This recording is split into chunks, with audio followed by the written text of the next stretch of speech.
The war was over. They had lost. It hadn't crept up on them.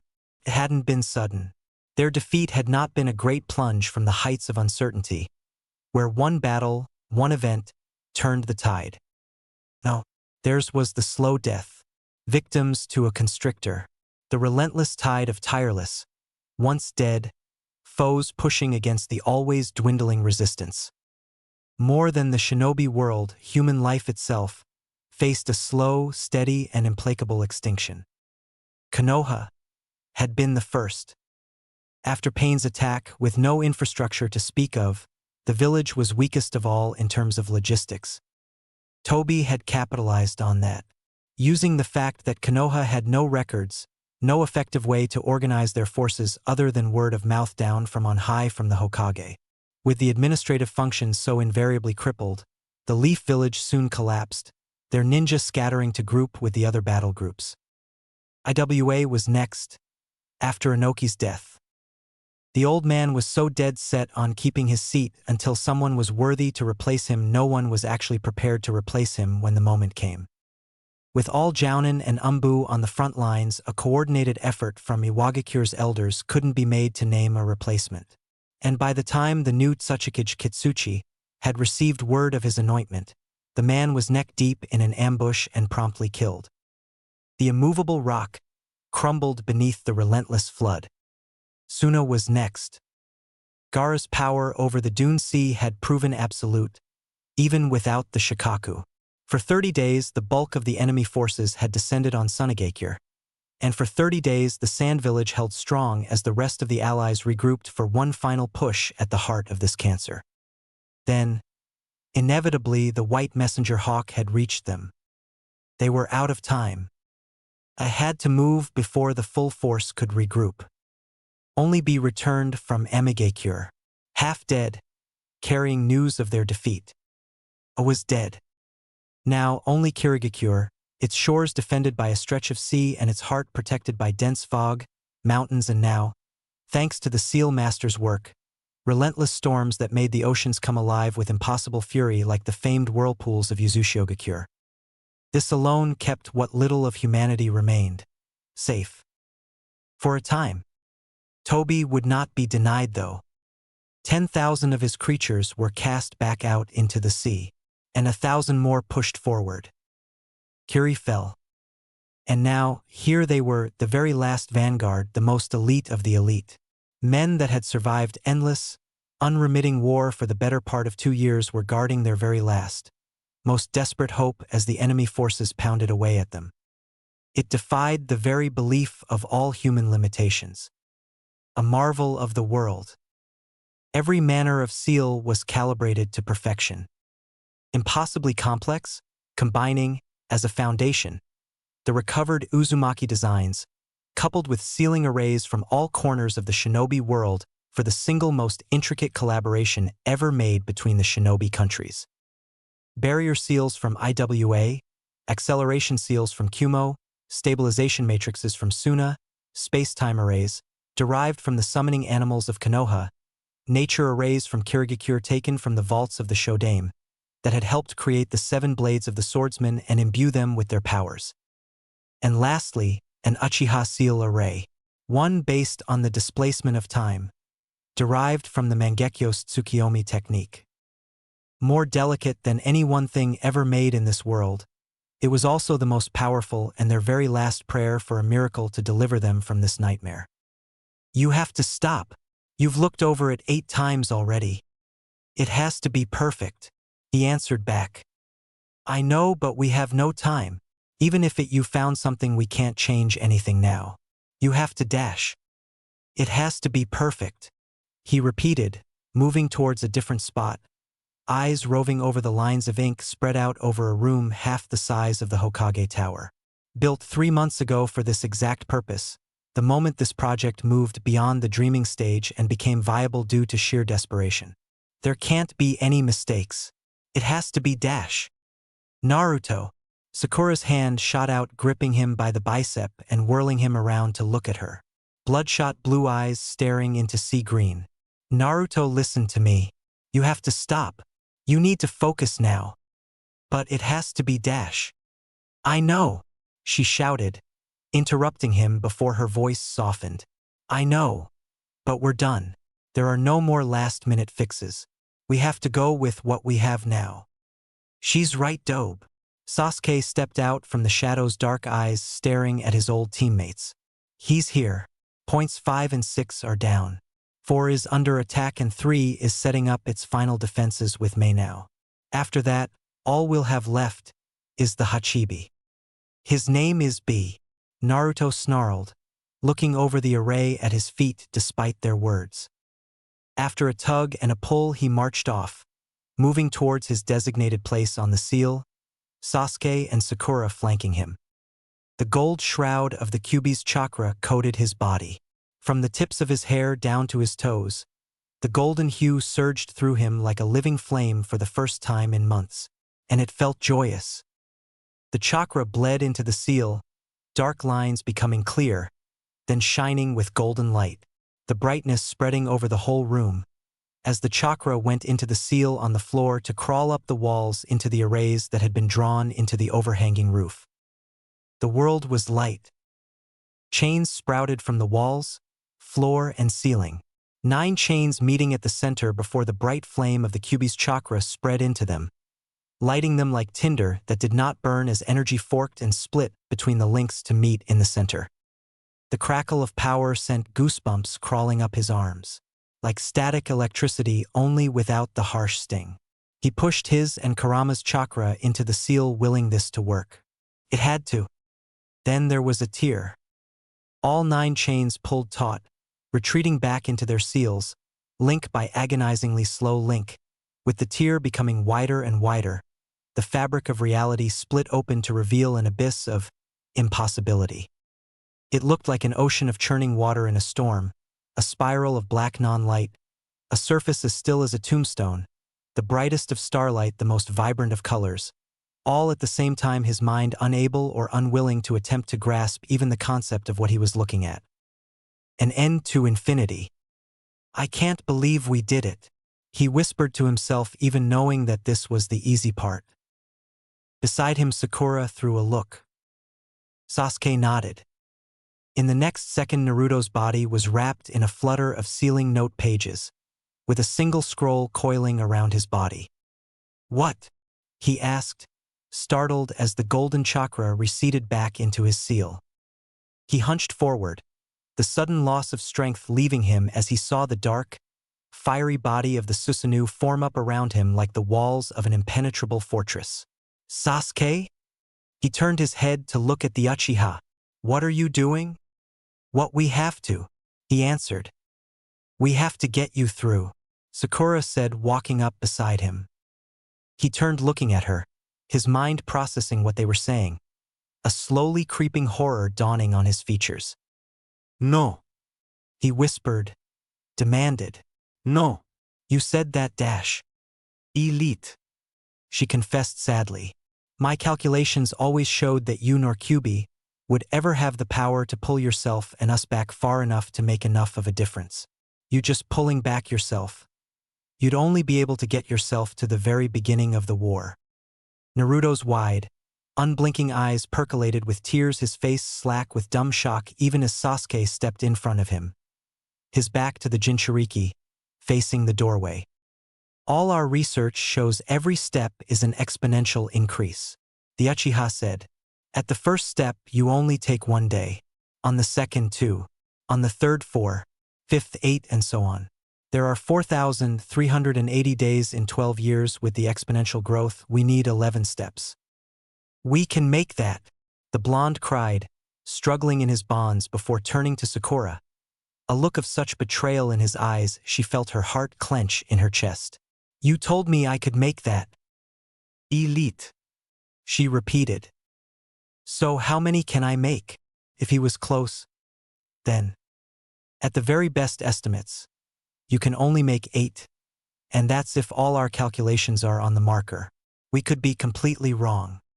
He shook his head, the tears dripping down his cheeks to fall off his chin. No, I'll get you there. I'll get you there. Sakura.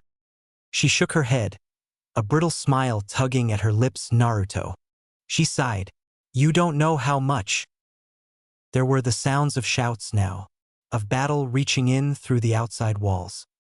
We have no time, Sasuke demanded, turning to give her a look over his shoulder. She nodded, turning away from Naruto to march in front of Sasuke as the Uchiha reached out. Both hands, one to grip her shoulder, the other to grip Naruto's. She reached down, a burst of chakra into the activation rune as tattoos spread from the seal on her forehead to spread over her skin. She did not have years' worth of chakra like Tsunade-sama, just barely one. It would have to be enough.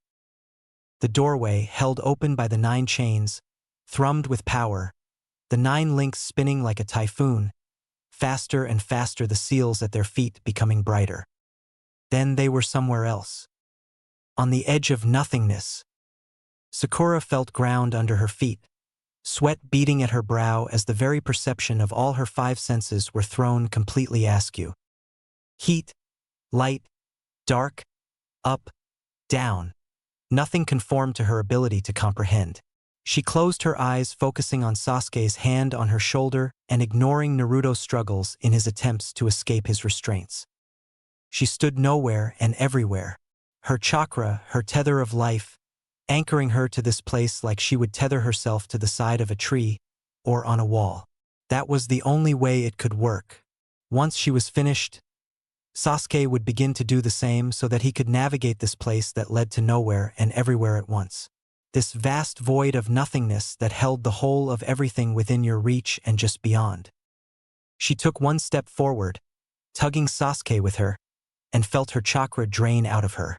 As though the very breath of life fled her body, she hunched over, vomiting, even as her feet stayed rooted to the ground, not daring to move. She felt Sasuke grip her shoulder, her chakra flowing into him, feeding the massive construct known as Susanoo in his place. Sakura! She heard Naruto shout, no doubt struggling even more. She didn't dare look back, didn't dare look at the hurt, desperate look in his eyes. She tried to smile. It was a brittle thing. Sayonara. Sasuke, Naruto. She felt the Uchiha's hand squeeze her shoulder. She took one more step. The last of her chakra drained from her body. She died with barely the whisper of a final breath. The final tether of life sapped from her body as she took a single step into nowhere and she faded into the nothingness of the void of time.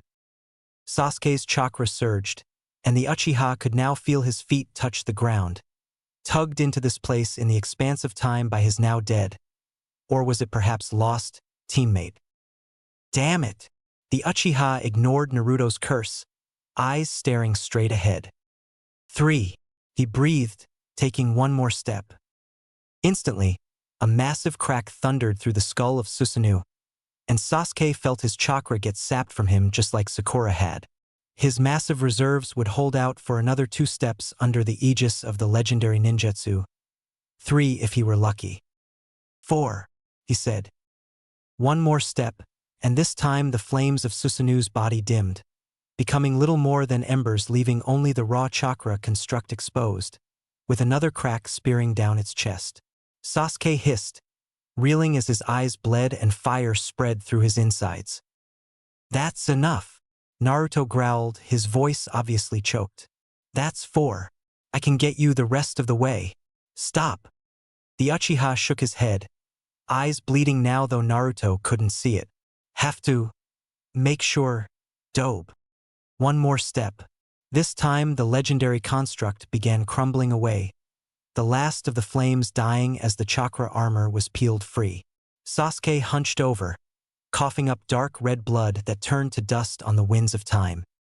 Stop it, Sasuke, Naruto shouted. I'll take you, just get me out of this. The Uchiha sighed, coughing wetly. We could have miscalculated, Naruto. We have nothing to dash. I don't care, he roared, wisps of gold emerging between the seals as Sasuke's chakra waned dangerously on the restraints. Let me out. Sasuke turned to look over his shoulder, staring with bloody tears at the struggling blonde even as he dragged him. The Uchiha smirked. It was a brittle thing. For what it's worth. He paused, visibly choking down the words. Cursed pride. I always did have to carry your sorry ass through. Before the shout even escaped Naruto's throat, Sasuke took that one final step. Susanoo burst into shards of light, unlike Sakura, girded from the worst of this place by the legendary sword and shield of the Mangekyo. Allowed to fade away into this place beyond time. Sasuke had no such defense now, and Naruto watched the Uchiha get ripped to pieces. Like a great sandstorm had swept in and peeled the flesh clean off his body before grinding the bones to dust. The paper around him fell away, crumbling to sand. The Kyuubi's chakra, so desperate to escape, roared to life as the blonde cried, howling into the void as he clutched at his head, screaming in wild agony. All of them. They were. All of them. Every last one of his precious people. He cried, clutching and pulling at his hair as he screamed at nothing. At everything. Rage, hatred, sadness, despair. They rushed through him, too powerful to resist, too fast to feel. All he knew was pain. You have to move, Naruto. The blonde didn't respond, still staring at the place in this black abyss that he'd last seen Sasuke, sobbing as he bit his lip hard enough to bleed, the blood crystallizing frozen as it was swept away. Naruto, Kyuubi prodded, his voice a low rumble. You have to keep moving now. The blonde swallowed, fat tears evaporating as they escaped his tear ducts. He took one step. He felt the same enormous drain they had. He took one more. Now, the cloak flickered. When he took his third, the golden hue of his aura vanished, leaving only red, 8 tails trailing behind him. He took one more. 2 tails receded back into him. Kyuubi. They were right. There was one thing we did not take into account. What? The temporal displacement between us and the seal. 11 paces in physical distance. Years' time difference. My chakra must push through the years to reach it. 3 paces left, 6 tails. Naruto swallowed, too numb to do much more. Are we going to die? No. Walk. He took another step. 3 tails vanished. 9 paces. One more. The last of the kitsune's tails receded back into him, the chakra shroud of the 9 tails vanishing, leaving Naruto's flesh to peel away, only to reform in patches and bursts of healing. The blonde grit his teeth, hissing as he kept his feet firmly planted in this place, not daring to move one more step. Kyuubi. Move, stupid ninjen. It's you. You're going to die here too, aren't you? Kyuubi. Take your step, boy. He opened his eyes to a ceiling he hadn't seen for what felt like a lifetime. For a window of eternity, he stared into that chipped, water bubble paint, smelling his poorly washed sheets, listening to the sounds of Konoha's early morning, utterly motionless. When he finally moved, the sun was rising along the horizon, filtering light in through the blinds of his window. His feet touched the floor, all too small, the leap a little too high. He stumbled, wobbling on unsure legs. He stared at his hands, at himself as best he could. Then he kept walking. When he made it to the bathroom, he found a stepping stool. The same stupid stepping stool he had thrown in a corner somewhere, never to use again after he hit 7. It was right there, waiting to be used now. He looked up at his bathroom counter, stepping onto the stool. He looked in the mirror, staring back at his face. His 4-year-old face. Like he'd been in his bed, he remained motionless, staring for the longest time at this reflection that shouldn't be, at this thing that was just so wrong. Kyuubi? Kyuubi? His eyes glimmered, percolating with tears that didn't quite fall yet as he stared into the stranger in a strange house. Please say something to me. He never noticed himself crying, never noticed his legs give out, never noticed himself falling onto the floor, never noticed his choking sobs or his hysterical screams. He didn't even notice when Inu barged into the room, grabbing him and holding him close as he shouted out orders to the rest of the squad. All he could notice was how quiet it was. "What happened?" the Sandaime Hokage asked as he marched through the white halls of the Konoha hospital. "Unknown," Inu replied. He slept as usual, woke up, marched to the bathroom, then he started screaming. The legendary shinobi shot off question after question as he walked, barely waiting for the response to be over before launching into his next one. "Genjutsu? None that I could detect? Poisons? Hallucinogens? Initial results are negative. More thorough testing is being conducted as we speak, Hokage-sama. Current status? The seal's integrity.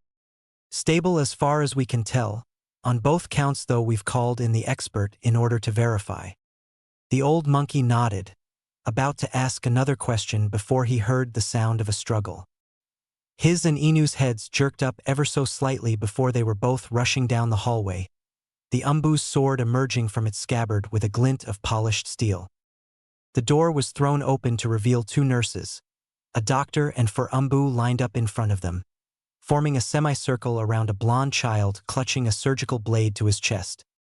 "What happened?" Hiruzen questioned, his voice unchanged from its usual calm tone. "He woke up and started struggling, Hokage-sama," one of the Umbu answered. "He took Dr. Koku's scalpel from his coat pocket. Cut me good when I tried to grab him too," another Umbu, a younger one, said, showing off the blood-drenched glove on his left hand, an open gash in his palm. "He's fast. Old man." The Jinchuriki's frightened voice brought Saru's eyes to him, the soft brown orbs softening their placid look to one of mild concern. He stepped forward, past the line of people to get in close to the boy before he knelt in front of him. "Naruto-chan," he cooed at the 4-year-old holding out his hand. "Naruto-chan, come here." The boy's white-knuckled grip on the surgical knife tightened even further, and for a brief instant he thought the child might actually try to strike out at him. Then the boy launched himself forward with a hysterical cry, hugging the Sandaime so fiercely Sarutobi could actually feel his robe ready to tear as the toddler cried into his chest, babbling nonsense he couldn't understand. Only one thing stood out. "They're gone. They're all gone." Who they were and where they could have gone, the Hokage didn't hold the foggiest notion. Picking up the boy, he whispered softly, trying to calm him as he stared straight at Inu, his top Umbu already taking up the assignment as he signaled orders to his men. Naruto's apartment and habitual locations would be searched thoroughly for any clues that could be found. Waving the doctor away, Sarutobi commandeered a stiff-backed chair, settling himself down with Naruto still crying all over him. The Sandaime took a breath, letting himself sigh as he waited for the boy's hysterics to calm. He shouldn't have been surprised when Naruto's sniffles finally faded into restless sleep, the boy's features scrunched up in discomfort. He considered waking him, but in the end decided it'd be best to simply ask the boy tomorrow. He doubted he'd just forget. Suddenly the door opened, revealing Sarutobi's old student, bringing a weary smile to the aging Kage's face. "Is he all right?" the Sannin asked, stepping into the room and plucking the child out of Sarutobi's arms to place him on the bed, hands raising his shirt to find the seal on his navel. "Physically he's fine, but as for what happened to trigger these emotions, we cannot say," Sarutobi admitted. "Half of me is starting to think this was just one very vivid nightmare. Perhaps I should call Dash." "This was no nightmare," his student flatly interrupted. That turned Sarutobi's face into hard, chiseled stone, all laxity vanishing at the man's voice. "What's wrong?" "The seal's empty. The QB's gone." Tired face. It was 20 minutes later that Sarutobi found himself marching into the bowels of Konoha's interrogation department. Naruto lay blissfully asleep, wheeled through on a hospital bed, kept unconscious by influence of a genjutsu. This day had gone from routine to worrying to downright terrifying, and he needed answers, and he needed them now. Out of a side hallway, Inoichi, half delirious, still waking from whatever sleep his men had dragged him out of, stumbled into view, still visibly trying to get his bearings before Sarutobi grabbed him by the shoulder and all but shoved him towards the direction they were walking.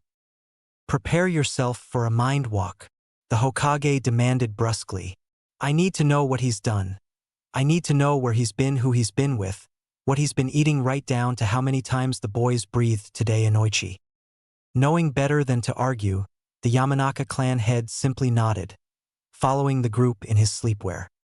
By the time they reached the chamber, Inoichi was fully awake, barely even taking his place at the foot of the bed before he formed his hand seals.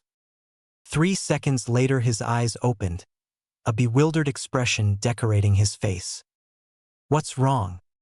His brain, the elder Yamanaka actually seemed to be struggling to find the words. Twisted. What exactly does that mean? It's like, pretend his mind is a stick, straight and thin, you follow it in one direction and leave in one direction. Now toss 100 other sticks that look and feel the same but with subtle differences on top of it, group them together, mix them up, and now try to find the exact same stick you had originally. It'll be near impossible. What could do that? I have no idea.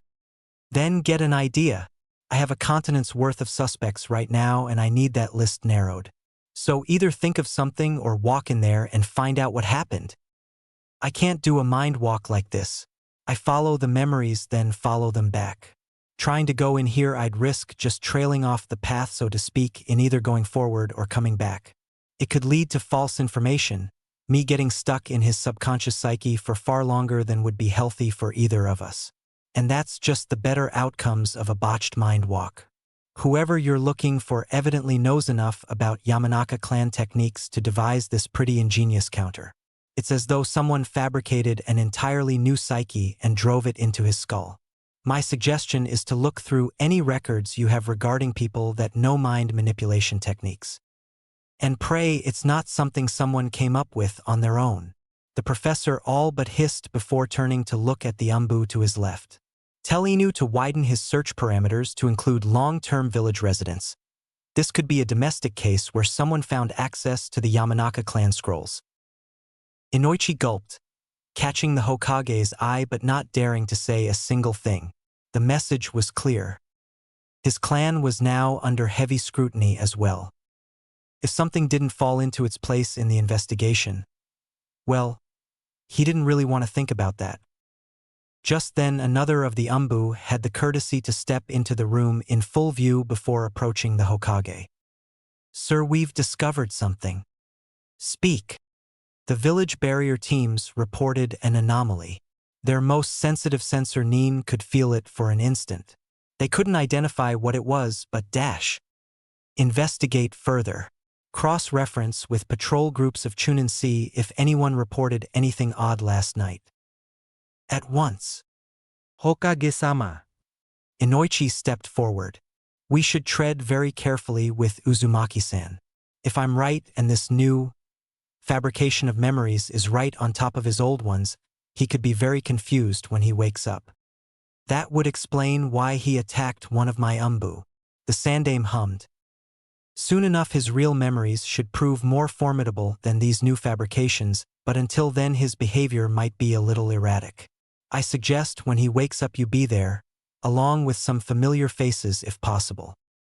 The aging Hokage nodded. "I'll see to it, Inoichi." Tired face. The cage is empty. The massive bars that had loomed over him years ago when he first stepped foot into this place still stand. Only they hold vigil over a hollow. There is nothing within. There is only the churning water beneath his feet, the echoes of its sound bouncing off the cold walls. He cannot see Kurama. He cannot hear him.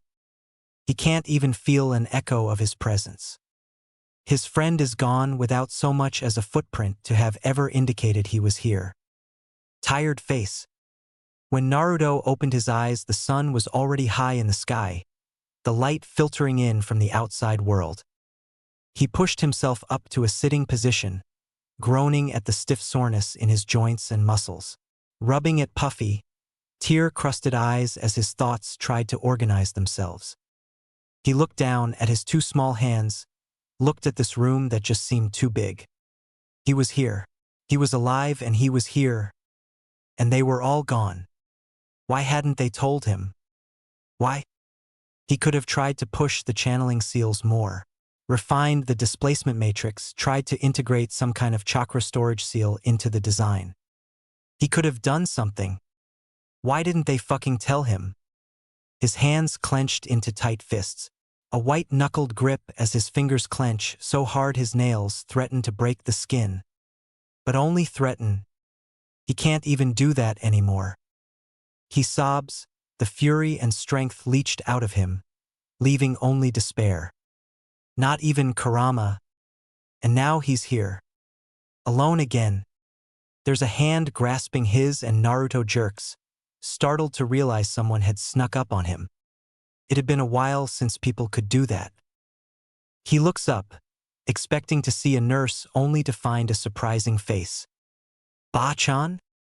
Tsunade, as young and beautiful as ever, frowned.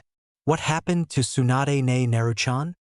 Naruto blinked, confused. He'd never known Tsunade when he was a kid.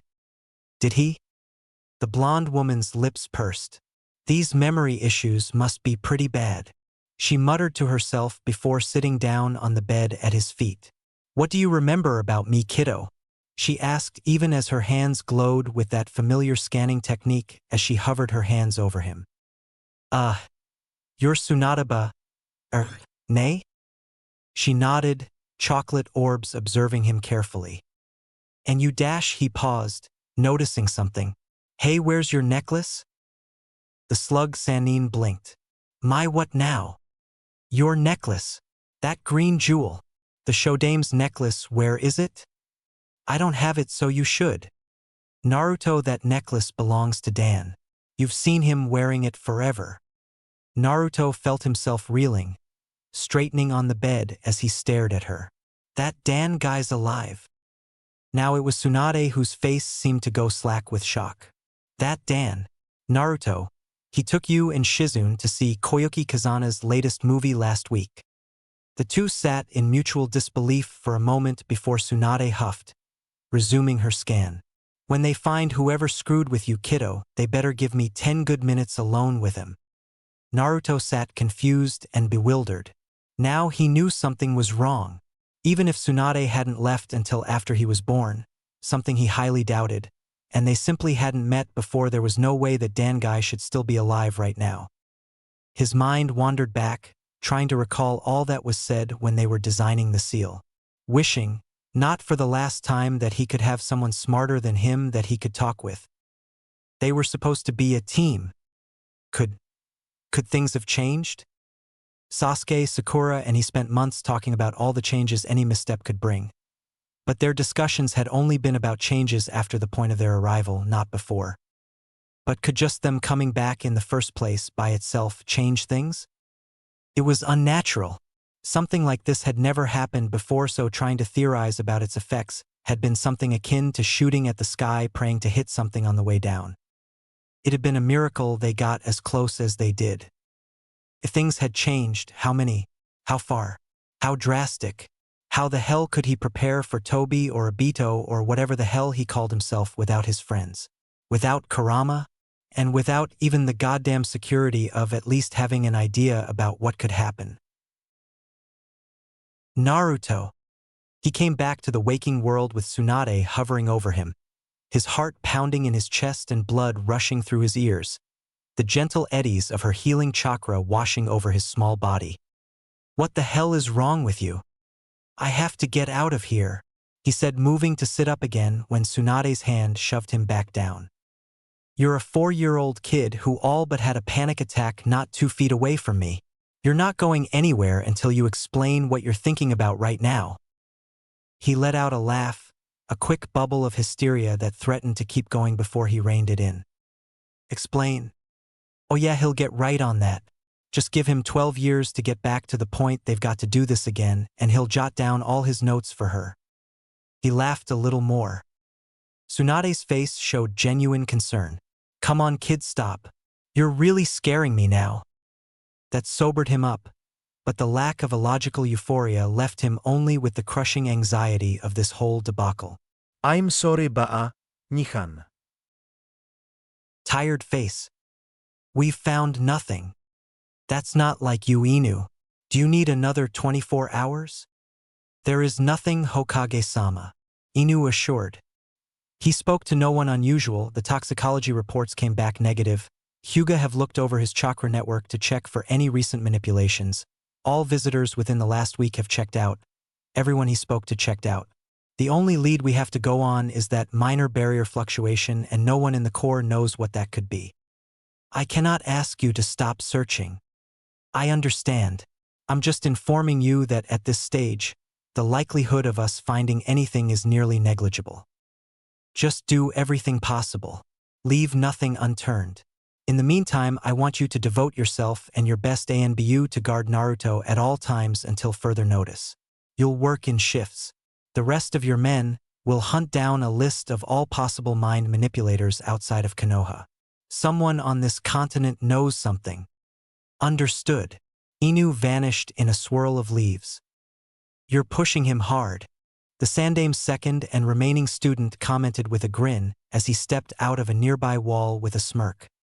Sarutobi kept walking, approaching the door. There has to be an explanation. If not, they managed to infiltrate every layer of our village defenses completely undetected. Even I would have trouble to do something like that, and I designed the system. Tired face. Her eyes moved to the door for a second, and it was enough to warn Naruto that someone else was coming a second before the door opened. Not they managed to infiltrate every layer of our village defenses completely undetected. Even I would have trouble to do something like that, and I designed the system, the Sandame said to someone before stepping into the room, smiling gently at the boy on the bed. Naruto-chan. Naruto smiled, genuine relief filling his face at something wholly familiar and long missed. Gigi. Then the smile dropped from his face, the fear gripping him as the unmistakable form of the snake Sannin stepped through the doorways, a gentle little smile tugging at his own features. Hello, Naruto-kun. It didn't take Inoichi to see the sudden tension that gripped the boy, and it was Tsunade that spoke. Naruto. You remember Orokuin, don't you? Naruto licked his lips, swallowing as he nodded, still glaring at the man. Ido. Tsunade frowned, turning to look over her shoulder. These memory issues seemed to range, and whoever did this was really good. Other than his hostility to me, what other odd behavior has he shown? The snake Sannin questioned, crossing his arms with one hand on his chin, curious. He thought Dan was dead. Seems to have completely forgotten about him. Like he never even existed for the last 4 years. That made the snake Sannin raise a slender eyebrow. Tsunade nodded. My reaction too. The only one whose memory seems to be unaltered is Sensei. Even that might not be true on further inquiry. Be glad, Sensei. Your enemies haven't stooped so low as to turn the aggression of a toddler on you. Sarutobi gave a short chuckle from somewhere in his throat. Okay, look, Naruto said, scratching at his head in frustration. I remember Ero Sennin, so let's just bring him here too. Ero who now? Tsunade glared. Jiraiya. Immediately, Naruto knew something was wrong. All 3 of the room's occupants went stiff with shock. Tsunade went pale, and even Orochimaru seemed as though he'd just been sucker punched. Naruto, Sarutobi began, choking on the words. Jiraiya's been dead for almost 20 years. He was dead. Dead, killing Hattori Hanzo. The true shinobi of AIM and the last Toad Sage cut each other down in the final days of the last Great War. He'd asked how, but neither Tsunade nor Orochi team seemed to be willing to cough up information. So he'd gone to the library hoping to find something on public record. He found very little. The bare bones of a romanticized account that depicted the old pervert fighting Hanzo to the end in order to defend his injured teammates. In the end, they managed to kill each other. If he didn't know any better, he'd say the old bastard wrote it himself. He sniffed, closing the book with a snap before pushing it aside. Shinobi records were sealed, and public records sucked. They didn't say how he died. What techniques were used, they didn't even say where the man was buried. He pulled closer another book. This one on history. He needed to find out just how many things stayed the same and how far this ripple effect thing went. Tired face. Jiraiya? Calm down. You fucking calm down, she screeched, still pacing the length of the Sarutobi's office. Someone's stuck. How the hell did they dash? Just shut up. The snake Sanin barked, his own agitation shining through. Let's stop and think before you bust down 10 walls with no purpose and actually make use of this. Indeed, Sarutobi agreed, stepping into his office, a file under his arm. Naruto-chan's revelation narrows down our list of suspects considerably. Anyone who was close enough to Jiraiya to know his personality and appearance. The snake surmised. Exactly. He opened the file as he sat down. That almost certainly means a domestic enemy. We'll look into it, Tsunade assured, her clenched fists cracking as she tightened her grip. Saru would pity whomever they eventually tracked down, if he didn't feel exactly the same way. To use Jiraiya to twist a boy's memories and simultaneously betray the village. This person, whoever he or she was, had gained 3 very powerful enemies. I'll be making some inquiries into my spies from AIM in the meanwhile. Orochimaru nodded. Many of their countrymen still hold a great hatred for what Jiraiya did and could have strove to do something like this. Do it. Even if you run a dead end, we've been too lax on AIM's activities recently. We need more intel. Either way, I'll make my next statement to both of you. In your mutual investigations, do not forget about Naruto himself. He'll need our help after what he's experienced, and I can't be there as often as I'd like. You two were always close with him. Have faith that he'll remember that soon. Tsunade nodded. Yeah, I'll bring Dan to see him when he gets back, maybe that'll jog something. Orochimaru smirked. He might throw one of his toy kunai at me if I get too close. Getting scared of a toddler Orokuin? The female in the room laughed. Terrified, he quipped, smiling for a moment before becoming serious again. Don't worry, sensei. The boy's strong for his age. He'll be fine. In a few days he'll be right back to normal. I hope so, the old monkey confessed as he lit his pipe. Then he waved them both away. Go. You have your orders. Tired face. Taicho. Inu's head turned ever so slightly, finding the new arrival through the slit eye holes of his mask. You're here early. Before I assume my duties, it would be best if I were fully briefed on the situation, she said, kneeling beside him, assuming a perch on the tall library bookshelf to look down at the 4-year-old child. He's suffering memory issues, and we might be seeing the first ramifications of it. How so? She asked. When was the last time you saw a 4-year-old reading through history books in the library? Furthermore, he's comprehending. Evidently, the experience of these false memories might have given him an increased intelligence. Our experiences shape us, she affirmed. Adding experiences, even false ones, must have affected him. Inu nodded, then leaned a little forward. Looks like he found something that doesn't really match up with what he knew.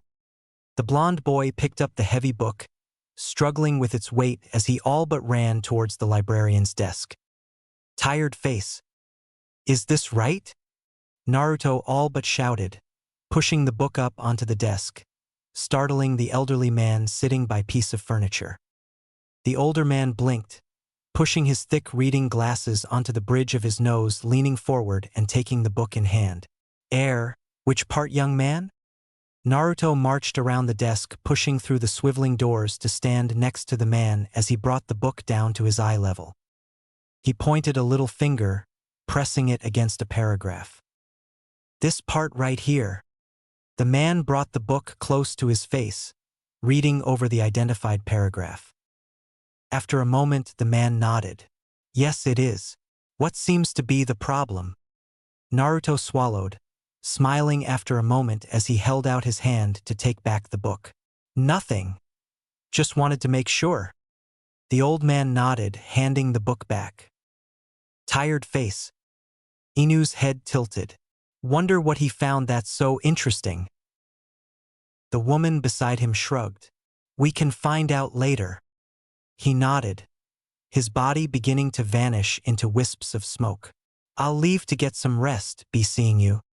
She set herself onto a more comfortable position, watching as the little blonde sat down once again in his previous seat. Tired face. Naruto meanwhile smiled as he sat down, reading over the paragraph once again just for that smile to stay on his face. It was Hashirama Senju and Uchiha Madara that founded Konoha, allying the powerful Senju and Uchiha clans and uniting the clans that were based around the continent's central region. While their respective Makudan and Sharingan bloodlines were extremely powerful, it does not appear at this time that any of their descendants have inherited their Kikiigenkai. An Uchiha clan without the Sharingan? It was no guarantee Tobi hadn't manifested the thing or stolen it, but this had the potential to make things far less complicated. He kept on reading. Tired face. It was night when he finally stepped out of the library's halls, shivering in the cold evening air, regretting the fact that he hadn't brought a jacket with him. Suddenly he felt a weight settle on his shoulders, stumbling forward a little as it settled before he looked to see someone had placed a thick, orange coat over his shoulders. He looked to thank whoever it was when the words died on his lips, replaced by a frown and a glare. Orochimaru raised a slender eyebrow. Should I assume you don't like this coat anymore? He asked, a note of glibness in his tone. What are you doing here? When I heard you were out here without a coat, I was behooved to bring one to you. Naruto blinked. Behooved by who? Tsunade, of course. He pointed and Naruto turned to look, finding a slug resting on the branch of a nearby tree. She's busy at the hospital, or she would have come herself. He commented. Come. I'll walk you home and you can answer some of my questions. One of which being how you know what behoove means. No thanks, Naruto said, turning to walk the long way home. I'll dash. Snakes slithered around his waist, coiling tightly and lifting, leaving his little legs dangling in the air. I insist, let's talk you and I, the snake drawled, pulling him up to his side as he marched down the road. The youth struggled, hands pulling and pushing at the snakes, but with the limbs of a 4-year-old, he might as well have been trying to bend steel. So what did they stick in your head that's gotten you so riled up about me, Naruto-kun? He asked as though commenting on the encroaching winter. You're a creepy bastard. That's what. Let me out of this. Evidently they also taught you some more colorful words to go along with behooved to your limited repertoire. Alright then, let's not talk about me. What fabrications did they stick in your head about Jiraiya? What's it matter to you anyway? Naruto glowered, arms crossed now, having given up on freeing himself. Don't pretend like you gave a dash. Orochimaru stopped, standing still in the road as he turned to look at Naruto, the serpentine yellow eyes boring a hole into the boy's skull. Naruto-kun. You're young and confused. You can count that as your saving grace, or you'd be in a great deal of pain right now. The blonde met the serpent's gaze, blinking in curious bewilderment. Orochimaru turned and kept on walking, waiting for a moment before speaking again. Now tell me, what was it they stuck in that head of yours about Jiraiya? Naruto looked down, considering whether he should answer or not. Finally, he did speak. Ero Sennin was always peeping on girls in the hot springs. Ha! The snake barked out a laugh. That does sound like him. What did he look like in these memories of yours? Big, taller than anyone else in the village, except maybe Chuji's dad dash. Chuji? A Kimichi. Ah! White hair that he could make into a personal shield, dressed up like a kabuki, with sandals and everything. A smirk graced the pale man's face, one born of seemingly fond remembrance. He was also the first one that taught me the water walking and summoning dash. Orochimaru stopped again, turning to look at him. Taught you? You learned how to manipulate chakra. That made Naruto pause, hesitating for a moment before his mind came to a hasty decision. a quick plan forming in his head as he deduced where this could lead. Yeah. The snakes set him down, uncoiling from his waist. Show me, the man demanded. With a thought, Naruto pushed Chakra to his feet. Tired face. Seeing that her charge was in the safe hands of Konoha's snake summoner, the young woman that had been tailing them pulled away, doubling back towards the librarian who was beginning to gather his things as she approached, making as much noise as possible so as to not give the man a heart attack. When he looked up, he was visibly startled to see one of Konoha's normally unseen special operators standing in front of him. The boy who was here, he asked you about a book. What was he inquiring about? Tired face. Naruto struggled to focus, his underdeveloped coils trying to adapt to this new strain he was putting on them. He raised up his foot, about to place it on the wall before the Sanin's voice stopped him. You're using too much. This is what I always used, he protested, putting his foot down. Your memories are on the right track, but your body doesn't know what it's doing. He shot back, placing a hand on his chin. Still, this is interesting. You mentioned summoning. Show me the seals. And Naruto formed them, watching Orochimaru's curious face as he did. The Sannin knelt, getting himself at eye level with the youth pulling out a kunai from his pouch and offering it hilt first. How well can you throw one of these? Naruto grinned and Orochimaru could tell it was false. The boy was manipulating him, or trying to. Failing miserably, but the effort was there. How about you and I make a deal? He asked. The snake raised a slender eyebrow. He had a feeling he knew where this was going. Tired face. It was the next morning that Sarutobi found himself in his office, reading over a series of files discussing a zoning dispute between the Hyuga and the Akimichi clans when the door to his office opened, revealing his pale-skinned student. Orochimaru, what can I do for you? Not mincing words, the man smirked in that familiar way of his. I'm here to nominate Uzumaki Naruto for early academy enrollment. Tired face. Alright, my next update will definitely be for Souls of Heroes, but in regards to this one, since I can already hear the questions. Officially, nominating a child for early academy enrollment was not, in truth, that big of a deal. The child had been discovered to possess a high degree of proficiency or raw talent in one or various shinobi arts, and, as a military state, the village policy was to hone these abilities early so as not to let them go to waste or be lost due to a normal civilian life being unable to nurse these prodigious talents adequately. Unofficially, Naruto was discovering. It was like painting a neon sign over the kid's head. He should have guessed really. The two people he knew about from his time period that had gotten an early nomination were Kakashi-sensei and Itachi, and both were comparable monsters when measured against the run-of-the-mill shinobi. It wasn't done often.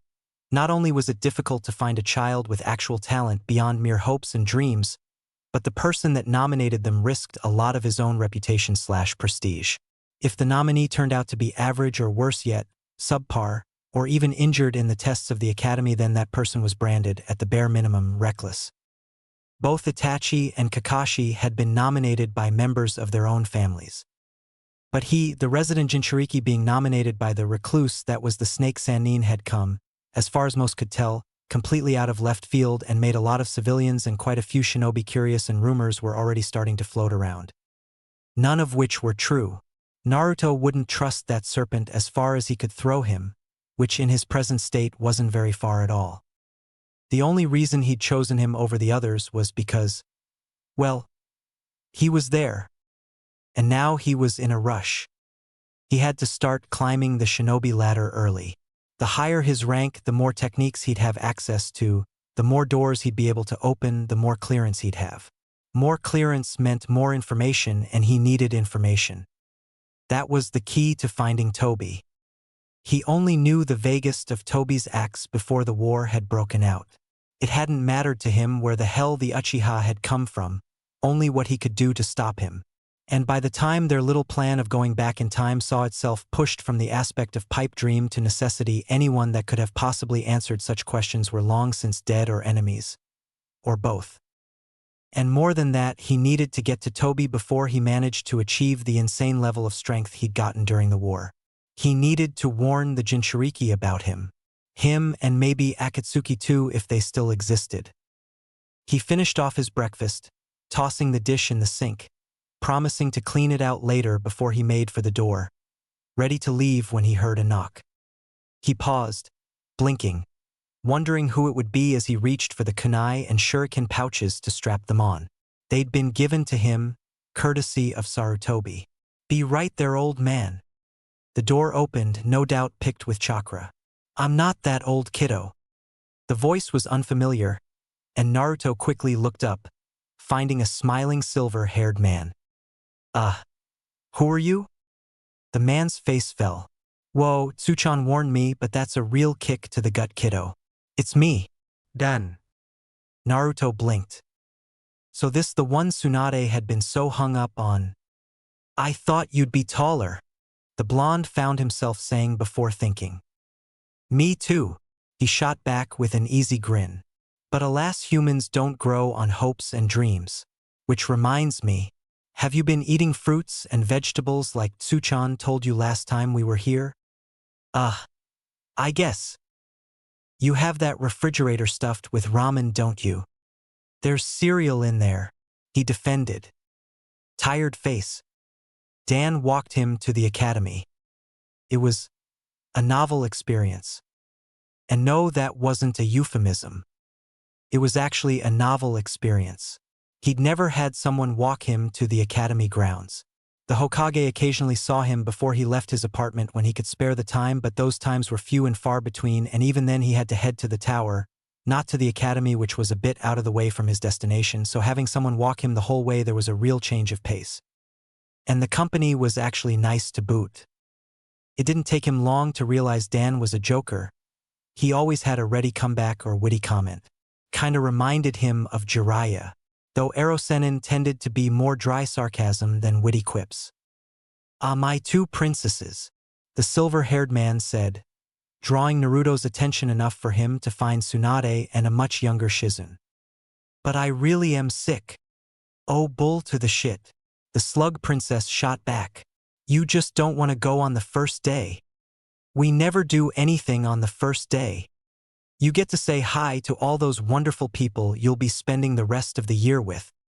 I say hi to them all the time anyway. It's not like we can lose each other inside this village.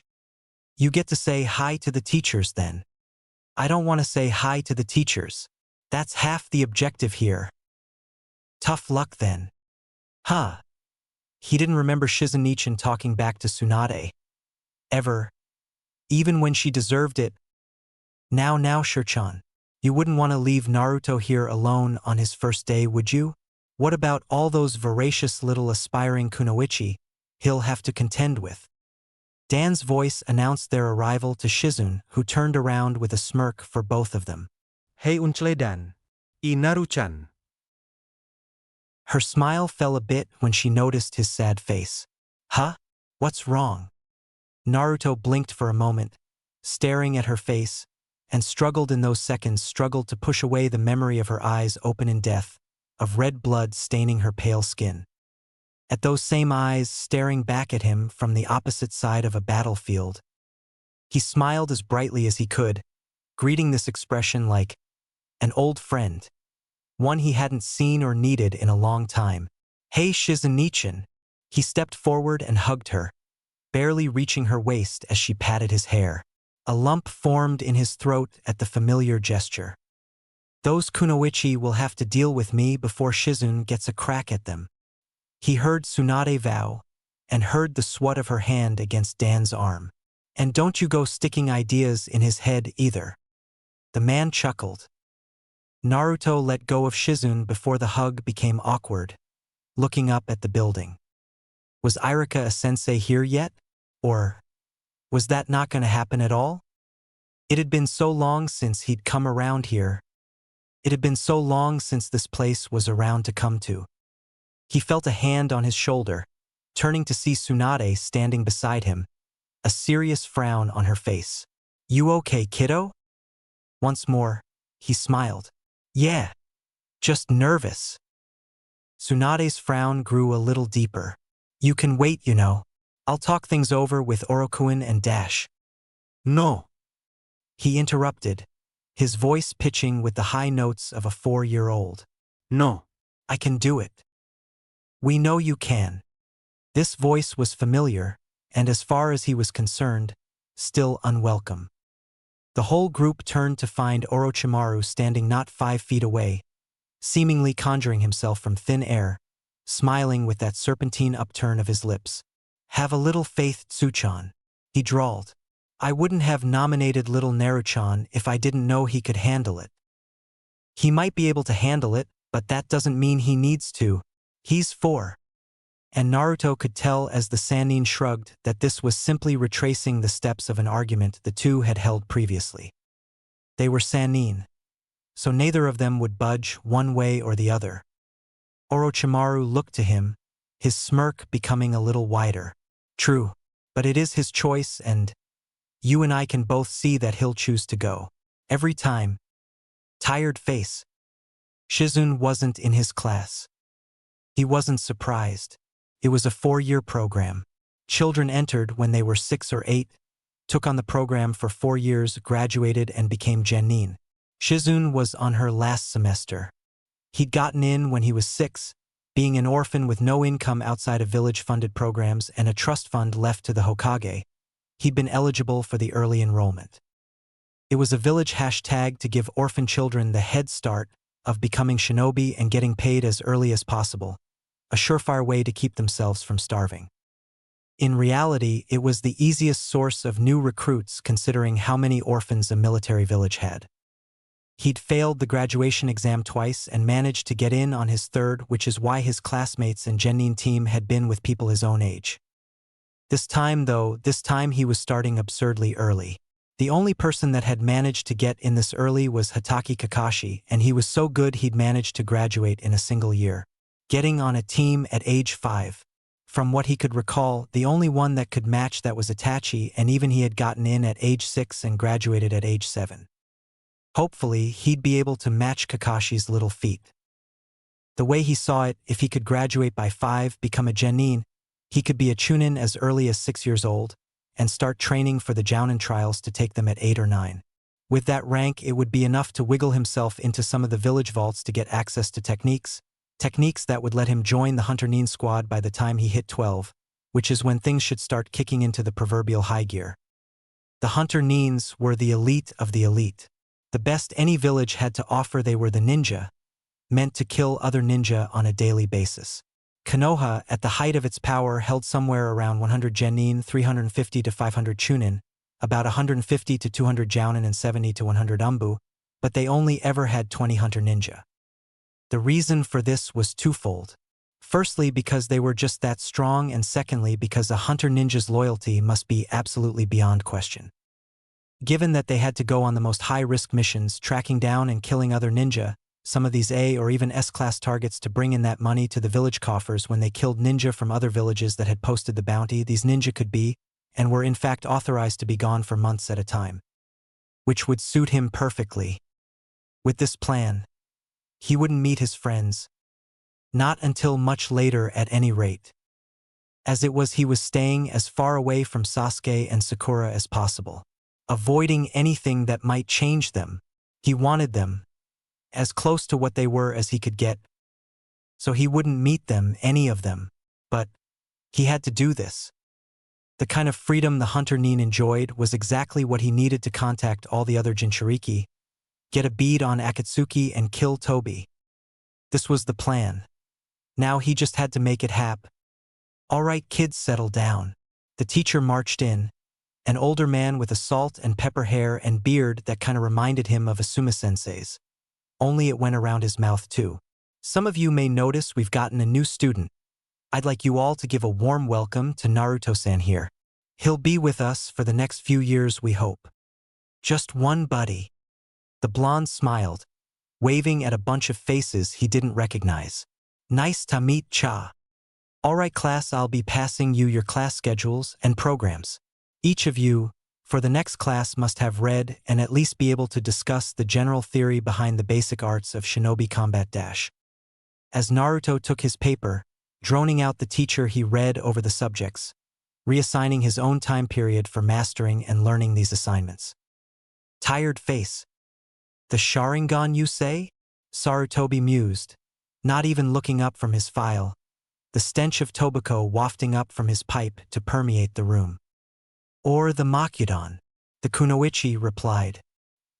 He looked into the book last week, and since then his interest in both bloodlines has only increased. There aren't many public works on it, given how few ever faced either abilities and survived, but he's digging them up, like he's looking for something specific. I wonder what that boy's getting himself up to. Why would a 4-year-old be so interested in the abilities of our late founders? I don't know, though for now, his interest seems to be little more than a passing fancy. I just thought you should know Hokage-sama. Sarutobi nodded. Good. Keep me appraised of anything more you find odd. The more information we have, the easier it may be for Inoichi to treat him should it ever be necessary. Understood, sir. The young woman turned, leaving Sarutobi to his files for the time being. Tired face.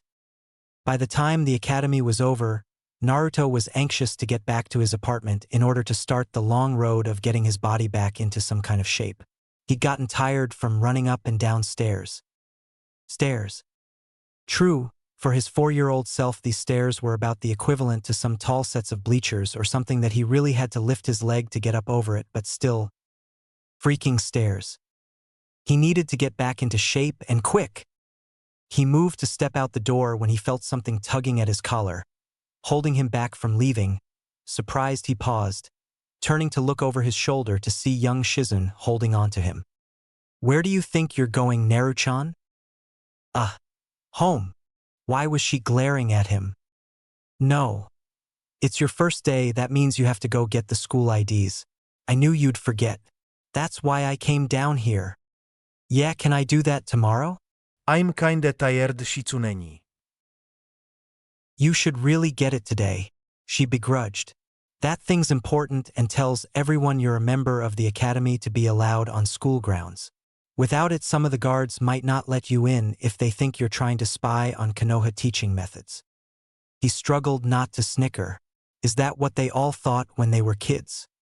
Yeah. Heh. It kinda had been. Spying on the academy. Any spy that came back with the important Konoha Academy teaching curriculum would probably get stabbed for incompetence. It was a tab on all prospective shinobi so that strategists and mathematicians like Shika could properly determine Konoha's potential military growth based on statistical analysis. Along with the academy passing average. If numbers weren't up to snuff, or if the genin were coming out below standards, those IDs and school records would be the first piece of evidence to be gathered really. I promise I'll get it tomorrow, Nei-chan. All right, she sighed before she reached around and coiled her arm over his shoulder to ruffle his hair. Come on, let's get something to eat, then I'll walk you home. He didn't want to waste time. He wanted to get the ball rolling, and the faster he did that, the better. But you never really know when the next time or rain check really will be the last one. He'd learned that one the hard way. He smiled, the warm display as pleasant as ever as he looked at this younger little stranger. Sounds great. If there's one thing Naruto knew, it was that the Hokage had people watching him. Most of the time it was for his own protection. This time it was for both his protection and to keep an eye on any odd developments he might demonstrate after the incident, as Tsunade and Dan had taken to calling it. One thing he couldn't afford was Gigi getting suspicious of him. It would cause him to waste too much time and would make things all sorts of complicated, too complicated. So, obviously, he needed a place to get away from the prying eyes for a bit. Somewhere he could give his umbu guards, wherever they were, the proverbial slip for a few minutes. And this place was none other than his own bathroom. It was the one place that none of his guards followed him. Not only was it in the middle of the apartment, so no one could really get in without walking through the walls and giving away their infiltration through the chakra spike such a technique would require, but there was the more obvious issue of privacy. In a village full of people that could turn invisible, teleport, see through walls and find 1,000,001 other ways to spy on you without being seen, it was almost an unwritten rule even without the hang-ups of basic human decency. One Erosenin hadn't applied to the onsens in his own little version of the rulebook, but to digress. He was now in his bathroom, doing something he was probably better at by this point than breathing and walking at the same time. Seals. He was rapidly discovering that no matter how much he pushed himself, there's only so much a 4-year-old body is capable of. At the very best, he would barely be able to take on a seasoned genin at this point. He was just too small. He didn't have enough power behind his limbs to throw a kunai or shuriken at blinding speed, or punch someone unconscious. A full-on adult civilian could take his blows with relative ease, and his chakra reserves were nowhere near where they were when he graduated the first time, so even his ninjutsu arsenal was limited. He was good enough to pass the academy, that was for damn sure, but not much beyond that. But if there was one thing he could still do, it was seals. And seals were more useful than people gave them credit for. He wasn't going to do a lot that would draw way too much attention. He wouldn't even do something that would be visible for a while. He was going to start to condition his body for nature chakra. Nature chakra was a potent, powerful force no matter who wielded it. It wasn't on par with the power he'd wielded when he and Kurama were of one mind. Nothing ever would be. But it was a weapon he still had available to him. One that, when mastered, was damn near unstoppable. The problem with nature chakra, of course, was its inherent risk. You turned to stone. As a rule, you needed massive reserves of human chakra to even attempt the technique, which was why it was so little known. Few ninja ever managed to have that much chakra, and those that did had other weapons in their arsenal that made this little-known hermit technique seem like a waste, especially given the amount of control needed, something that people of such reserves didn't necessarily have in the first place. When one first started training with nature chakra, that was the most dangerous part. Nature was everywhere, all around the person. So the moment one opened themselves up to that power, it was like opening a pair of massive floodgates, and the whitewash is what normally took people completely by surprise and turned them to stone. The key was learning how to open those floodgates just enough, so as to allow the body's own natural human chakra to water it down just right. Too thick and you're half an animal, too thin and it's not having any effect. There was no way he was going to risk turning to a stone statue in the middle of his bathroom before he could even start getting ready for Toby. He didn't have the chakra, he didn't have that stick to whack himself on the head, he didn't have anything. All he had was a little seal that would act as a sieve. One that would slowly trickle little droplets of that chakra into his system every day.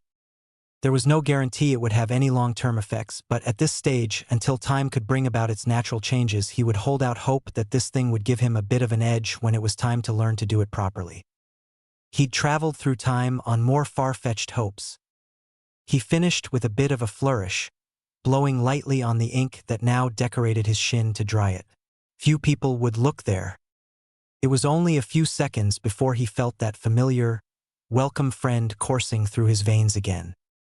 Lowering the leg of his pants back down, he flushed the toilet to finish the theatrics show before stepping out into the hallway, ready to get some sleep. He was going to meet his last teacher tomorrow. Tired face. 7 months. In 7 months, the boy had burned a way clear through the academy's curriculum, passing every test ever placed in front of him with flying colors. It was only written exams that seemed to give him any pause, but tests of strength, skill, and stealth, especially stealth, he seemed to push right through them as though he should be teaching the instructor. There had only ever been a handful of exceptional academy students like this, the prodigal scion of the Uchiha clan heads being the most recent. Hatake Kakashi was the one before him, driven to such lengths by his own intense drive to be better than his father, who had brought shame to the prestige of the Hatake clan name. Tsukumo himself was another exceptional student, but it had only been expected. The Hatake clan was one of the last to join the village system, the last vanguard of the old way, the times of endless, unremitting war. Compared to that, the academy was probably a relaxing warm-up exercise.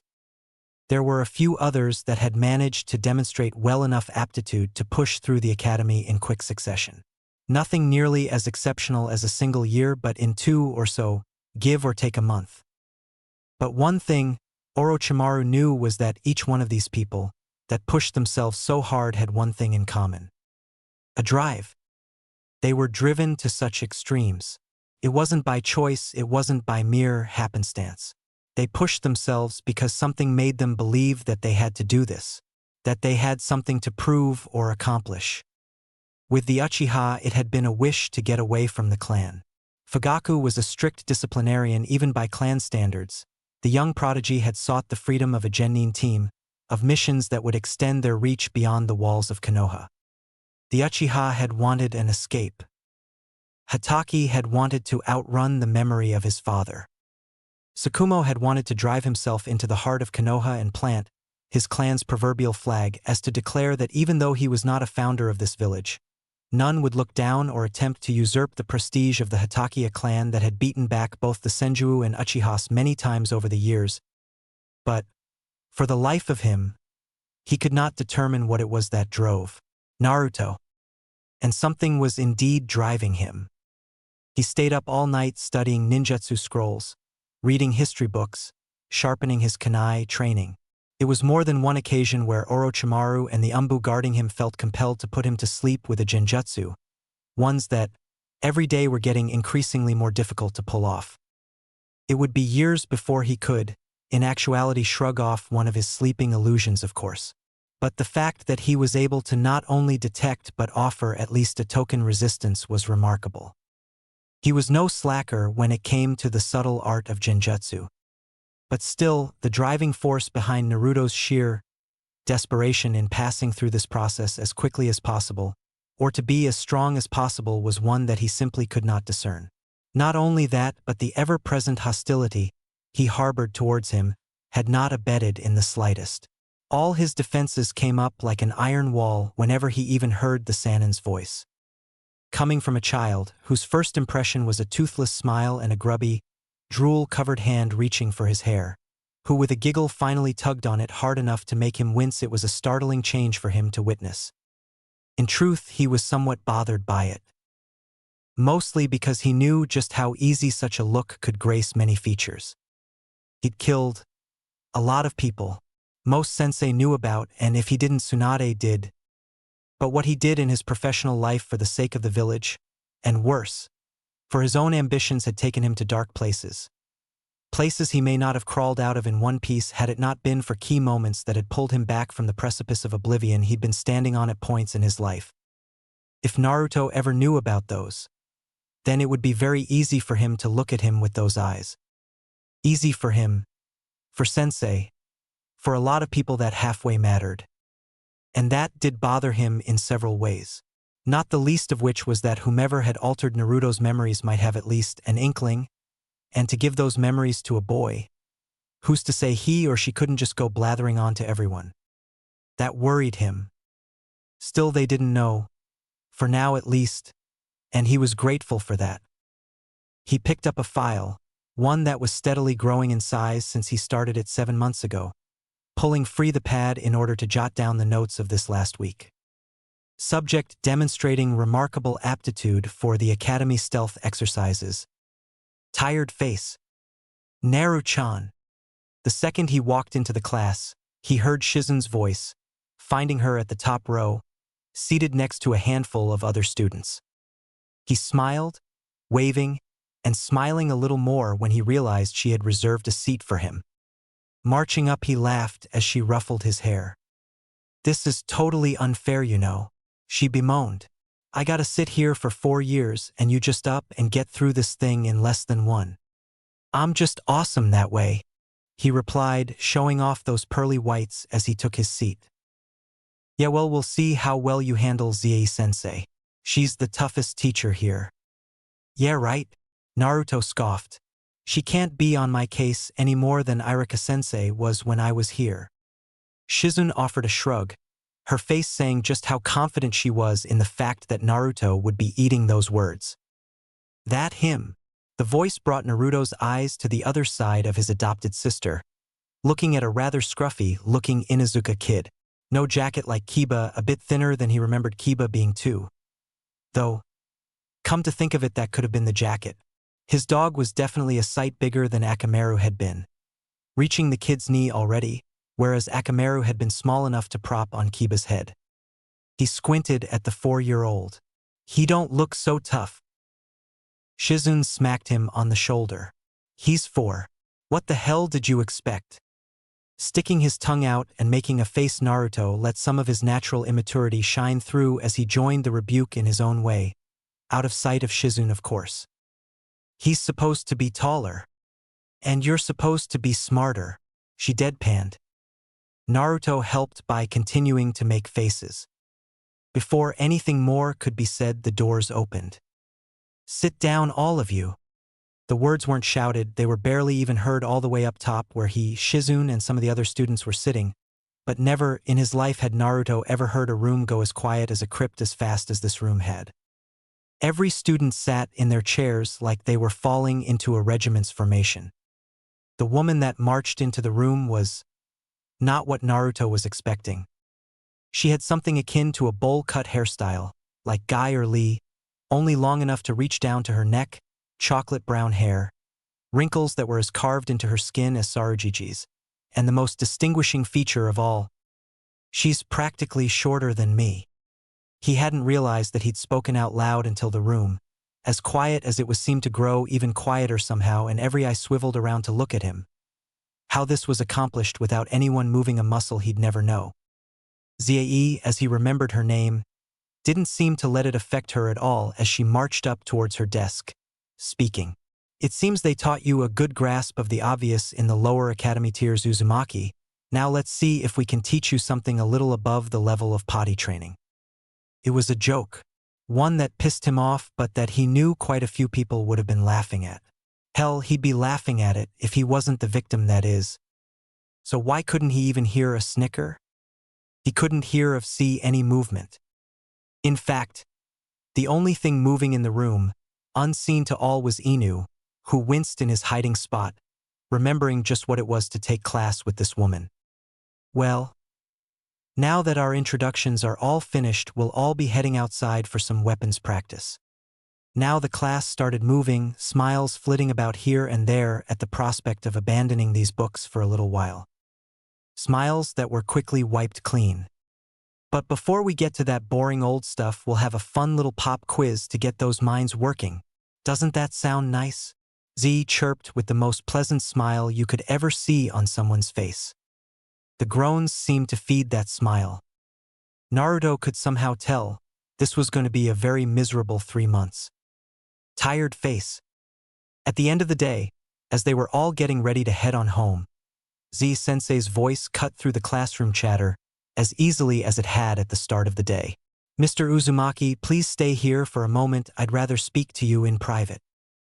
Shizune threw him an apologetic look, but he smiled and waved anyway. What was the worst a teacher could do to him, really? He sat and waited. Student after student filed out as Z-sensei gathered her own things, getting ready to leave herself. Finally, as the last of the students left, "Sorry I called you short," he said. "You didn't call me short. You called yourself short while comparing my height to yours. And there is a difference," she replied, finishing gathering her things before she grabbed her papers and walked up to him. She stared at him for a second or two before she pulled her glasses free from the bridge of her nose and wiped at them. "Now, I'm going to give you the same speech I've given to more students than I should have since I've been teaching here, and I expect you'll, in the end, prove as stubborn as they were and give me roughly the same answer and quietly mutter about how I don't know what I'm talking about, but holding out on a prayer, here goes nothing. Might be you're the first surprise. How about you go out and play for a few more years?" Naruto blinked. The question, put so strangely, caught him a little flat, making him answer the first thing that came to mind. "There's no time for that." Now, that's a curious answer, because now is the time for it. Later is when there won't be time. You're 4 years old, you shouldn't be in here training how to slice open a man's neck, but out there dash. She looked like she was about to go on something of a tangent when he interrupted. "I'm not quitting." He appreciated the thought, really, but she just didn't understand. No one would understand that he really didn't have any time. Every second was precious.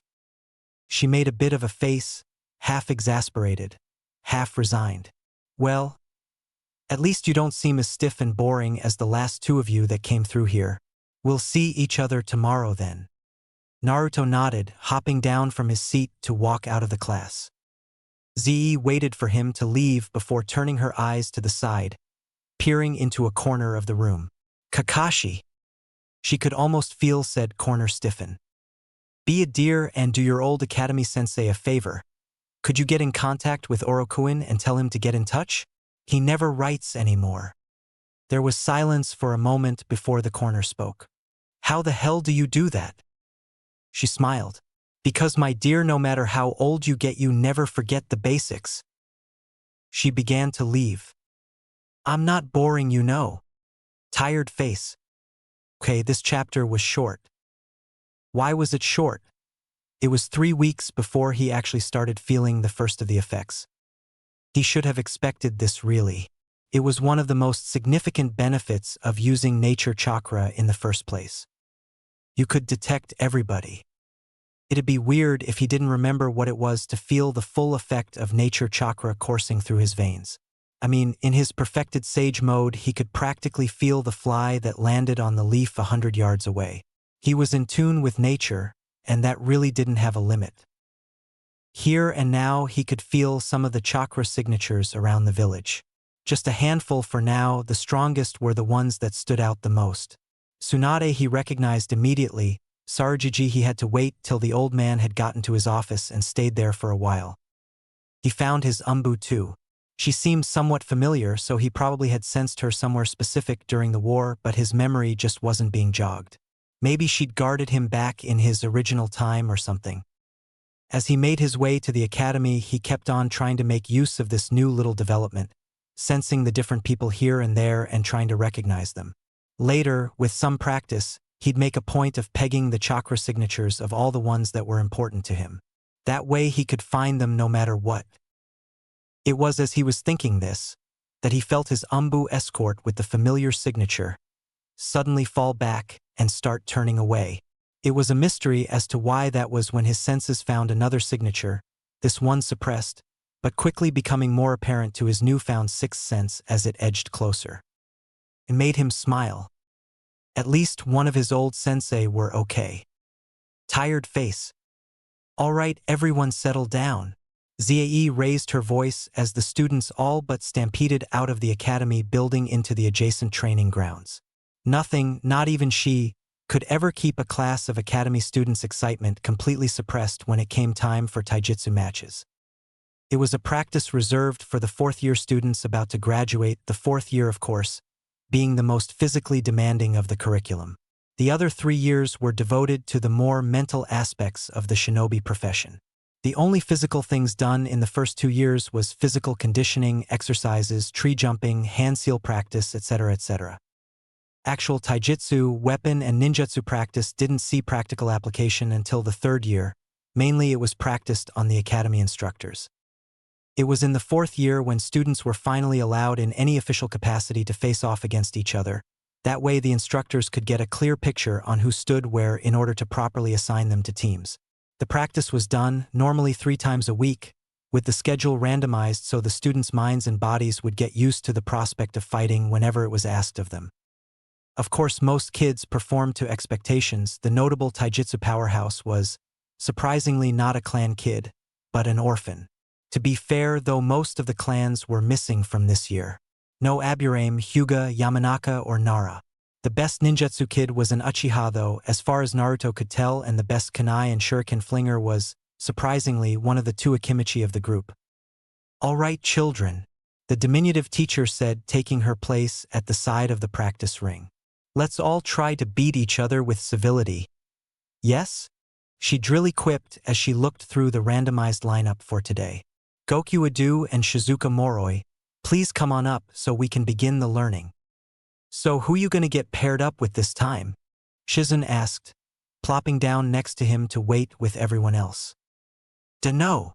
That was mostly true, but while the roster was mostly randomized, he'd noticed that his opponents were getting tougher and tougher. His first fight had been against Naotora, the class dead last. She was brash and loud like him, but she'd underestimated him, as did 90% of the class, and he'd used that to catch her completely off guard. And since she was the dead last, his next opponent didn't think much of the win. And so on and so on. Now they were catching on so that element was out. But more than that, he noticed that each of his partners was just that much more dedicated, that much faster, stronger, or smarter. Apparently, Ziei was trying to climb him up the ladder to see where exactly he should fit when it came to team placements. So no, he didn't know per se who his next enemy would be, but he could guess that it would be one of the class middlings most likely. Though she was starting to run out of time if that was really her game and it wasn't just random chance, as they said. They only had a handful of days left. I know you don't know, but come on, take a guess or something, Naruto-chan. She ruffled his hair, then he heard the sharp inhale from her on one side and footsteps to his other. Turning to look, he found none other than Yusu Taida, the favorite for this year's top rookie. He smiled. Hey Taida. The young man smiled back. Mind if I join you? He shifted a bit, shifting against Shizune to allow enough room for Taida to sit next to him. He was big for a kid. The only classmate that matched his height was one of the two Akimichi, physically stronger than most kids their age too, though that came at a trade-off of being somewhat slower than half the kids in the class too. Though, truth be told, given his family history, that might not be exactly a bad thing. While not of any Konoha clan, that did not mean the Yusu name was a run-of-the-mill family. It was a samurai clan. Samurai had always been the standing force of the daimyo of the various states. As far as he remembered from his day, they never really played much of a part in the hidden village affairs. They were, frankly, glorified clients. Keep our borders safe from the other daimyo. Kill whoever we need you to kill without question, and we'll line your pockets with enough money to keep this show running forever, was the status quo. This time around, the status quo was a bit more skewed. The first-year curricula in political and historical lessons had nearly held him back from meeting his own personal deadline of graduating in a single year. While ninja were a force to be reckoned with on any battlefield, having unlocked the secrets of chakra and the array of skills that came with such, samurai were still very much the dominant military power of the continent. One ninja was worth a handful of samurai, but there were a hell of a lot more samurai than there were ninja in the daimyo's employ. Now, the daimyo could do more than threaten them with cutting off the cash flow. He could threaten them with war. Or more likely, extermination. What's more, he could win. It would be a brutal and bloody win for either side that would effectively eviscerate both parties, leaving them as little more than carrion for the vultures that would swoop in from all sides to eat at the carcass. But now the daimyo around the continent seemed to have decided to hold on to some of their testicles when the villages were formed this time around. That left them with some negotiating leeway. One of those, in Konoha at least, was a student exchange program. A child of a samurai clan. A child of a shinobi clan. Leaving their homes to live and serve their new families in whatever way was seen fit. This was to promote a lasting peace, friendship, love and trust between the great houses. Unofficially, it was the samurai better preparing themselves for the eventuality of fighting shinobi. If not domestic ones, then definitely foreign. No child from a samurai clan would be taught the true fighting techniques of the samurai beyond a handful of basics when it came to sword wielding. A child from a shinobi clan, though especially Hyuga and Uchiha, that one had some trade to show off when he went off to his new home. That one could answer questions and teach them. Then, when the kids went back home, the samurai kid had 5 years shinobi experience and secrets under his belt. The shinobi kid had 3 years of philosophical study and 2, at best, of sword combat training, since most samurai started training their children at the ages of 14. Not exactly a huge amount of time to learn things from grandmasters and such. But oh well, such is life. Half the time the samurai kid just ended up learning sword techniques anyway, so Konoha wasn't exactly a victim that lived up to their side of the bargain either, at any rate. Taida sat and Naruto resisted the urge to poke some fun at Shizune, who, quite obvious to him, had something of a crush on the guy. It would get him a few laughs, but she knew where he lived. The fight was decent as far as academy-level students go. Both of them had their strengths and tried to use them, but one good kick that smacked against a forehead down to do, and that was that. The other fights were, for the most part, much the same. A good lucky hit normally ended them. Rarely was the fight reduced to outbrawling the other, and only the Akimichi ever got their opponents to yield, and even then only when they managed to get them in a good hold, which by now many students had learned to avoid by any means necessary. Kato Shizune and Kanbei Shin, take your places. Zie finally called. Shizune took a breath before standing. Wish me luck. Naruto nodded and smiled. Good luck. She marched down to the practice ring, standing opposite her opponent. Kanbei wasn't anything particularly special from what he could tell. No real strengths, no real weak points either. Begin. Shizune opened up with a volley of practice shuriken, a textbook tactic to get her enemy off balance when she closed in, and it worked well enough. The moment Kanbei used to dodge, she was closing the distance, launching herself at the young man with a flying kick, knocking him flat on his ass despite his hasty defense with the unbalanced footing. She jumped, looking to capitalize on her early advantage with a pounce to pin him to the ground, only for the aspiring Genin to roll out of the way, kicking at her ribs with a clumsy kick that, nevertheless, hurt and knocked her on her side as both students scrambled to get back up. Tired face. The door was flung open with a crack that drove the knob into his wall. Was this your idea all along? Orochimaru turned around, looking up from his book as he raised a slender eyebrow. You barging into my office looking for all the world as though you wished to strangle me? No, I don't believe this was any plan of mine. You haven't taken on a student in 6 years and suddenly you're applying to take a team? He snapped the book closed, smirking.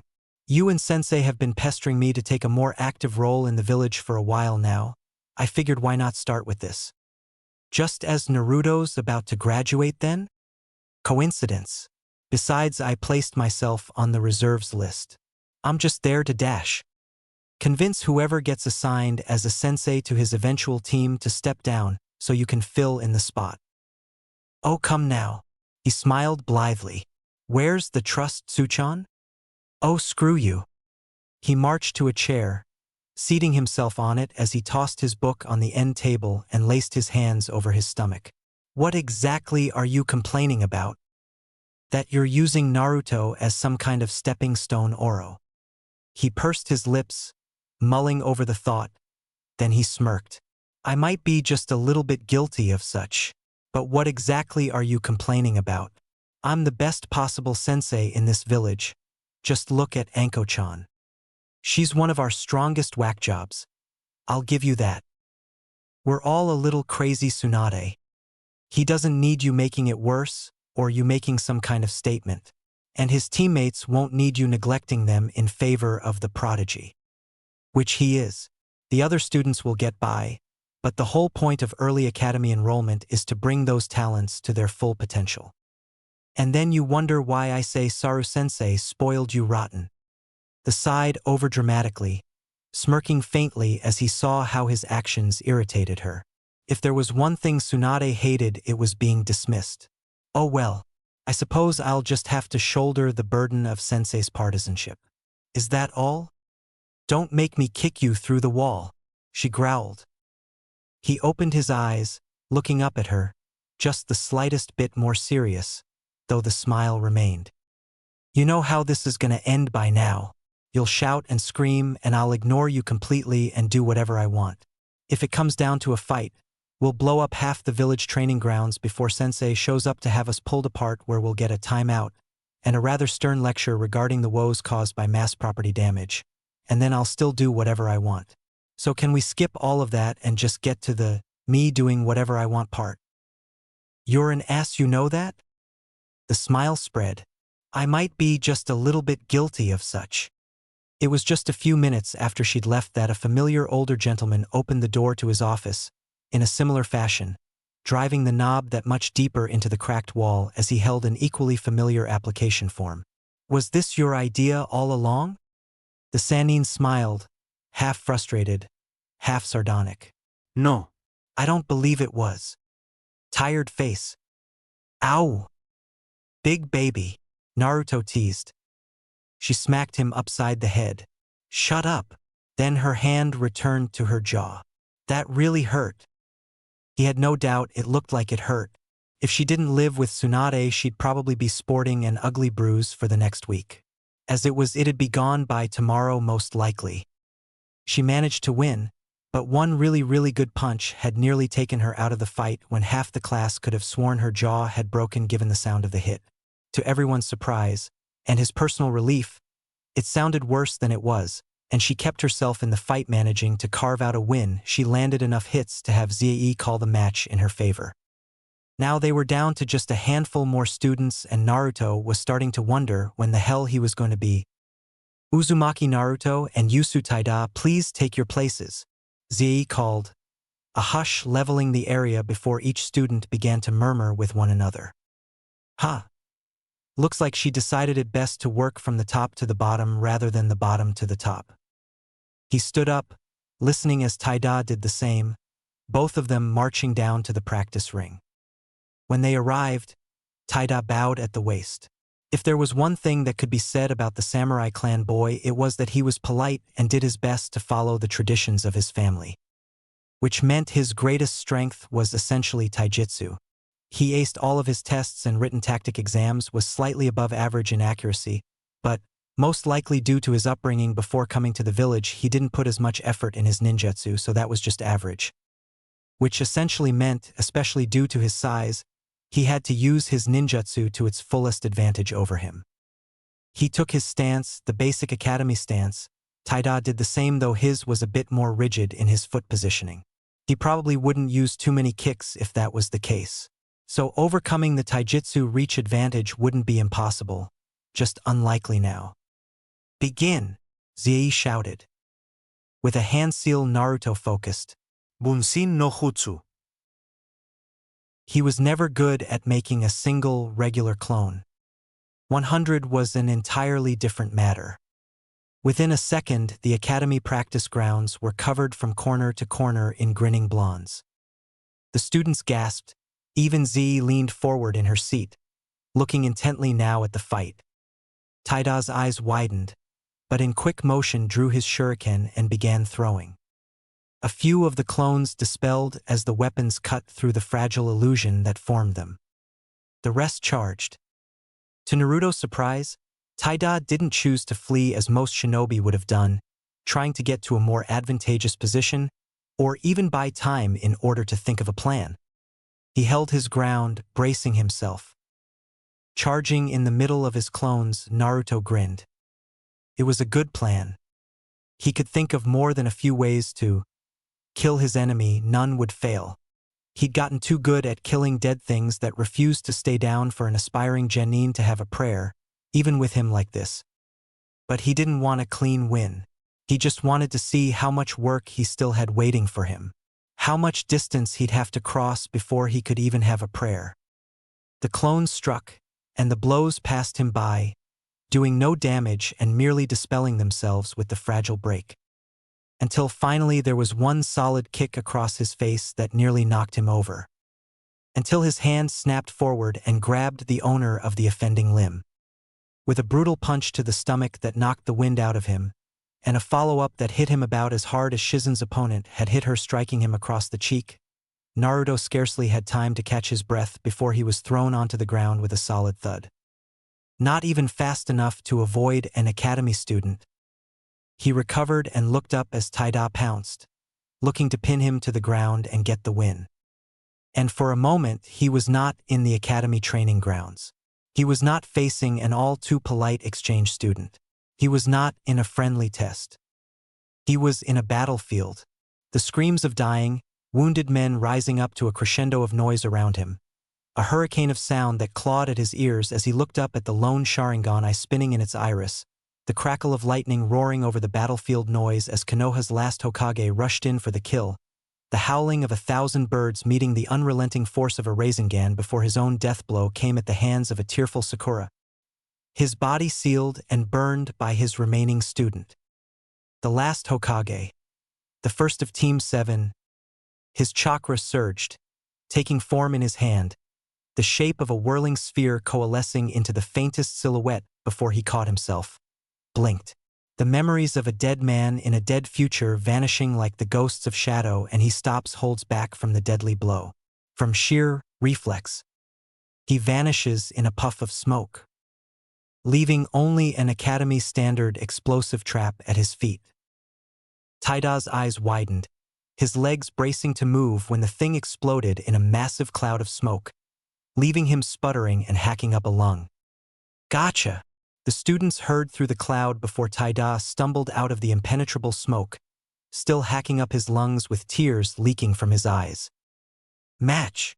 The students heard Ze shout before a quick E-rank wind jutsu did its work to blow the cloud away, revealing Naruto sitting at the edge of the ring, grinning from ear to ear despite the bloody lip. Soon enough the muttering of the other students began and Z clapped thrice to get them all to calm down.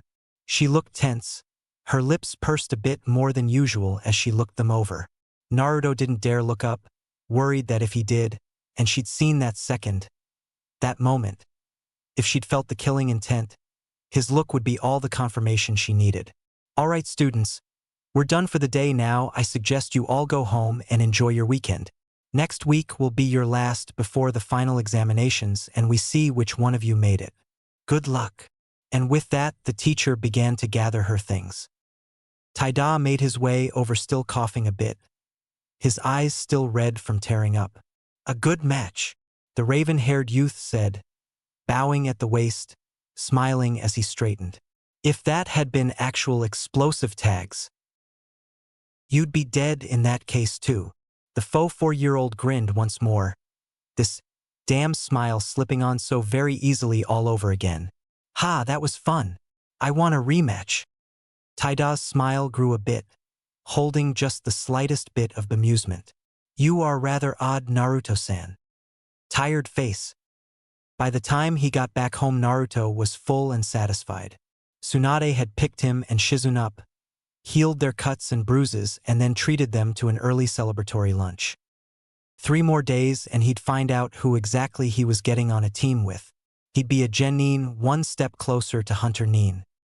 When he stepped into his home, it was to be greeted by the now familiar sensation of his nightly watcher already in wait and Kakashi-sensei leaving, with his shift now done with her arrival. It was a moment's curiosity that wormed its way into his brain, idly trying to think of who she was. The signature was familiar but strangely alien. As he went about his nightly routine, getting ready to sleep, that idle curiosity kept on gnawing at him, getting just a little bit stronger, a little bit more irritating. Finally, as he was about to step into bed, he realized something. Why the hell doesn't he just ask? And so, with a sharp about face, he follows the signature, marching out of his room and down the hallway towards his potted plant. He stretches out his hand. And with a glimmer in the air, the genjutsu falls away, revealing the woman in an umbu mask. She's surprised. Any umbu would be, really. But still he can't recognize her behind the mask. He smiles up at her. I'm Naruto. What's your name? She tilts her head to the side, looking at him as though she is the most curious of hawks, one that had just found a rodent willing to walk up to it in order to curiously sniff at its talons. In a way, he rather supposed he was. She didn't tell him her name. It had taken almost 5 minutes for him to get more than a "go back to sleep, Uzumaki-san." The conversation was short, clipped, a little awkward, and a little amusing from his perspective. He supposed he should have expected such. She was probably still reeling at the fact that he had found her at all. But still, she didn't give him her name, so he just called her Anchan. He'd nearly made Kakashi trip out of his tree when he called him Busan the next day. Either the two of them were too embarrassed to say that they'd been caught, or Gigi had decided to take on a wait-and-see approach regarding this little development. Kakashi could still hide from him with a little more effort though. He did it the next day. He was good enough. And Chan always had just a little bit of her chakra exposed though. Just enough for him to pick up her signal. Still, this livened up his days a little. For nearly the last week every day he'd go out to do some training, and now had the full and unbridled capacity to ask Kakashi for advice whenever he found him, which happened to be whenever Kakashi didn't want to put in the full effort to hide well. So with the umbu having no orders to do the contrary, and not being a big enough ass to ignore him completely, not having his book helped in this last bit, reluctantly gave a little advice and even showed him the basics of an Umbu chakra control exercise when he noticed that such was what Naruto was primarily working on. Then at night, when he'd get home, he'd make dinner for himself and Enchan, something that primarily consisted of ramen. All the while he would talk her ear off, hoping to get a word of response but mostly just talking to her while she just stood there. She never ate a bite of the food while he was awake, but it was always gone by the time he woke up. He hoped she wasn't just throwing it away. Tonight was the last night before the team assignments and he was practically bouncing off the bloody walls. Just one more day and he'd be a genin again. Step 1 would be finished with. He finished off his shower, drying himself off before he dressed and stepped out of the bathroom.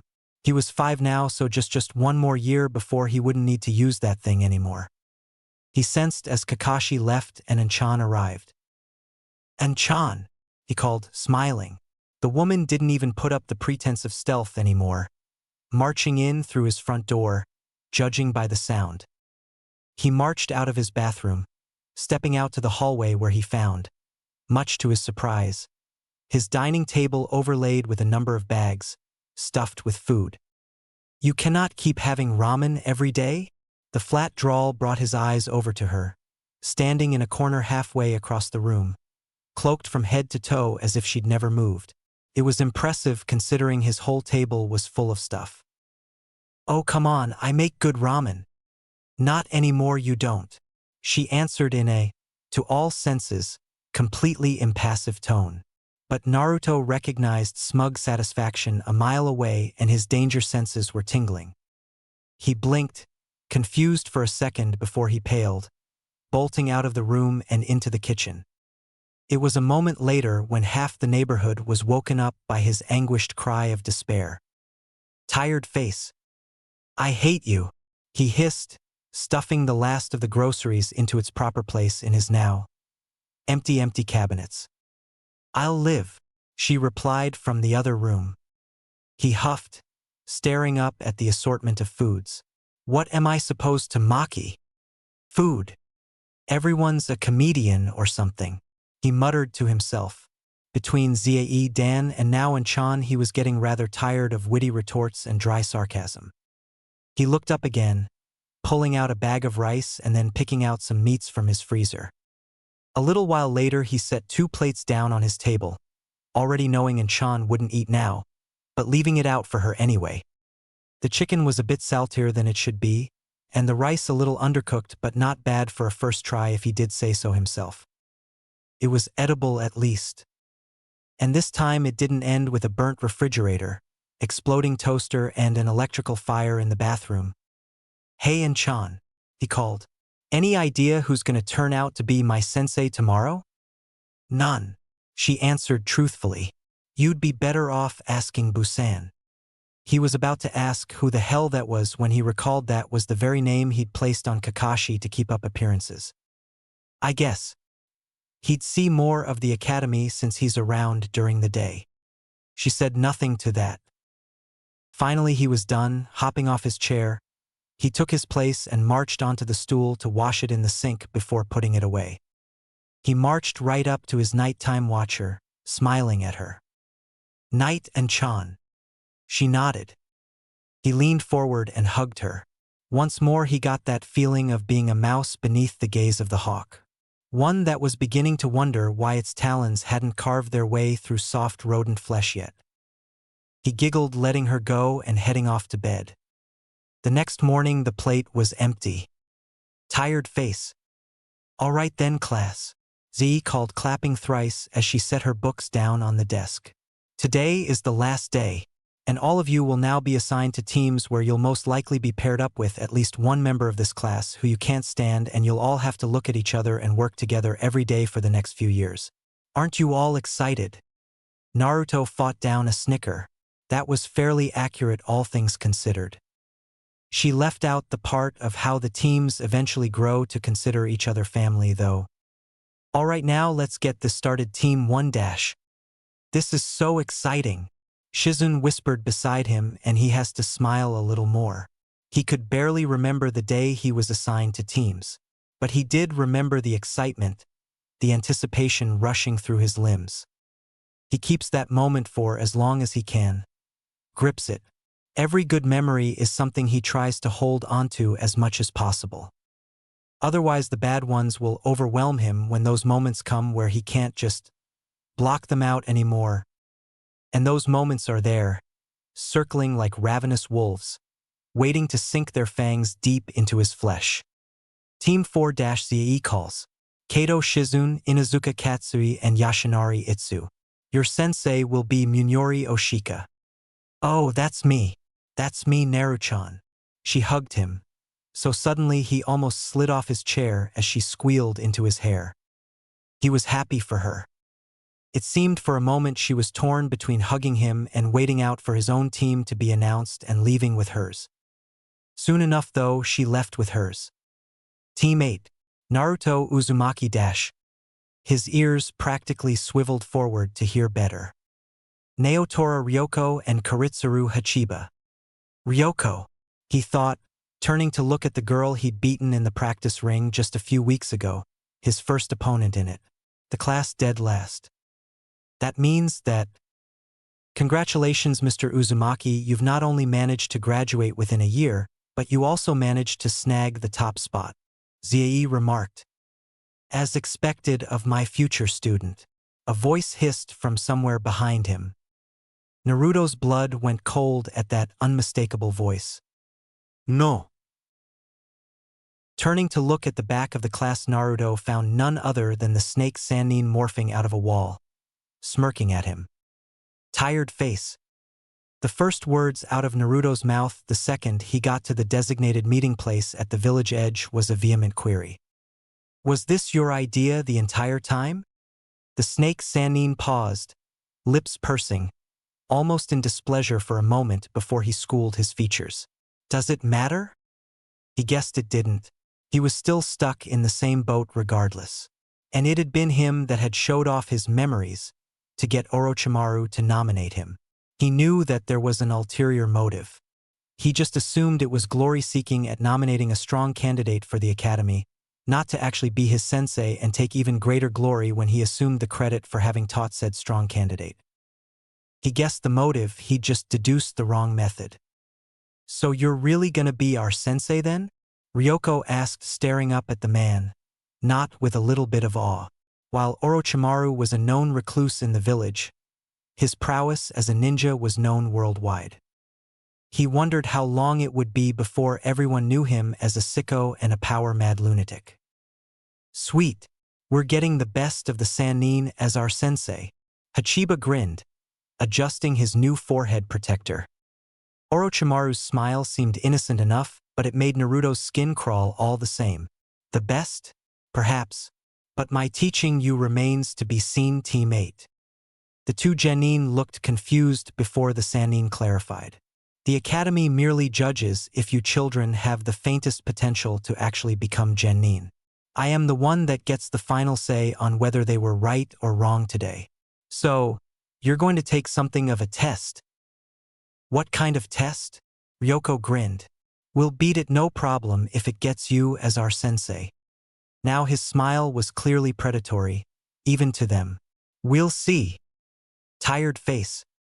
It didn't take him long to realize where they were headed. He should have expected it really.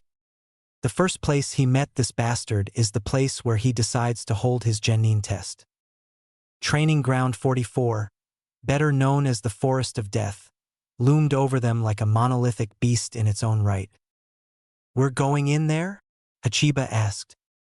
As an answer, Orochimaru forms two clones, each one grabbing a genin by the shoulder as he places his hand atop Naruto's head before the youth can react. Then they're gone in the blur of a Shunshin jutsu. When they appear again, there in the very heart of the forest, thickened trees hundreds of feet high blot out the sun. A dreary gloom hangs over the place like a pall. This is your test, the serpent says as his shadow clones dispel and he takes a few steps forward, away from them. Naruto looks around, searching for danger while trying to keep his eyes fixed on the snake. Ryoko is the one that begins to ask, what exactly are we dash? Surviving. Suddenly, all three feel a sharp, Burning agony lance up their legs. They each scream, and Naruto has enough speed to look down in time to see a snake slithering into the grass, 2 puncture marks standing out on his clothed calf. The stain of blood darkens the fabric of his pants. "You have 3 days," the Sannin said, bringing all 3 students' eyes up towards his smiling veneer. "Make it out of this forest alive, and you're my students. Fail and, well, that should be obvious considering you've just been poisoned." "Are you insane?" Hachiba shouted. "You can't be serious." Naruto drew his kunai and charged and attacked, all his suspicions proven in an instant. Orochimaru moved. His eyes could barely follow the movement before his arm was snagged in an iron-laced grip. The Sannin's strength seemed brutally unreal as the pale man painfully twisted his arm to just before the point of breaking it. With a single twitch it would snap. With a different one it would dislocate. "Not nice, Naruchan," the serpent hissed in that slithering voice as he looked to his other 2 students. 3 days, he repeated. "Then you're beyond saving." Then he was gone, releasing Naruto before he melted into the shadows of this forest like a specter. Tired face. The snake Sannin chuckled as he emerged from his shunshin. The looks on their faces. "Was this your idea the entire time?" "Oh, for God's sake," he snapped, whirling on the intruder that appeared in a similar shunshin technique, only to reveal Sarutobi's head umbu. "Hatake," he all but growled. The next person that asked him that question was going to get hurt. Badly. "That poison non-lethal?" He trailed off, but the warning was obvious. "Something of my own brew," he said, smirking a bit. He always did enjoy seeing his own work in its full splendor. "They'll certainly feel like they're dying."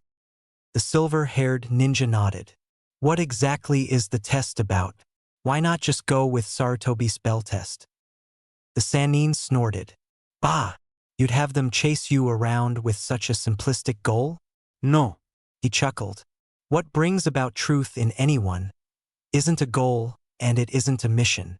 His eyes gained something of a distant look, the smile evaporating, and Kakashi had to wonder just where he'd ventured down into his memories.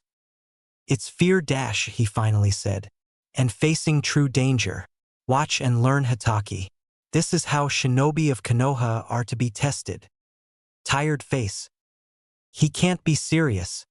"He's not serious, is he?" Hachiba shouted, almost sounding hysterical. "I'm not waiting to find out if he is," Ryoko replied, raven hair whipping around as she turned to and fro, seemingly searching for a direction to move in. "South," Naruto growled, rubbing his arm. "What?" she asked, whirling around to look at him. "We gotta go south." He answered, "This place is north of the village." "Sounds good to me," Hachiba readily agreed. "You sure? This had better not be you trying to look cool or something, Uzumaki." "I'm sure," he shot back. This place was too troublesome, twice over in order for him to forget where the hell it was. Twice the snake had screwed him and his team over here. That was 2 times too many. The second he had the strength to do it, he was shoving a Rasengan down the Sannin's throat. "Better be," she snapped. It wasn't long before they were running through the trees. Tired face. From places hidden, Kakashi watched Orochimaru's smile grow a bit. Not a bad deduction from Naruto, the umbu surmised. Still, he looked around. "I recognize this place. We're at the northern edge of the forest, almost 3 days' travel exactly from the forest to the village edge, and that's if you have a clue as to where you're going. Did you set them up to fail or something?" The Sannin smirked. Tired face. It was just beginning to approach sundown when the 3 genin could no longer shrug off the truth. They felt horrible. It had started with coughs. From there, an all too dry throat, rashes breaking out over their flesh and nausea churning their guts. They each knew it would only get worse. To his shame, Naruto was the first one that made the others stop. He was smaller, his metabolism was faster with his healing, the poison was affecting him at nearly twice the rate of his teammates. He tried to keep pace regardless until finally, his legs failed him on a jump, and he nearly plunged to the forest floor to break a limb or his neck. It was only the fact that he knew how to stick to a tree that saved him. "You okay?" Hachiba called a moment later as he came to a stop on another branch. Naruto actually had to take a moment to catch his breath before he could even think about answering. His heart was pounding so hard it felt like it was trying to hammer its way out of his rib cage. "He's the great Uzumaki. He'll be fine." Ryoko mocked through hard, labored breaths. "We're the ones that'll keel over nay? This isn't the time for goddamn jokes." Hachiba growled. "We have to keep moving." Naruto looked up at the sun, now red in the sky. No. Ryoko hissed, taking a seat as Naruto managed to gather the strength to pull himself up to the branch he'd been hanging off of. "We've got to get food and make some kind of camp before the sun sets." "Make camp? To what? Sleep?" "Yes, numbnuts, we need that. We also need to get food. We could be almost out of here. We have to keep on moving." No. "We have to make camp because if we keep on going and we're still stuck here later, it'll be too dark to see, and we'll be tired, poisoned, and hungry." Tired face. "The boy panics," Orochimaru observed. "He's a genin. Surprised he hasn't burst into tears by now. The girl's keeping her cool well enough though." The pale man nodded. "Indeed. I wonder just how she is considered the dead last. Overconfident as hell, didn't study and sucks for everything but taijutsu. Even that is just street brawling more than anything else. Orphanage recruit? Close enough. Father's a trader, travels constantly, almost never in the village. Mother's a lover of fine wines, to put it politely." Orochimaru smirked. "Old Zi must be losing her touch. Difficult to teach when they refuse to listen." Tired face. They made camp, such as it was, Naruto, allowing nature chakra to guide him as best he could with his lack of practice, found a hollowed-out, dead tree, big enough for them to use. He was relieved when Ryoko and Hanbei volunteered to go get food as opposed to gathering firewood. Right now, though he hadn't said anything, he could barely see straight, let alone take down an animal big enough for all of them to eat. And he was only feeling worse. "I'll feel better with some food and sleep," he thought to himself, his headache pounding across his forehead. He could not die here. He had to survive this. There was so much he had to do still. He moved about gathering dry leaves and twigs for the kindling. The forest of death had plenty of those, so thankfully he didn't have to expel too much effort. All in all, with his small hands and waning strength, it took 3 trips to gather an amount he thought would be enough to last them the night. The sun had set before his teammates got back. Hachiba managed to get 3 squirrels. Ryoko just caught a single snake. Hers was the more satisfying meal in his personal opinion. "Can he really do this?" Hachiba suddenly asked as they ate. "This is crazy. He can't just kill fellow leaf ninja. Never trust a snake." Naruto wheezed, eyes drooping a bit despite his effort to finish the meal. "Thought he was your special mentor or something, Uzumaki." Ryoko hissed, biting into a rather tasteless piece of meat. The forest of death didn't offer much in the way of seasoning. This time, strained as the words were, the hostility was unmistakable in his tone, even if his words hadn't portrayed it just as easily. "Kill him, one day." She opened her mouth as though she was about to say something more when she finally took a good look at him. Hey, you okay? Hey!" But his world went dark and the 2 genin had to actually scramble to keep him from tipping face first into the open fires. Ryoko gnawed on her lower lip as she and Hachiba settled Naruto back, watching him convulse on the ground as his eyes rolled so far back only the whites could be seen and blood began leaking from his nose. "Shit, he's dying. He's really dying," she screamed, holding him down for lack of anything better to do. "No shit, he's dying.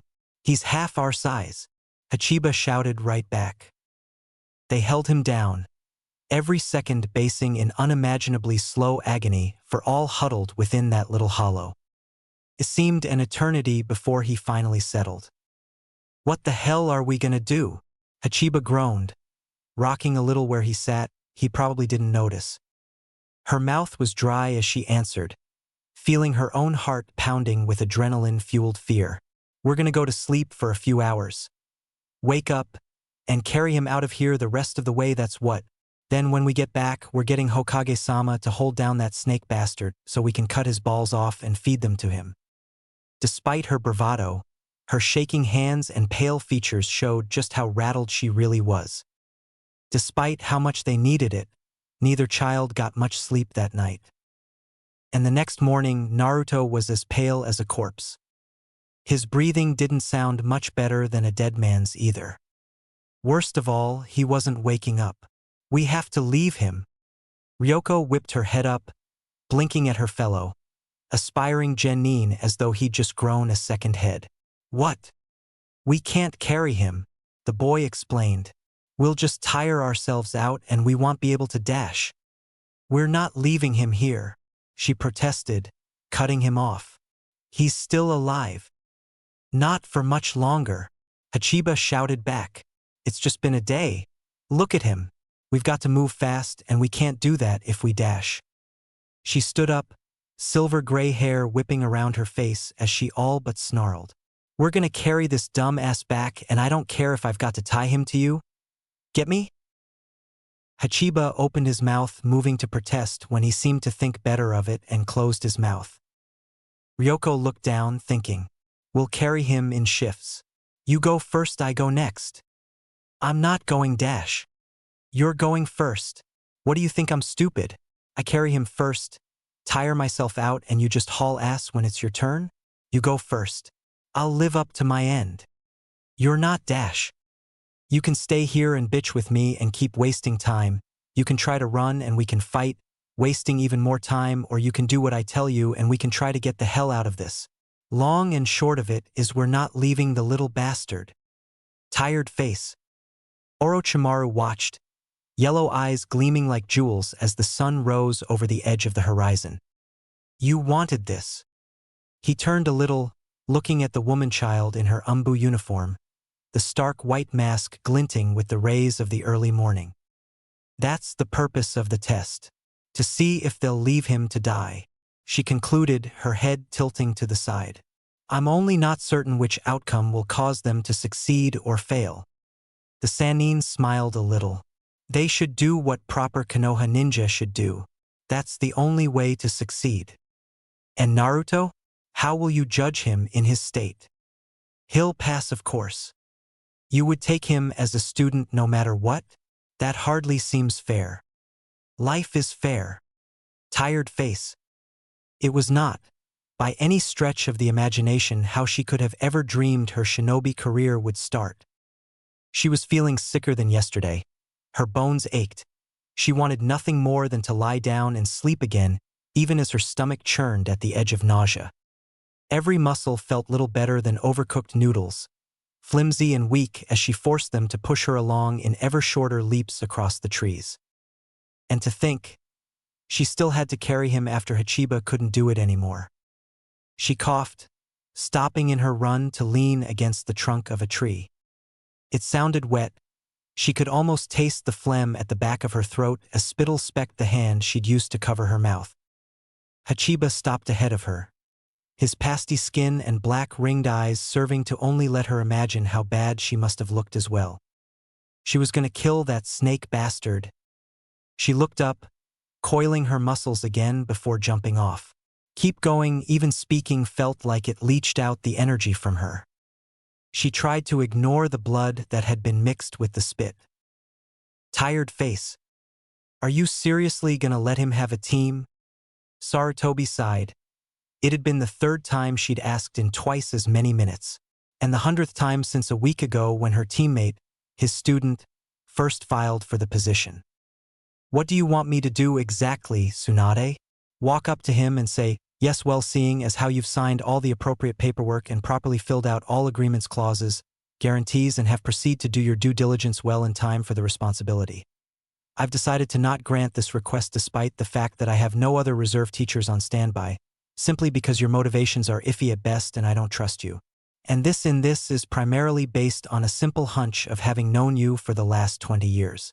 How exactly do you view that as being anywhere near impartial as I'm supposed to be as Hokage? Oh, come on. You and I both know Orochimaru is practically the antithesis to Genin instructor. He trained Anko, one student who he took on long trips to train in private without doing anything below C rank. Does not a Genin instructor make? Maybe not, but we've always pressured him to interact with the villagers more. This time he'll have to with a large team. Yes, because Orochimaru's people skills let him mingle oh so well. Do you remember the last time we managed to convince him to go to a festival? Sarutobi nearly winced. That had been interesting to say the very least. He can still train those students to be good, strong shinobi that will serve the village well. Do I really have to bring up the incident reports on Anko for this? Sarutobi rolled his eyes. All right, look. He's always had trouble with people, and he might not be the warmest of instructors, but the fact of the matter is that outside of using my executive powers as village leader to revoke his application, something that would be a very gross misuse of my authority given his results. Yes, I know your reservations on Anko Tsunade. He interrupted before she could start. The fact remains, though, that she is still one of our very best operatives for high-ranking assassinations. Her record outside the village can't be disputed, spotty as her record within the village walls might be. So yes, I am going to allow him his chance. His chance? She scoffed. You make it sound as if there's something other than personal ambition as the motivation here. The old monkey rubbed his temples. Did you two fight? Did he kill your pet? Or call you a dirty name and I miraculously missed the ensuing blowout or something? No, I just know him well enough to call out his BS. I'd trust him with my life, but that's my prerogative after fighting next to him for 20-some-odd years. And where I trust him, I can still very easily admit he's a complete dick half the time and not the best choice to be looking after preteens. I'm not going to take the team away from him, he stated flatly, leaning back in his seat. If you're really so interested in this, take your own private steps to assuage your worries as long as it doesn't blow up half the village. And yes, that is as close to a green light as you're going to get to stick your nose in his business to a reasonable degree, but his request for a Genin team is going to be upheld. As much as you or I might hold reservations about the pseudo-parenting skills, he'll need to help these students. The fact is he'll never get the opportunity to prove either of us wrong or right if we don't give him the chance every once in a blue moon. Can I come back here and kick you when this whole thing blows up? She asked with a look that could have scratched his face off. You're allowed to come back here and tell me I told you so. That much I'll grant. Tired face. It was a little past noon when it was her turn. Hachiba looked ready to keel over, breathing like a winded dog, coughing up half his lungs between breaths. She trudged over, feet slogging through the light mud of the forest floor. They'd long since abandoned the treetops when it was clear their legs didn't have the strength to carry them in the jumps anymore. When she lifted Naruto, her arms nearly failed her, and it was obvious after a moment that she wouldn't be able to carry him like the child he was. She opted instead to lift him to lay across her shoulders, every muscle in her legs feeling as though it was being slowly carved open by flaying knives. She looked up at Hachiba. Come on, she said. Let's just keep moving. He nodded, and soon enough they were both walking again. They didn't have the strength to run anymore. She had to focus to even do that, concentrate on just putting one foot in front of the other, struggling with waning strength. Her insides burned, her throat bled, black fluid leaked from her tear ducts as blue veins became visible under pasty white skin. Worse and worse the symptoms grew as she focused on just putting one foot in front of the other. Then she tripped. She hadn't noticed the root. She could barely see the ground, so clouded her vision was. It snagged on the top of her foot and she fell forward, not even having the presence of mind to break her fall. The breath left her lungs and Naruto's weight on her shoulders didn't help at all. She hissed, cursing as she struggled to draw in a proper breath amidst her coughs. She glanced up, watching as Hachiba kept walking. She would have called for him if she had the strength. she watching him keep walking as she struggled to get to her hands and knees. Come on, she thought with a strangled hiss. You still have a whole day left before you roll over and die in a ditch, damn it. Move. She got to her feet. When she looked down at the half-dead Naruto, she reached down to lift him. She only succeeded in nearly tripping again in the slick mud. When lifting him failed, she tried dragging. A sound not entirely unlike a giggle escaped her when she realized she was losing the strength in her fingers to make a firm enough grip to go with the lack of strength. She walked over to his side. She didn't know if she'd have the strength to stand back up, so she didn't kneel. She kicked him. Come on. You've been sleeping enough. Get up, I can't carry you anymore, and Hachiba left. I'm talking to a corpse, she noted somewhere, ignoring it as she dug her foot into his ribs again. Come on. Get up, you damn bastard. But he lay there, pale and unmoving. She wasn't even sure if he was breathing anymore. Get up. Get up. She kicked one more time with all her strength, and on this one her leg buckled beneath her, sending her to the ground where she was close enough to lift a fist and let it fall against his chest. You're not supposed to die this easy, she hissed, unaware of the frustrated, angry tears that glimmered behind her eyes. Get up, please. She tries to stand. She can't. I don't want to die here. She's crying now, and the sobs are unmistakable this time. Not here. Not in this forest. Not in some forgotten corner where that coward Hachiba would be the only one to survive. Enough. She doesn't recognize the voice. Doesn't even see the person before she's lifted by strong, calloused hands, hugging the fabric of a cloak as the sudden vertigo of her movement churns her guts with nausea all over again. You're interfering with my exam. She recognizes that voice though, and she clutches the robe tighter, burrowing her face into the neck of the woman. Your test is done. She hears her state flatly, the voice jumping from the pulse point of her neck against Ryoko's cheek. The woman starts walking, and before long she's carried out of the forest. As she leaves, she notices that little pleased smile on that horrid, pale face. It's a leering, wicked thing to her eye, one that sends a shiver down her spine. She closes her eyes and thanks whatever might be listening out there for ending this nightmare. Tired face. It was hours after this that he woke to a white ceiling. Not exactly unfamiliar. What was unfamiliar was the fact that he was feeling, all things considered, great. Seeing as how his last memories was of a poison-induced blackout, he rather suspected he should be feeling a bit crappier, truth be told. He sat up, surprised to find Dan sleeping in a corner of the room, a trail of drool leaking from the corner of his mouth to trail down his cheek. Dash, he croaked. His throat was dry. Why did that always seem to happen when he woke up at the hospital? He reached for the bedside table where a full glass of water was waiting for him. Evidently, Tsunade knew better with so many patients. He drank the warm water gratefully, swallowing and gasping for breath when he was done. Done. The white-haired man jumped a bit, scrunching up his features at the foul taste in his mouth.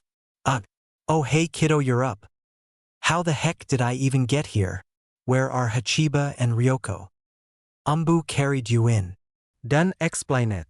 Suchan was having an apoplectic fit, I swear. She stormed out after she was sure you and your teammate would be safe. Damn near destroyed the forest of death in the bloodbath that followed. Naruto paled. Tsunade had gone to fight that snake bastard alone? Is she all right? What are you doing here? Shouldn't you be helping her? Done, smirked. Me? Get between a fight Tsunade's having with Oro? I'm good, but I ain't that good. Besides, if I do, she'll complain about not getting enough exercise later. Naruto's mouth was hanging slightly open. You know, you could be a little more, I don't know, concerned maybe? He tried to kill me and my teammates. What makes you think he wouldn't do dash? Actually, he didn't. Dan interrupted with a lazy shrug. The drugs he pumped into you were a real nasty mix, but it wasn't anything lethal. You've been sitting here for 3 or 4 hours with Tsuchan seal letting it run its course faster. It dissolves into little more than water after it done a fair job of making you feel miserable and sick for a few days. The silver-haired man scratched his chin. Gotta give him points for creativity if nothing else. The blonde blinked. He didn't poison us? Dan shook his head. I know you've lost your memories, kiddo, but one thing you can count on is the fact that you're probably one of the only people that's actually safe from Oro. He held you when you were a baby, you know. I think you're the only kid besides Anko he might actually like. That's not very reassuring. The door opened, and Naruto was greeted to the sight of Tsunade. Scratched, mud-covered, irritated Tsunade. She looked at Dan. Keep the count 11 even. The white-haired man nodded. She looked back at Naruto, the hard glint vanishing from her eyes. Hey kiddo, she greeted, marching in, green hands already focusing with chakra. Nothing missing? She asked. Nah, he answered. I feel fine actually. How are Ryoko and Hachiba? Ryoko's still in her room, she answered, sleeping it off. Hachiba was picked up by his parents an hour or so ago from what I'm told. They're both okay.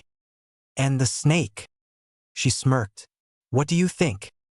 Tired face. The next day, Orochimaru was still cradling his skull with an ice pack, sitting in his home resting from Tsunade's wrath. Unlike her, he didn't have the luxury of just healing everything and moving along like a fiddle. He gave as good as he got in any non-lethal match, but with her it always had the rather distinct irritating factor of seeing her prancing around without a care for the odd broken bone or two after it was done. Meanwhile, he was here nursing a bruise the size of the village monument on his ribs and what felt like a cracked skull.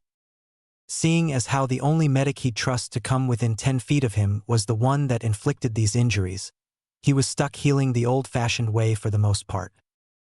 Still, he'd managed to write up and file his report before her rampage had thundered along to find him, having sent it off via summoned snake to deliver it to the proper archivists. He'd have taken it himself if he hadn't made a point to avoid property damage. Tsunade certainly wouldn't have half the mind to avoid given her anger if they'd met in the village proper. And people said he wasn't considerate.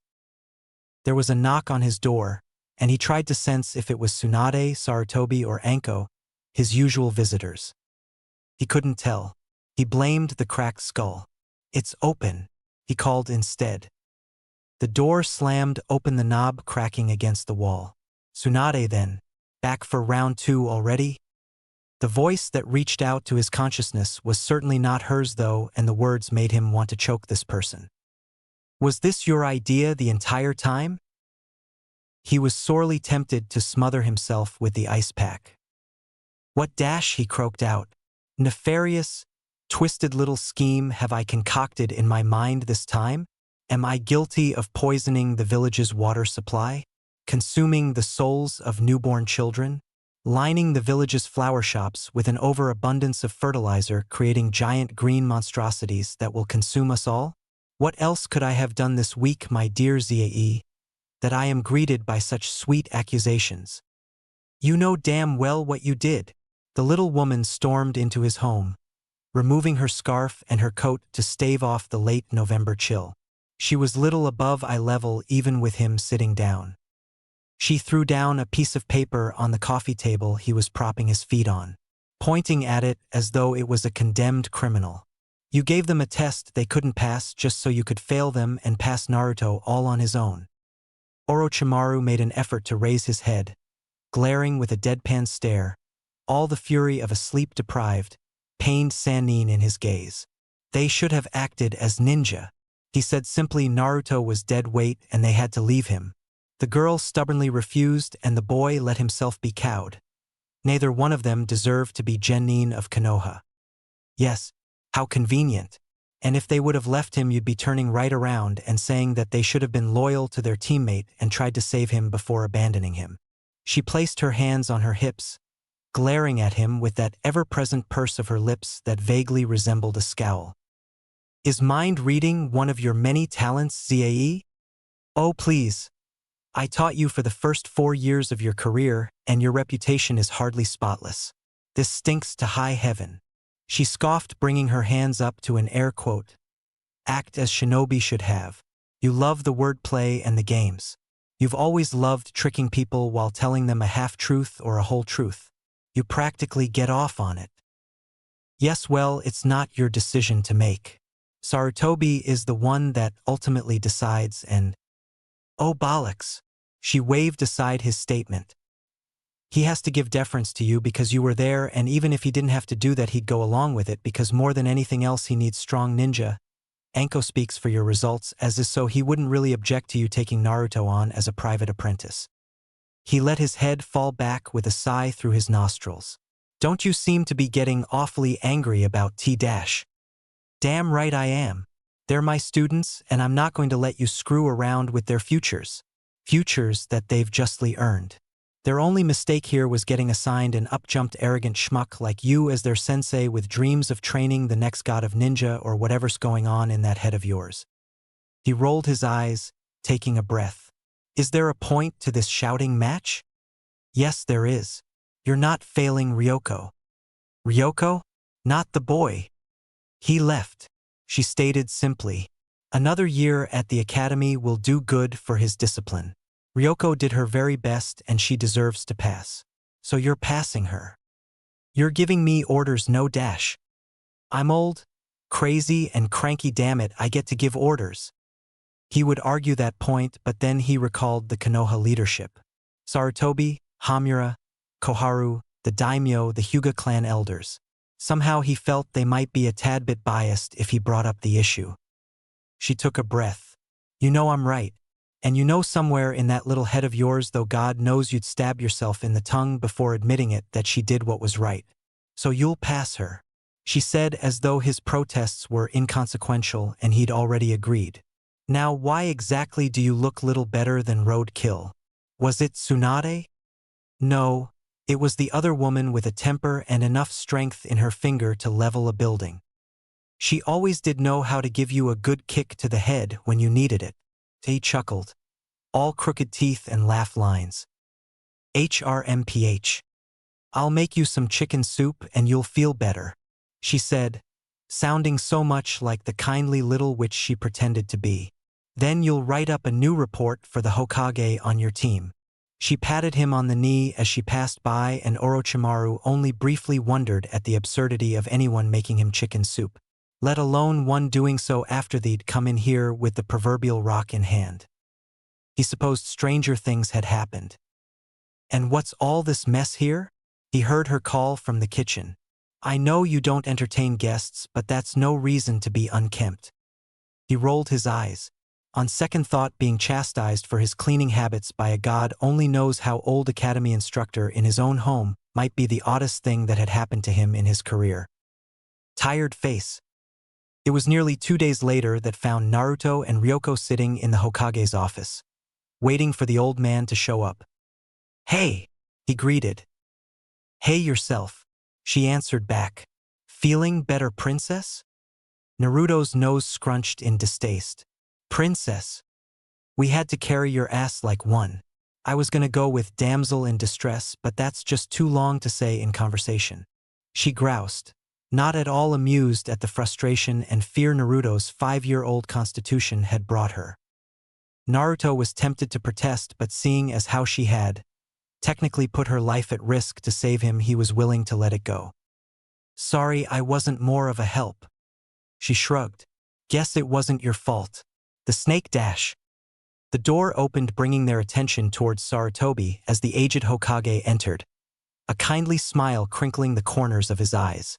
Naruto-kun. Ryoko-chan. Ryoko stood and bowed awkwardly, utterly unused to the act. Hokage-sama. Hey old man. She gave him an odd look as Sarutobi ruffled his hair and patted her on the shoulder before walking by them to sit on his chair. He took off his hat, revealing his liver-spotted scalp. Word is you two had an interesting exam. Your student's a whack job, Ryoko blurted out before she blushed, remembering who she was talking to. That snake's bad news, old man, Naruto growled. Sarutobi looked sadly at the boy. To think he'd once been so very fond of the pale Sannin. Yes, well. He leaned forward, lacing his fingers in front of his mouth in a way that reminded Naruto of his Tsunade. The fact is you too passed your exam. Hachiba didn't? No one missed the cheerful gleam in her eyes when she asked. No. Orochimaru has deemed him unfit to be a genin as of yet. Given his panic, I'm inclined to agree.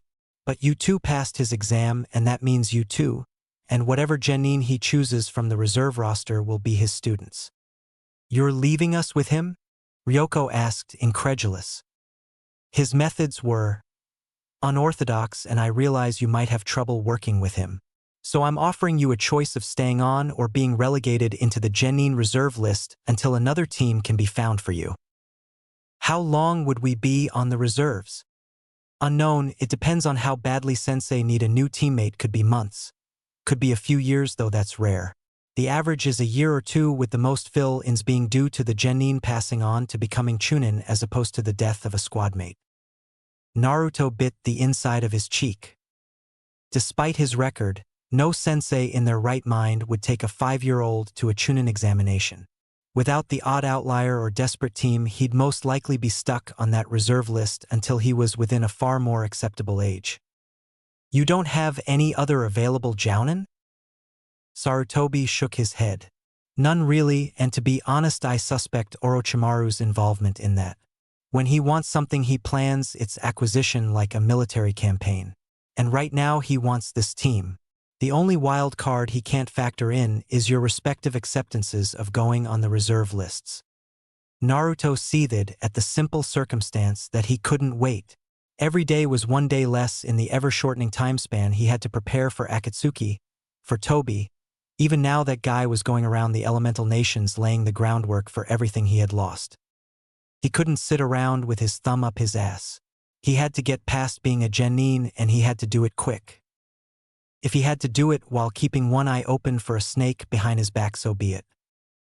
I'm not going on the reserves, he announced resolutely. I'll ask for a sensei transfer 6 months from now, but I'm not going on the reserves. Sarutobi raised an eyebrow, curious, but he didn't press for information as he turned to Ryoko. And you, Ryoko-chan? The gray-haired girl frowned, almost scowled, glaring at Naruto before turning back to him. I ain't quitting either. He had a distinct impression that it was more a competitive nature than good judgment at work there. Still, very well. Then you are officially Team 8 under the guide of Jounin Orochimaru. Report to Training Grounds 17 tomorrow morning at 8 a.m. I'll send word to your sensei of your acceptance later today. And just like that, their genin life was officially underway. Naruto really didn't want to say what was becoming rather apparent. He really didn't. So he'd just settle for saying that studying under Orochimaru was not what he'd been expecting, and he'd been expecting quite a few things. He was, in comparison to the other teachers he'd had beforehand, he was not going to give the man a compliment. He would settle on a perfectionist and demanded such in both his students' ability to learn and his ability to teach. In short, he wouldn't let up until you could do whatever it was he was asking you to do. Jiraiya and Kakashi were very hands-off teachers. The only teacher he had that Orochimaru somewhat resembled in methodology was B. The former two would give you a concept and throw you to the proverbial wolves to figure it out, learning by doing and such. B had guided him along to learn how to be in harmony with Kurama. Though he wondered half the time if the circumstances were what kept him so attentive as opposed to his own teaching practices. B seemed like he would have preferred to be writing up a song or something as opposed to lecturing. Orochimaru, though, was attentive to everything. The first thing he'd done with them was have them fight him. No ninjutsu or genjutsu allowed, just pure taijutsu. They hadn't touched him, of course, that wasn't the purpose. They fought him in hand-to-hand for several hours, with the snake occasionally pulling off some strange maneuver Naruto never even dreamed of, to attack or forcing them to break away from standard academy taijutsu. As he was fighting them, Orochimaru broke down absolutely every aspect of their physical makeup/fighting preferences. Every tell that they had, how they leaned, where they looked, what they tried to do by instinct, whether it was block, dodge, or counter, he cataloged and then informed them of what he'd seen later when they'd been eating their lunch. The first thing I'll do with you two is teach you both a new taijutsu style. The academy basics are a one-size-fits-all form that is there out of necessity. Now that you are my soldiers, it is my job to hone you into the weapons you will one day become. And the first step is learning how to win at a simple fist fight. Ryoko had questioned him on such. Everyone knew that out of the two remaining sannin, Orochimaru was by far the most well-versed in the arts of ninjutsu. A ninja's life is measured in the chakra he has. For most, this means that once they've run out of this precious resource, they might as well be dead. Even a shinobi several times weaker, or even a simple samurai, could end their lives with little more than a knife. Before I teach either of you how to spend your own share of this precious resource, I will first teach you to turn the knife against that weaker shinobi. How to defend yourself and ultimately kill whatever wishes to turn you into prey with your bare hands. As my soldiers, you are reflections of myself. And I will not be found wanting by having one of you die to a simple brigand with a good sword arm. The very next day, he'd brought them both scrolls for stretches and exercises that had to be completed every morning before training, and every week he would test them to see how well they could pull their respective exercises off. If they failed, well, let's just say they didn't exactly want a repeat performance and leave it at that. Training consisted of drills. Every day over and over they would do a variety of physical exercises from running to push-ups to crunches and so on, followed by the early katas of their taijutsu styles, with one Orochi leading Ryoko and the other helping Naruto. Ryoko's style, from what Naruto could gather, was fast, using quick hand strikes, ones that could easily incorporate kunai or shuriken held in the hands and flexibility to avoid or absorb attacks as opposed to a more meat and potatoes blocking punching. He vaguely wondered if it was the so-called snake style and that she'd learned to eventually seize openings and exploit pressure points and such. With him, however, it would still be a great number of years before he was anywhere near a physical capacity to go pound for pound with a full-grown civilian, let alone a shinobi. So his style was focused on kicks and knives. The leg, of course, being far larger than the fist, also carried the most amount of power and reach, something he sorely lacked. The only thing he was using his hands for was the occasional block and the acrobatic dodge. The entire style revolved around quick footwork and powerful chakra-enhanced blows. The knives came into play when he grappled. Given his small size, it wasn't out of the question for him to nimbly latch onto a whole limb, be it a leg or an arm. Where most fighters could take these limbs and break them through sheer brute power, he could just latch onto them like a gnat and keep cutting till he disabled the limb or hit something vital. And given the amount of veins and arteries present in the hips, legs, arms, and biceps, killing a man who overextended his punch wouldn't take very long. He kept on insisting ninjutsu would level the playing field even further, but the snake was flatly refusing, even sabotaging his and Ryoko's own efforts to go to the Konoha library and find some stuff for themselves. Somehow he'd gotten Gigi to sign an order for the employees to not let either of them into the shinobi sections of the library. He didn't even know such an order existed. So, in that aspect at least, he could take some petty satisfaction at calling the sannin a prick in this regard. Still didn't change the fact that he was cut off from any easy ninjutsu sources. He would practice some of his own techniques privately if he ever had a private moment, where Kakashi-sensei was no longer watching him during days because he was training with the snake, and Chan still watched him at night. While he kinda liked the faceless woman, she was really killing any opportunity he might have had to be discreet. "Hey!" The blonde looked up, finding the gray-haired Ryoko standing at the road ahead. "Oh hey," he greeted with a smile. "You're up earlier than usual." She shrugged. "Or you just slept in later than usual. Come on, let's walk." They made their way down the road, the early morning cold finally dissipating to make way for the sun's warmth. "So," he ventured by way of conversation, "when do you think we'll get a mission? It's almost been 2 months. D rank sucked, but at least now, knowing what to expect, he could take some vindictive pleasure in watching Ryoko's reaction to the news that their missions would be little more than chores people were too lazy to do themselves. "Dunno. When he's happy with our taijutsu, I guess," she answered, lacing her hands back behind her head as she strolled along. "It sucks that he's not teaching us any ninjutsu though." I mean, what kind of ninja can you be with just the academy stuff under your belt? I know this Uchiha kid, younger than me by a year, and he can already spit fireballs. I want to burn annoying people too. She seemed to smile in delight at the prospect. Naruto's sweat dropped a bit at that. When they arrived, Orochimaru, as usual, was already there waiting for them. It was with some surprise, though, that they took notice of someone else. Naruto, Ryoko, he said by way of greeting, not even lifting his eyes from the paper scroll. He was unfurling in one hand and refurling in the other as he read it. Meet your new teammate, Kyofu. She was a tall girl, older than both of them easy. Dark purple hair that trailed down towards her lower back in a straight cascade. Mocha skin deigned some ancestry from Kumogakure. It was a stark contrast to Ryoko's silver gray, Anko-like style. Naruto would say she was, if not 15, then very close to it. Now his lack of age was even more apparent, as was his rather obvious height challenge.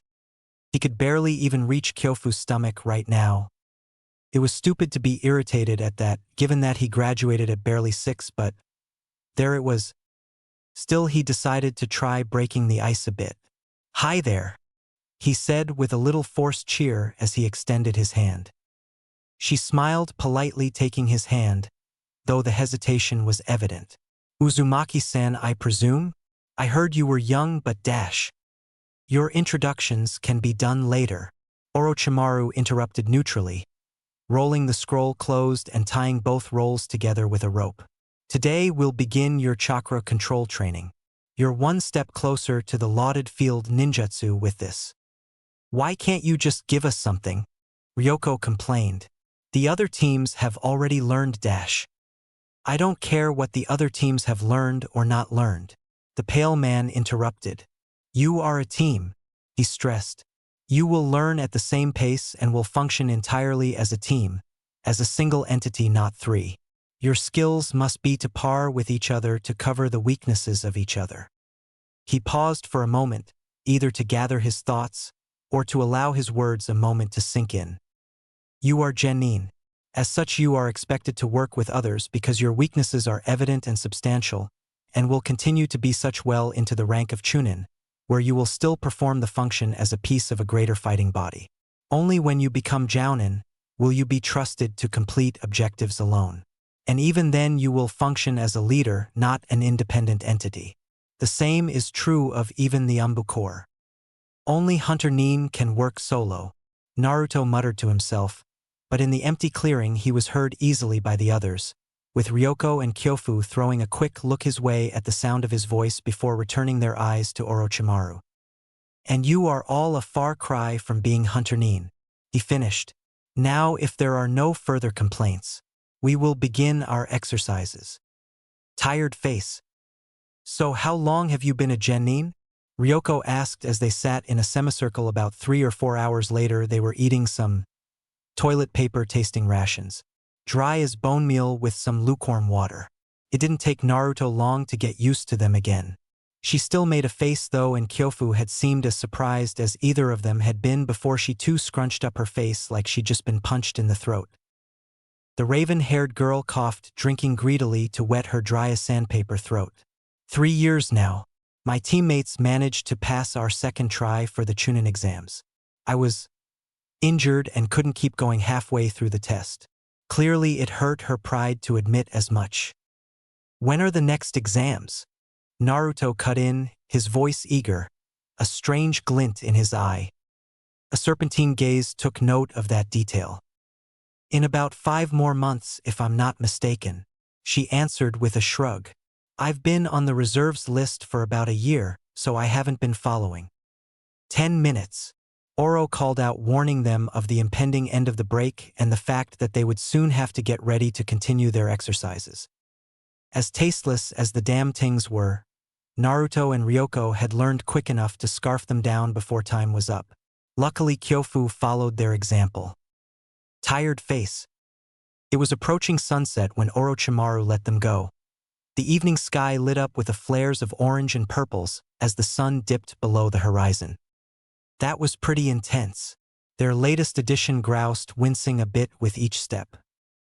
We get to do it again tomorrow, Ryoko hissed, rubbing her stomach where her abs were currently making their displeasure known. Getting the concept of tree walking down had largely lost its luster when the Sannin demanded they each do a set of 30 crunches while hanging upside down from the tree, their feet to the branches and heads to the ground. The pain had largely fractured her delicate knowledge of chakra control. Naruto and Kyofu had managed to hold themselves up though, much to her irritation. Naruto nodded. With 5 months left before the next exams, it was likely that they would get to ninjutsu by then, which was a serious supplement he needed to his punching power no matter what taijutsu-style Orochimaru was trying to drill into. He paused, his heightened senses of the diluted nature chakra rushing through his coils, going off like a flare in his thoughts. There was a very familiar presence just a little ways off to the side. He grinned like a Cheshire cat. "I'll see you guys in a bit," he said quickly before swiftly swiveling around on his heel to head down a different road. "What was that about?" Kyofu questioned with a raised eyebrow. Ryoko shrugged. "How should I know?" Naruto, meanwhile, very nearly seemed to slither between the people of the late evening, coiling through them like a bloodhound on a mission as he honed in on the presence that had caught his attention. He walked up to a raven-haired woman wearing a red and black hakama and haori, examining a piece of fruit on the market stand. He smiled as he walked up behind her. "An-chan!" he cried exuberantly, as loud and high-pitched as his 6-year-old voice allowed. The woman seemed to straighten before slowly turning around, one eyebrow hooked high on her forehead. Naruto-kun, she said, onyx black eyes showing little surprise outside of the initial stiffening of her shoulders. Naruto grinned in response, quickly coming to 3 conclusions. 1. She was young. Well, younger than he thought she'd be. In fact, he'd say she may just be at Kyofu's age. Though she was an inch or 2 taller, which with the mask and voice muffling had probably attributed for her to seem like she was already in her 20s or so. 2. "You're pretty," he exclaimed, as blunt and truthful now as he'd always been. The eyebrow arched up just a little further and a seldom-seen smirk graced her features.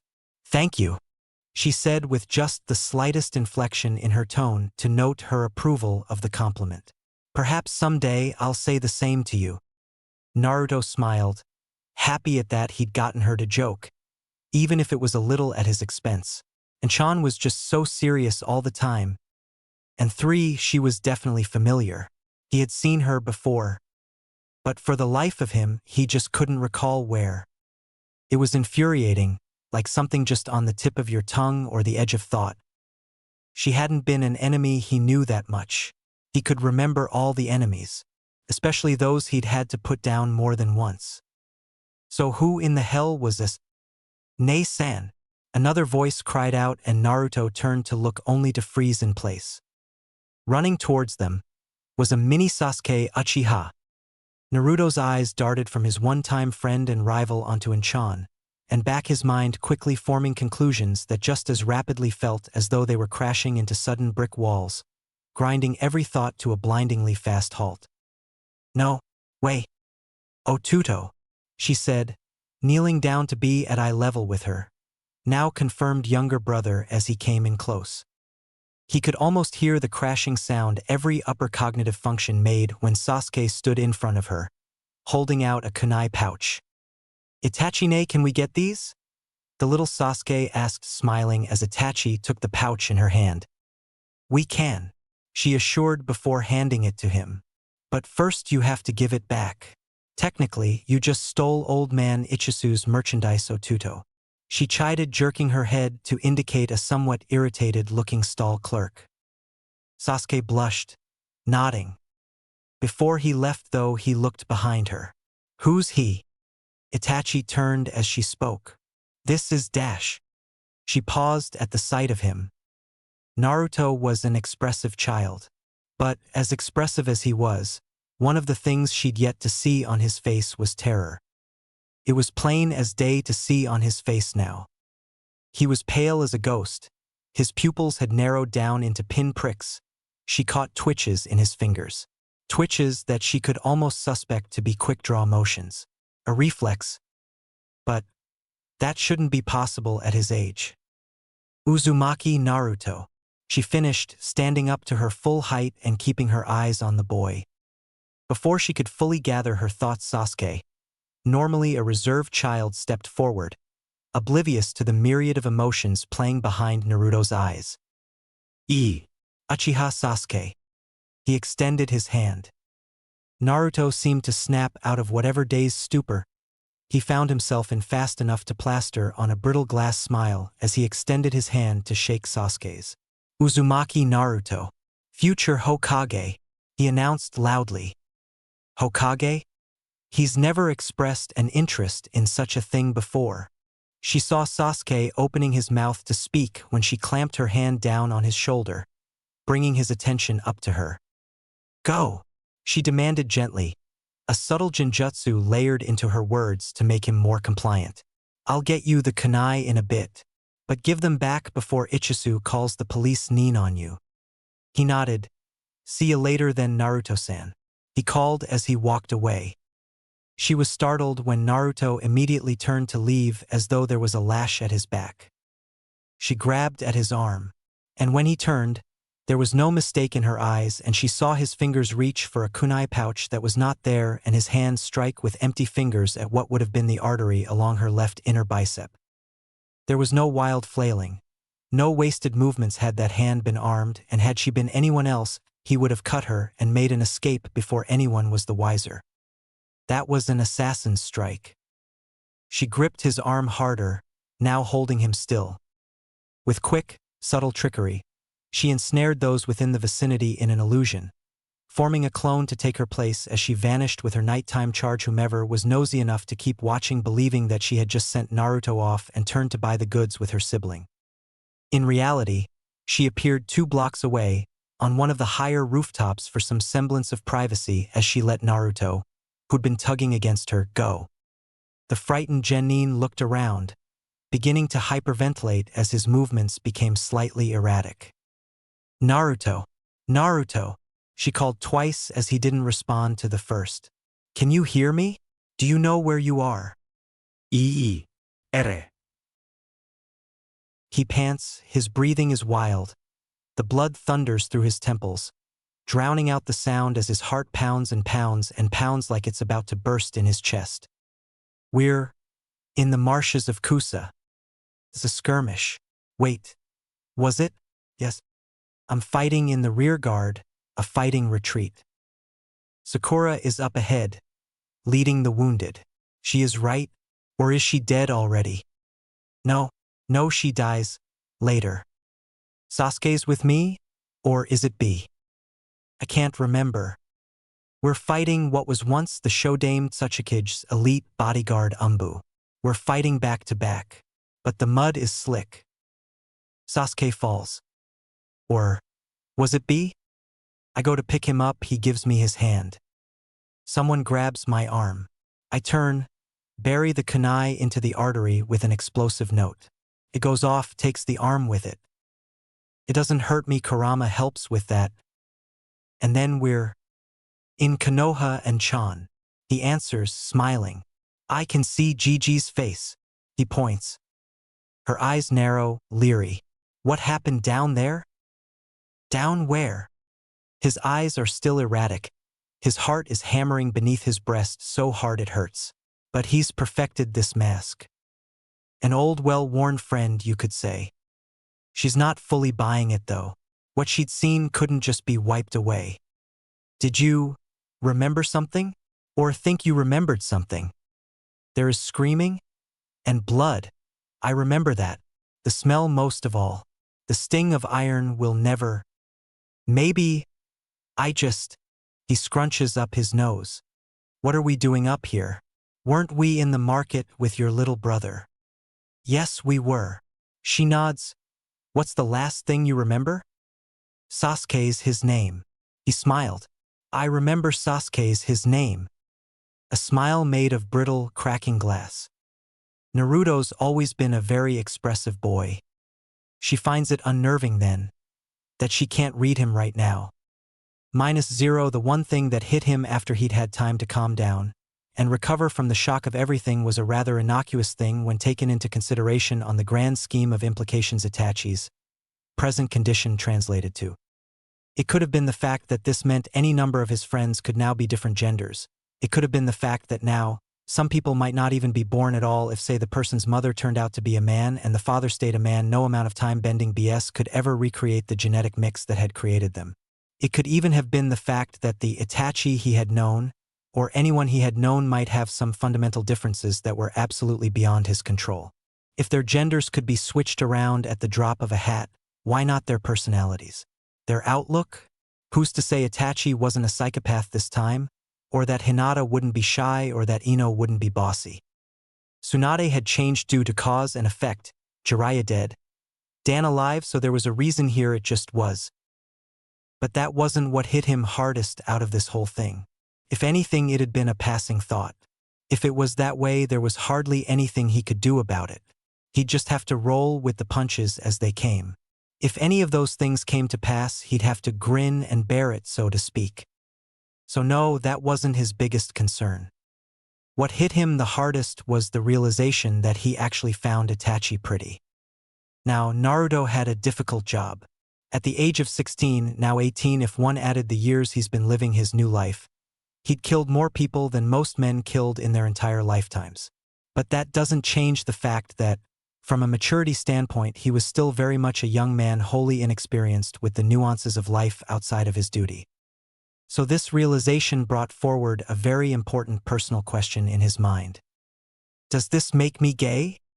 And this was the cause of his current state.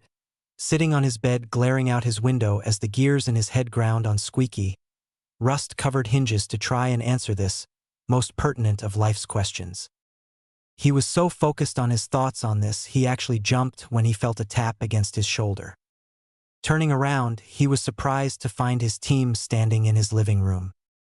Huh? What are you guys doing here? He blinked owlishly. It's 1 o'clock. You're over 3 hours late. Orochimaru drawled. Care to explain? It's daytime. Naruto blinked, and it almost looked like he'd just come to the realization that it was, in fact, daytime. What the hell were you doing? Ryoko asked, crossing her arms. Naruto opened his mouth to answer when he thought better of it. I was contemplating the universe. The looks his team threw at him were just priceless. The snake shook his head first. We're late enough as it is. Get yourself ready and let's get to training. His words brought another impending little worry that had been nagging Naruto for a few weeks now. Actually, he ventured carefully, we need to take some missions. Orochimaru rounded on him. I'm sorry. I believe I'm the one who decides what this team does or does not do. Fine. Naruto drawled. Then decide where exactly I'm going to get the money to pay my bills next month. The Sannin opened his mouth, then snapped it shut. Since I became a Genin, I don't get any more money from the village programs. I've been living off my savings for the last 2 months, but by next month I'll be in the red. We have to take some. He paused, almost cringing at the word. D-ranks in order for me to get some money. We are not taking D-ranks. Orochimaru hissed, and the snake actually looked dangerous, like the Orochimaru he'd been expecting for months now. Kyofu's eyes glimmered with adoration for her new sensei. We're not. He shook his head. If there was one person that hated D-rank assignments more than Orochimaru, that person had yet to be found. How much do you need? Well, with the rent it's dash. Never mind. He dismissed with a shake of his head. I'll dump 60,000 into your account by week's end. Naruto's eyes bulged out of his sockets. C60. Shit, we need money too. Ryoko snapped, gesturing to herself and the shocked Kyofu. Toss some this way, old man. The pale Sannin rubbed a migraine forming between his eyes. Tired face. You want to run that by me again? Sarutobi blinked, curious. He did what? The Uchiha princess shrugged. If I had to liken it to anything, I would describe it as being caught in a flashback. He acted without even thinking, didn't seem to register anything, and he made a motion that, as an attack, would have been a killing blow. What you're describing is an extreme case of post-traumatic stress we normally see in long-time veterans, not fresh genin. You assigned me to him because of how someone managed to alter or fabricate memories? Who's to say that this wasn't one of those fabrications? It might very well be so, but the fact is none of us can prove that, and Inoichi has never been able to mind-walk him after that event. What you're asking for is extreme enough. Without proof, there is no justification for taking him off the genin roster and putting him under observation. Especially when the one person that could do this efficiently, Inoichi, has already said that this case is the exception to the norm. I know what I saw. I would have been able to react in time to save myself had he been armed. But imagine if this would grip him with one of his fellow genin? It came completely without warning. No trigger that I could tell. He could very much kill one of or both. Sarutobi shook his head. I understand the concern, and I'm inclined to believe you. But again, you have no evidence but your suspicion. I'll inform Orochimaru and emphasize his need to observe Naruto more closely. If he finds anything amiss, then we have more grounds to act, but for now I have no real grounds to remove him as a genin. She nodded. I understand. She stood bowing respectfully. I'll keep my eyes on him for a while longer with your permission. You were supposed to be reassigned months ago. 2 years with no incident. You and Kakashi are some of my best, and it's a waste of resources. It's been a waste of resources for a year now. I've kept you on because I felt you needed the vacation. It will be on my own time, she assured. The old man let out a breath through his nostrils. Tell you what, I'll let you stay on his detail until the Chunin examinations. At that point, Orochimaru should train them to be sufficiently strong enough to compete, and Naruto won't need you as his protector anymore. I thought the exam applications wouldn't be open for another month? We haven't even found out where they're going to be held. You really think Orochimaru isn't going to get those kids ready just to show up everyone else? He deadpanned. The door suddenly opened, much to the protests of his secretary, and both of the room's occupants looked and found that, speaking of the devil, did indeed make him appear. Orochimaru and his team marched into the Hokage's office. The two girls looked stiff and nervous. Naruto followed easily. Sarutobi leaned back in his chair. Itachi's eyes found Naruto, who tensed a little at the sight of her before offering a smile and a wave. She eyed him for a moment, almost checking to see if all was well, before nodding in greeting. To what do I owe the pleasure? Sarutobi asked as he began to light the tobacco in his pipe. After much debate on the state of my own bank account and rapidly diminishing sense of charity, I've decided we need a C-rank mission. Hopefully one a little on the high end, payment-wise. You're asking for a C-rank, and you've yet to take a single D-rank assignment in nearly 3 months since this team was formed? Partially formed. We only acquired our latest member less than a day ago. Which means the teamwork on this team is handicapped until she acclimatizes, which D ranks are meant to do. D ranks are plebeian assignments made by people too lazy or busy to cut their own lawn. She's an experienced genin, already participated in a Chunin examination. Naruto and Ryoko have been teammates for several months. Ryoko's shown aptitude for teamwork and personal sacrifice in her genin examination. There's no reason dash. For you to avoid the D ranks I've been looking to paste you with since I heard you wanted a team. Now the old man was grinning smugly. Orochimaru snarled. You've been dreaming of this, haven't you? With a huge smile on my face.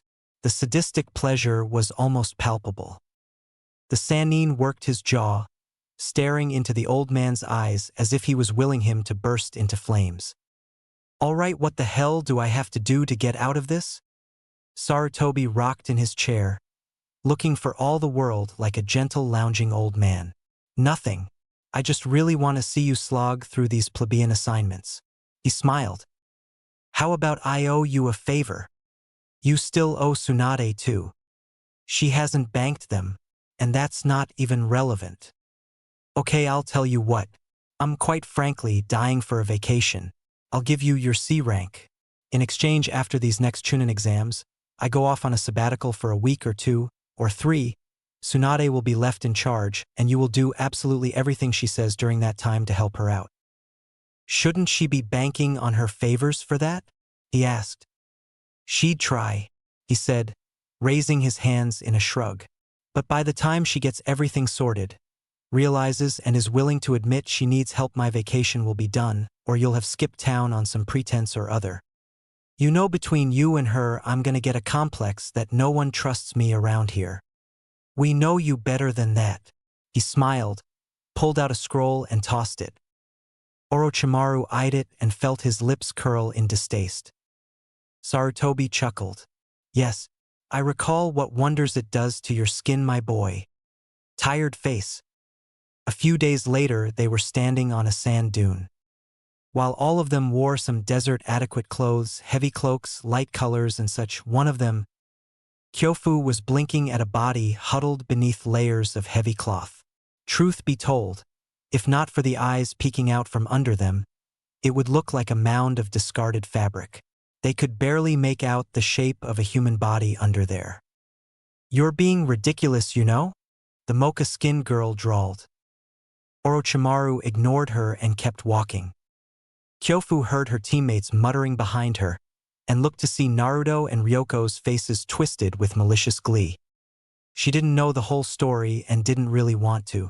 Something about their genin test that the two were still looking to get payback for. Evidently, the fact that Orochimaru loathed the Suna Desert because of the sun, and the sand and the heat was going to be used at some point during this mission to help get said payback. You know, she ventured, if you do end up screwing with him, he'll just take it out on us in training later.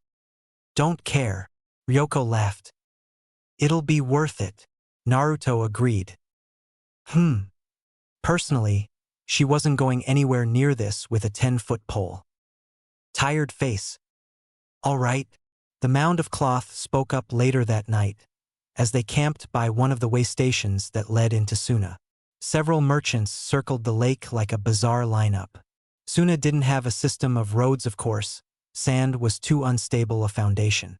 So they made do with way stations and supply depots in the desert oases that provided for travelers heading in and out of the village nearly for free. Since said travelers were usually caravanners, tradesmen, or most importantly clients, the visitors mostly ended up reimbursing the village at least double the food and supplies consumed on average. The three genin turned their eyes towards their robed sensei. All genin teams, he began, hold a basic makeup in general. One genin who is strongest in taijutsu, close-range combat. One who is strongest in ninjutsu, long-range combat, and one who is strongest in genjutsu, a support role. It generally has to be that way. You're too young and too unskilled to be considered adequate at more than a single field, generally.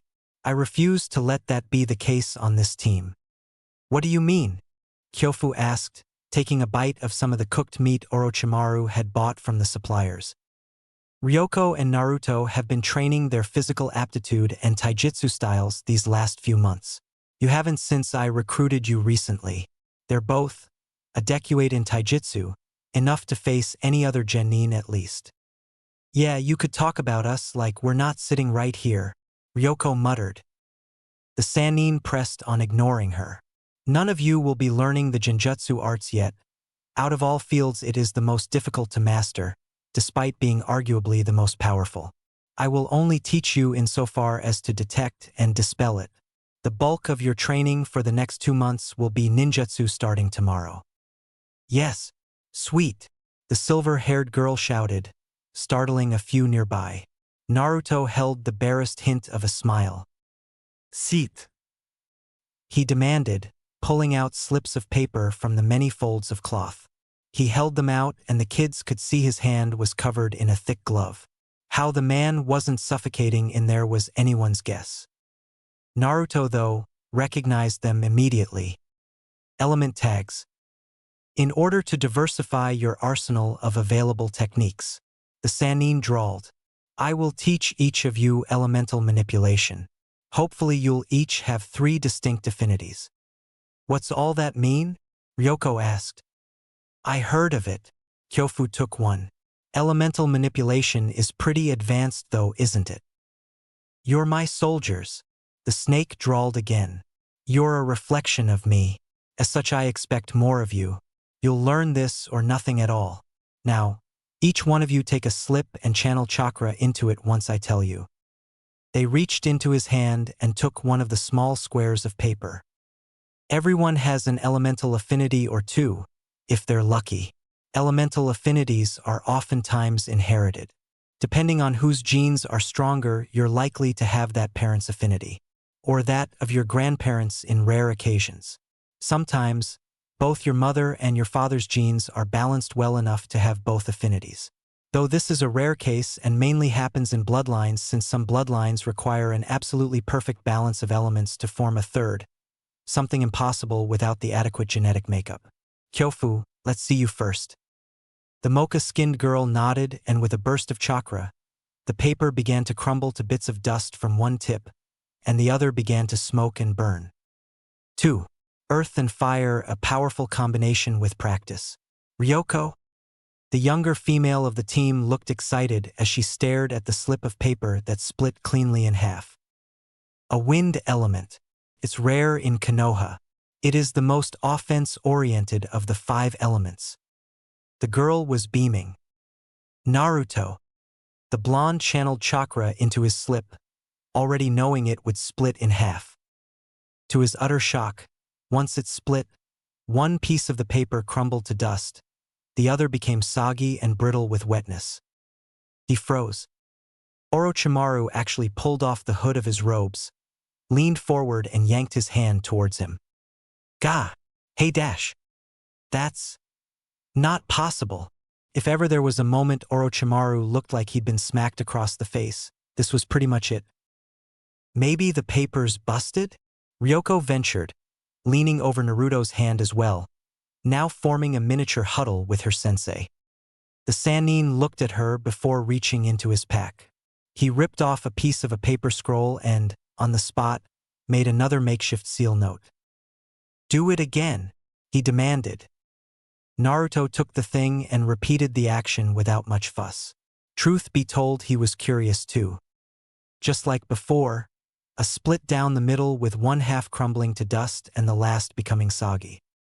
Well, gee, aren't you special? Ryoko muttered. So, what does this mean, sensei? Kyofu questioned. Naruto looked up in askance as well, all eyes turning to him. Orochimaru stayed quiet for a long moment. I haven't the faintest idea. It may have been the very first time he ever admitted such. Tired face.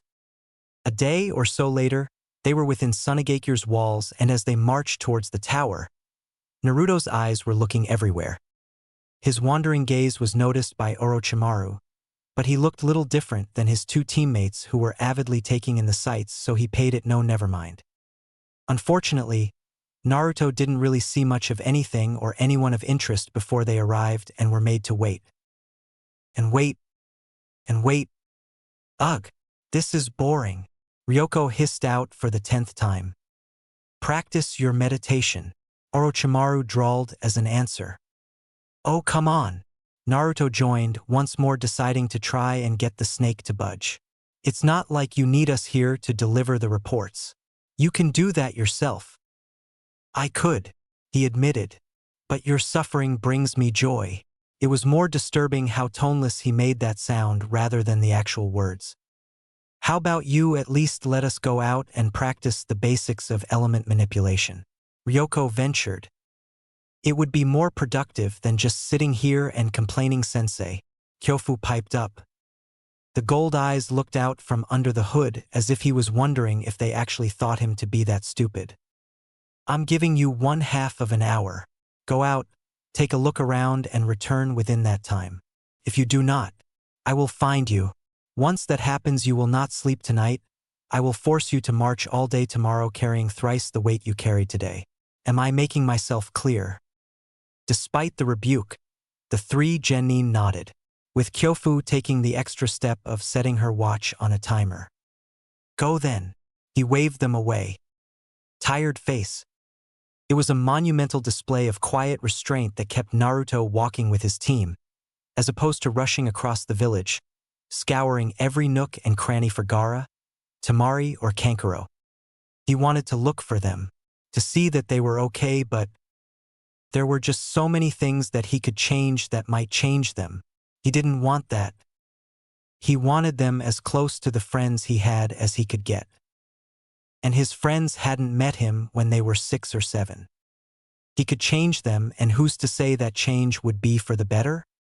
No, better to stay away. They might be hurting now with the way Gaara couldn't control his sand, or killed people, but he could help him later just like he helped him before, and their friendship could build off of the same foundation it had originally that had made it so strong. Staying away was for the best. As fragile as his knowledge of the future was, with all the changes that were already evident just as a fallout to coming back in the first place, he had to believe that some things could be predicted. Otherwise, what real chance did he have of stopping Toby now than he had before? In the future where he had Kurama's help? He had to believe at least a little bit that some things would hold true. Hey, hurry up, short stuff. He looked up. Ryoko and Kyofu had pulled ahead of him. Yeah. He sighed miserably. Yeah, I'm coming. Something bothering you, Naruto-san? Nah. He smiled as he caught up. Just thinking about some stuff back home I gotta get to. Need any help? She asked. Nah. He thought of something.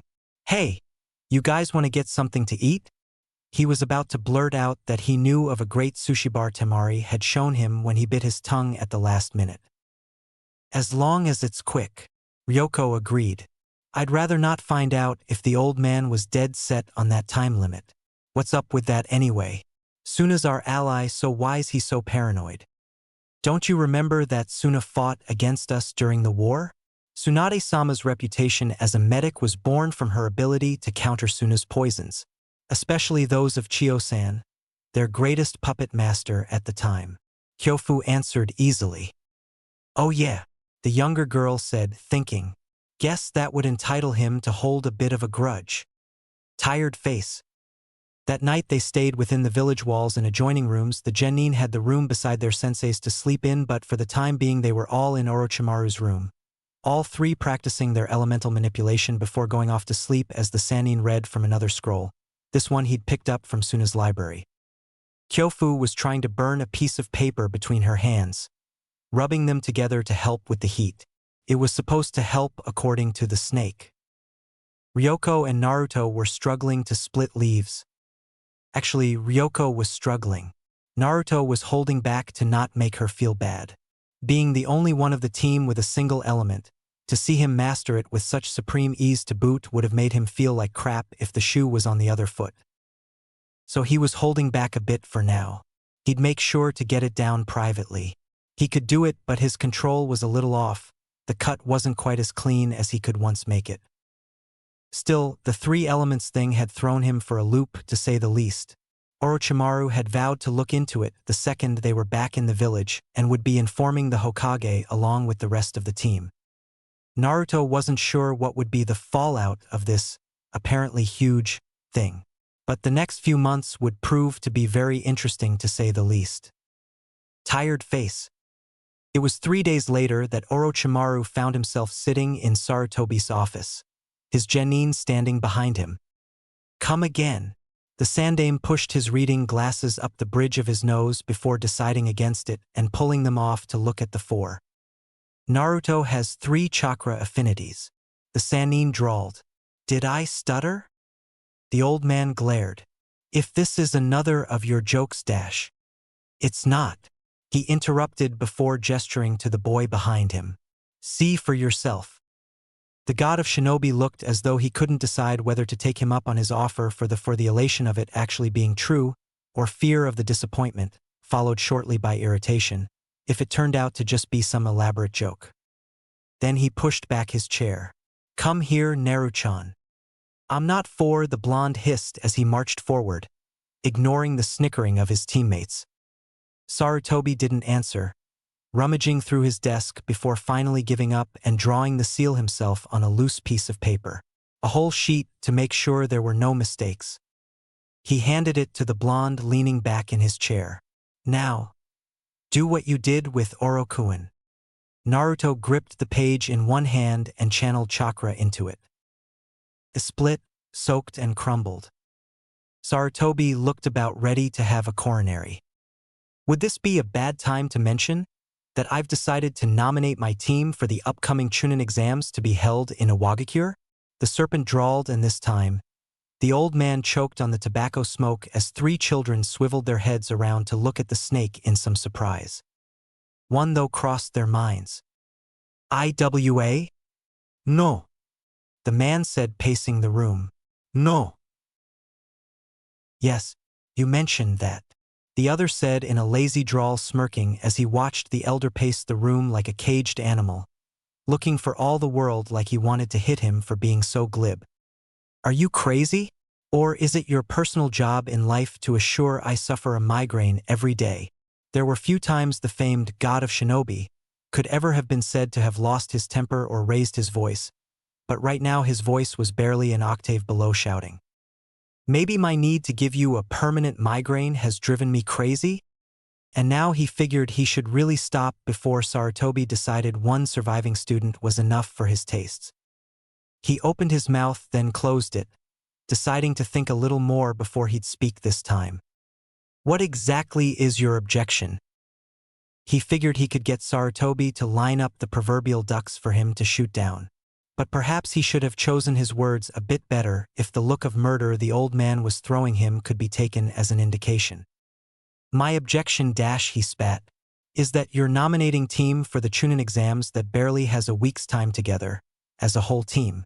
My objection is that, not only by your reports but the genin statements, you've nominated them while only having taught them physical and chakra control exercises. My objection is that they've barely learned any team formations or jutsu since leaving the academy. My objection is that, despite these things, not only did you decide to go forward and nominate them for an exam by all accounts they seem woefully underprepared for, but that you've decided to drag them cross-country to the single most hostile neighbor we have that's just as likely to try stabbing you and your students on sight as opposed to letting you into the gates, in order to do it. Well, if you're willing to say, to hell with the treaty, and host an independent exam here, I'll be more than happy to stop treating this like joke. The snake let his mouth close, though the smile still remained. All right then, he began. First, the team barely has a week's time together. This is true, but that's only true in terms of Kyofu. Naruto and Ryoko have been teammates for the full time the team has been in existence. And Kyofu is adjusting well to them and they to her. 3 more months, which is about as much time as we have before the exams, should be enough to finish that. He moved to continue before Sarutobi could start again. I've taught them taijutsu and assured that they can easily overpower any genin in a hand-to-hand fight. Ninjutsu comes now. As I said, we still have 3 months' time to get their skills to a level that is adequate.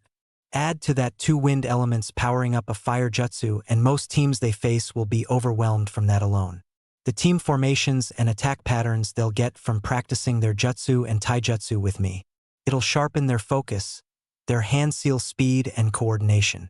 They'll learn it quickly because with the physical exercises I've put them through before this, would already condition their bodies to handle extensive periods of strenuous activity. As for IWA letting us in through the gate, they can no more violate the treaty than you can without alienating any cooperation from any of the other villages. Ryatenbin would destroy himself economically. You're not going. The old man's response was flat. You're being overdramatic, the Sannin drawled. And you're getting on my nerves.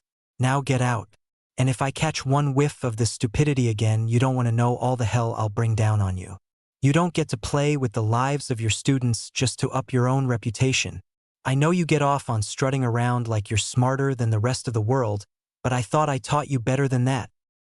The Sannin huffed through his nostrils, closing his eyes. Fine, fine. Just like that, he stood and marched out of the office. Saru watched him leave, knowing his student far better than that. That had been far too easy. He was planning something else. He just couldn't figure out what that something was. Tired face. The answer came to him a month later in the form of a letter. It hit him like a brick. It was a letter from the daimyo of Hai no Kuni. one that expressed his own personal excitement at the news that Orochimaru had not only taken a team, but was nominating them for the exams in IWA. One that also expressed the daimyo's plans, that he would be traveling to view these exams personally in order to give a full show of support for the participating genin, and for the death dealer of the last great war. One that assured the Sandaime that, given the impossibility of his own attendance to the exams, the daimyo would do everything in his considerable power to make certain Iwagakure did not try anything untoward against the genin or their sensei. He forced himself to sit in his office and wait for the anger to subside. And yes, that was putting it lightly. When he finally pulled himself to his feet, he told his secretary to postpone everything for an hour, signaled his guard detail to stay out of earshot, then he marched himself across the village towards the training ground, taking deep breaths of his pipe as he nodded at the passerbys that greeted him. Soon enough he made it to the training grounds where already he could see the students working diligently on their chakra manipulation, with Naruto and Ryoko conversing, perhaps helping each other. They had forsaken splitting a leaf, having already done that, and had now been thrown head first into the deep end with Orochimaru demanding of them to split a fist-sized rock, judging by the number of said stones scattered around them with gouges of varying length and depth carved into their surfaces. The eldest, Kyofu, was practicing a set of hand seals Sarutobi recognized as the Gokakyu technique, one of the earliest and easiest fire techniques to wield. He found Orochimaru reading nearby. It was Ryoko that noticed him first, whatever focus she had on splitting the rock abandoning her in the moment of surprise and splitting the air with the sound of grinding stone before she pulled her hand back to reveal several deep scratches to go with the thin coating of rock dust now on her hand. Hokage-sama, she gasped, bringing Naruto and Kyofu's attention back around towards him. Hokage-sama. Jijiak. The blonde got a smack on the back of his head. Orochimaru smiled. Sarutobi smiled at the children. I've just come to borrow your sensei for a moment. We have some issues to discuss. The Sannin rolled up his scroll, stood, and began to march towards him, that ever-present smile still on his face. None of you are on break. Keep practicing, he demanded before marching up to Sarutobi's side. The old man turned and walked without a word. They were quite a distance away when Sarutobi finally came to a stop in a random place in the training grounds he deemed sufficiently isolated. You know, he began, speaking softly, eyes closed, mouth set in a grim, thin line. I don't set a great deal of rules here, especially not for you and Tsunade. I have a tendency to play favorites. That's always been one of my biggest problems. Oh, I nev dash. Be quiet. The word was such a deadly hiss Orochimaru's mouth immediately snapped shut, and the ever-present grin fell off his features. Given that fact, maybe I was wrong in my thinking. Saru continued, but I believe that when the time comes that I do give you an order, make a demand, even a request, it's not entirely unreasonable to expect that order to be followed, distasteful as you might find it. He turned and looked at him for the first time in the conversation. Tell me, is that an unreasonable expectation, Orochimaru? No. It isn't. Evidently you've become rather apt at lying. The words were a growl, but Sarutobi's features never shifted from stern indifference. The younger man had nothing to say to that. There was a heavy silence between the two of them, and Sarutobi stared into Orochimaru's eyes, disapproval shining through every fiber of his being as he looked on the man with eyes the man could barely recognize, let alone stomach now that they were directed at him. Disappointment. You have your nomination, he drawled. You get to go to IWA with the daimyo's delegation when they arrive. His voice never rose, it never seethed or hissed, but they were reverberating through him like a thunderstorm. If you never believe a single word I tell you, believe this. If anything happens to those children, if we lose any of them as shinobi, I'm holding you fully responsible. I'll strip you of your rank and lock you into a cell for the next 10 years as a start. The Sannin tilted his head to the side a bit, the smile returning and staying there. And if they win? The disgust that decorated the older man's face was like a punch to the gut. That's all that ever matters to you, isn't it? Winning. Being better than everyone. That's not how the world works. It's always been how it works, he defended. We won the second and third wars by being better. We've remained the strongest of the five by being better. By winning. We lost Jiraiya because Hanzo was better than us. Individual strength is what carries a shinobi to his rank, his reputation, his prestige, and his survival. It is how this world works. It's best that they learn that. And yet here you are standing on the shoulders of children to give some boost to your own. You're putting their lives at risk and risking open war if something happens to the daimyo to serve your ego. And it's sickening. The last word was said with palpable fury. Sickening or not, he shrugged. We're going. The old man squared his shoulders, lips pursed. For my part, one hope you find it worth it. You don't have to develop some complex about people not trusting you. Because I'll tell you flatly that I don't trust you anymore. You've lost that privilege. The serpent blinked. Let me not waste any more of your precious time. You have 3 genin to get ready for an exam after all. To a passerby, those words were not laced with venom. To Orochimaru, they were dripping with it.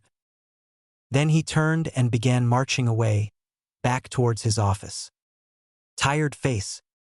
Now that we're practicing jutsu that are meant to be used as a team to overwhelm the opposition, we're going to have to start practicing some team formations, Kyofu said, gathering some of the Ichiraka noodles on her sticks. Doesn't that need practice opponents? Ryoko asked as she noisily slurped down her own mouthful. MBR Jichbis? Naruto nodded, stuffing his face. They couldn't tell if it was agreement with either of them or a compliment to the chef. Sensei can make solid clones, she said. We'll have to rope him into it somehow. Maybe he can summon some of those snakes for practice too. The mocha-skinned girl smiled. It was no secret by now that one thing she was interested in the most was learning the summoning jutsu. It wasn't even the snakes she was particularly interested in. She was just fascinated with the fanciful stories that had wandered in her youth about the Yondaime and the Sannin charging into fierce battles on their legendary summoned beasts Manda, Katsuyu, and Gamabunta. MBHR again. Naruto nodded. Hey, know what else we should do? Weapons. I heard Sensei's a master swordsman or something. He supposedly got this really strong sword. We should get him to teach us. We only have a few months though, Kyofu warned. That's not nearly enough time to learn kenjutsu enough to make a difference in the exams. I guess. Still should get him to teach us though. You haven't even mastered the elemental manipulation yet, Naruto reminded. She whirled and smacked him upside the head. Oh, so now we're articulate? And you're not much better, princess. Naruto smiled, rubbing the spot. It's true though. We have to get that down before anything. He corrected her assumption that he was at her level in that regard but stopped himself. Yes, and if Naruto-san and I could have access to 2 affinities by the time the exams roll around, we'll have a much greater chance at winning with combination attacks and a more diverse array of tactics. Kyofu chimed in. Yeah, you got 3 to learn. Ryoko scratched at her chin, smirking. Better get on that weird gift of nature. The blonde laughed nervously. That had hit a little too close to home. He'd thought long and hard about that little revelation during the Suna mission. More than that, he went and did some research, or tried to. Books were never his strong suit. But ultimately he came to a conclusion. There was no natural way this could happen to anyone. So that just left some unnatural theories. 2 of which, Kurama and his jump, could be easily ruled out. Kurama hadn't gifted him with any chakra elements back in the original timeline, not even when they were friends, and even if this Kurama for whatever reason chose to do so, or could. He was gone by the time the Naruto here was only 4 years old, a time period where, as a Jinchuriki, his coils were still adapting / contorting themselves as they grew with him to hold the demon. He didn't think it was likely that amongst all that chaos, Kurama had managed to mutate him further with 2 extra affinities. As for him jumping back in time causing it, only his consciousness or his soul survived the journey. There was nothing physical that translated to this reality, so chakra and chakra affinities shouldn't have been a factor from the life he jumped from onto this one, or vice versa. So there was only one thing he could really think of. And it was the seal he'd stuck on his leg while he was still in the academy. The one that was like an 4-drip of nature chakra into his system. Out of the 5 elements, what were the 3 most abundant in nature? Wind, earth, and water. Nature chakra went into his system carrying those elements, then dispersed. And it's been doing that during the last stages of his chakra coil development for quite some time now. So he'd unwittingly mutated himself. At least that was his thinking.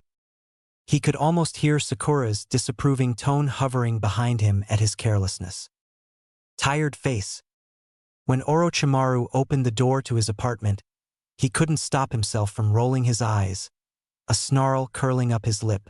Don't you have someone to dissect and call it nurturing? Tsunade's stirring of her tea faltered for a moment before resuming.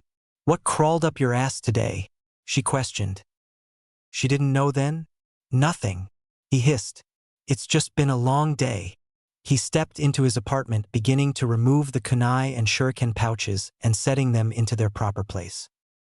Does it have something to do with Sensei going to see you? He sucked in a deep breath through his nostrils. Are you playing coy to drag this out, Haim? That's not your style. Well, truth be told, she took another sip of her tea. I'm not sure what happened. 1 minute I'm in my office. Next thing I know, someone's telling me Sensei marched out looking like he wanted a new snakeskin wallet. He looked at her. Come on, she shrugged. You know how this works. Whenever me or Jiraiya got into a fight with Sensei, one of the Umbu on Sensei's detail would come to the 2 of us not involved in the fight to help, or whenever we were fighting each other, someone would go to Sensei. The Umbu do a lot more than keep pointy things from getting too close. They also look out for his emotional health if they can. The serpent sighed, finishing removing all said pointy objects from his person and arraying them on the table. I may have stepped on a toe or 2 today. I can imagine that's an understatement. Yes, well, what's done is done, might as well go and see it through now. He shrugged. He's already angry anyway. She drank some more tea. He sat down on his couch and saw a smile begin to form on her face. What's so funny? He questioned, his tone curious. This isn't the first time your little head games got you into some crap, you know. You remember the time when we had to rescue the daimyo's cousin's nephew or some such thrice-removed relative or something? I believe it was his niece's daughter. He drawled, a smirk finding its way onto his lips. And then you decided to kidnap her instead. It was Jiraiya's idea. We had to get out, and you know he could never be cruel to little children. What I remember is sanctions. Lots of them. For all of us, and I wasn't even involved in your little stunt. And the worst postings in Kusa ever. It rained for those whole 3 months. You weren't scot-free of your little flubs either, Haim. He chuckled. Need I remind you of a certain incident with a Kumo-chunin and a little sack dash? Finish that sentence and I will kill you with your own teacup. We were never to speak of that again. The snake chuckled. She smiled back, serving herself some more tea. Still, we always managed to work it out and pull ahead. His smile was still there, but it was a thin thing at his next words. Except for the one time we didn't. The clinking of her spoon stopped. Then it resumed. Yeah. Except for the one time we didn't. They called us heroes for that one time. That might not happen this time, at least. Not on a level that matters. What exactly did you do? I'd rather not get into it. If I say, then you'll just get mad, and then I'll have to argue with you for 3 hours until you try to punch me or destroy half my apartment, and I'm just not in the mood. You'll find out through the rumor mill in a few days anyway. Then you can come back and try to kill me when I'm in a better mood. She shrugged. Suit yourself, I guess. Wouldn't it be better just to get it all over with in one day, though? It would. But you nag. I do not. Old women do that. You said it, not I. He laughed. She threw the teacup at him. Tired face. It was 3 weeks away from the exams when the Sannin and his team stood in the village square, with the 3 students decked out in their finest clothes. bought and provided by their sensei upon a strong suggestion from the Hokage. It wasn't every day, after all, when they were to meet the daimyo of Haino Kuni. This itches. Shoo, Kyofu hissed. The blonde grumbled. So far, half the village had turned up, lining the roads for a look at their seldom seen ruler really. Ultimately, the Kage answered to the daimyo. The other half was probably there too, just hiding better. It wasn't long before they heard the beginnings of the fanfare, with a lone horseman carrying the daimyo's standard across the village. His horse galloping ahead of a small column that trotted through the village gates, crimson banners and gleaming sets of armor, swords and spears. When one entered a militaristic village, one did so as a military leader. He rode at the column's head, a man far younger than Sarutobi, 30s or early 40s at most. All his hair was still raven black in a top knot over his head. His beard framing his mouth and chin was neat and trimmed, skin slightly more tan than most Haino Kuni citizens. 2 swords were strapped to his waist. The most surprising thing, though, was his armor. It was made of wood. With scales like a dragon's hide covered the arms and legs in overlapping patterns. Curved pauldrons looked sturdy enough to knock down a door. The curia had the leaf symbol and the daimyo's name etched onto its front. The helm, which was under his left arm, depicted a dragon's head, fangs and scales and eyes that seemed unbelievably detailed given that it was a carving. Betcha he won't do well against Uchihas. Ryoko snickered. He might, Kyofu corrected. Every piece of that armor was supposedly made by the Shodame himself, and the swords he has were forged by Madara-sama as well. Bet that costs a pretty penny, Naruto thought, if it was even true, of course. A lot of power could be held in mere rumors. If it wasn't, then the daimyo was either really brave or really stupid to be walking around in a suit of wood in a place where people could breathe fire. The man dismounted from his horse back straight. Shoulders spread, he handed off the helmet and marched up the stairs with little pomp or ceremony, making a beeline straight for Sarutobi, several of his guard following close behind. Hiruzen stood in the full regalia of his robes as the Hokage of Konohagakure. The man marched right up, spread his hands out and smiled as he enveloped the older man in a hug that seemed to dwarf the elderly ninja. "It's been too long, old friend," he said, loud enough for the words to carry across the space. "It has," Sarutobi answered, much more soft-spoken. The younger man pulled back, crow's feet showing as he smiled. "I only hear from you on formal occasions and funerals. We don't talk anymore. Why is that?" "Forgive me," Sarutobi answered. "I've been so focused on managing things here that I've neglected other aspects of things that are not bound by duty." The message was clear. We're still weak. The Third War had barely been over before the Kyuubi rampaged through Konoha, killing a third of their standing shinobi forces at the time. Couple that with the grievous losses of the Third War itself, and Konoha had lost nearly half of their fighting force, 600 to 700 ninja of all ranks. Some of that number was mitigated by the decree that all retired ninja were to return to active service. Still, retired was retired for a reason. Mental health, crippling injury, old age. They weren't what they once were. Many of the young office clerks and assistants had been drafted to field duty. Given that the academy graduated 1 class per year for an average of 30 to 40 students, that meant that in 6 years they'd only recovered, numbers-wise, 200 of those 700 that had been lost. When taking into account the inevitable casualties, that number was cut down even further. The only thing that consoled this was the simple fact that Kumo, Iwa, and Suna had all suffered their own wounds in the wars. It wasn't called the Great War simply because Konoha participated. Endless, unremitting war was fought across every border line and territory in the continent. But even so, Kumo's aggressive military expansion and the known fact that they, just like Iwa, possessed 2 Jinchuriki made them the most likely to actually be held as the strongest village, not Konoha, whose Jinchuriki, while a prodigy, was still just a genin, and their Kage was an aging man well past his prime, which was not the case of the Yondaime Reikage. In truth, the one thing that was bolstering the village numbers the most, ironically, were the clans.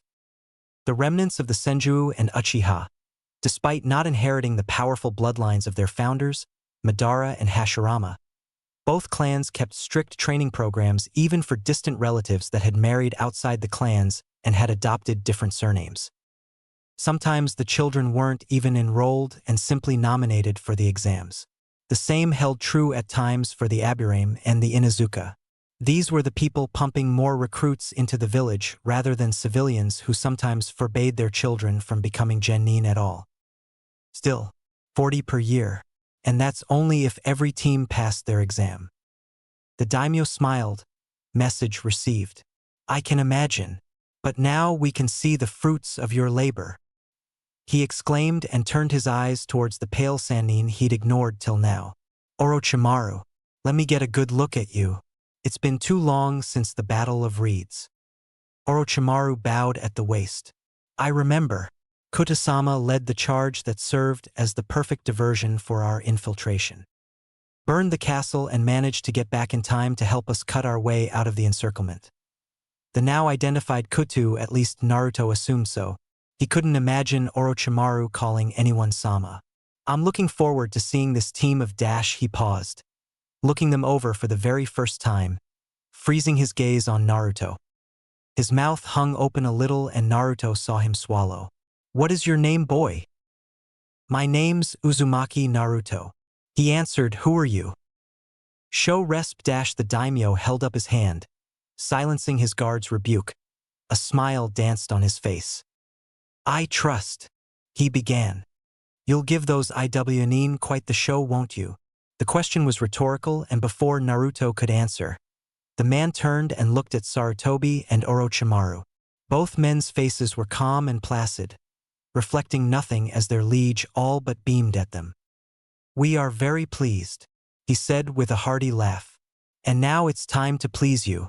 Come. We bring gifts from the capital for all of you.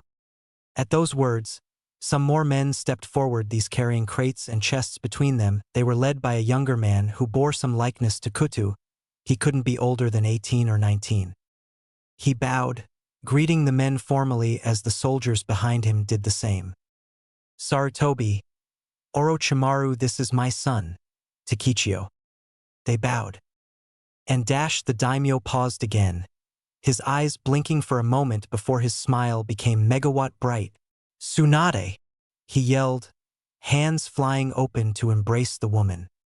Tsunade, for her part, masked the rather permanent scowl she'd been wearing for the last few days or weeks, really, ever since she'd discovered just why Saru was pissed at Orochi.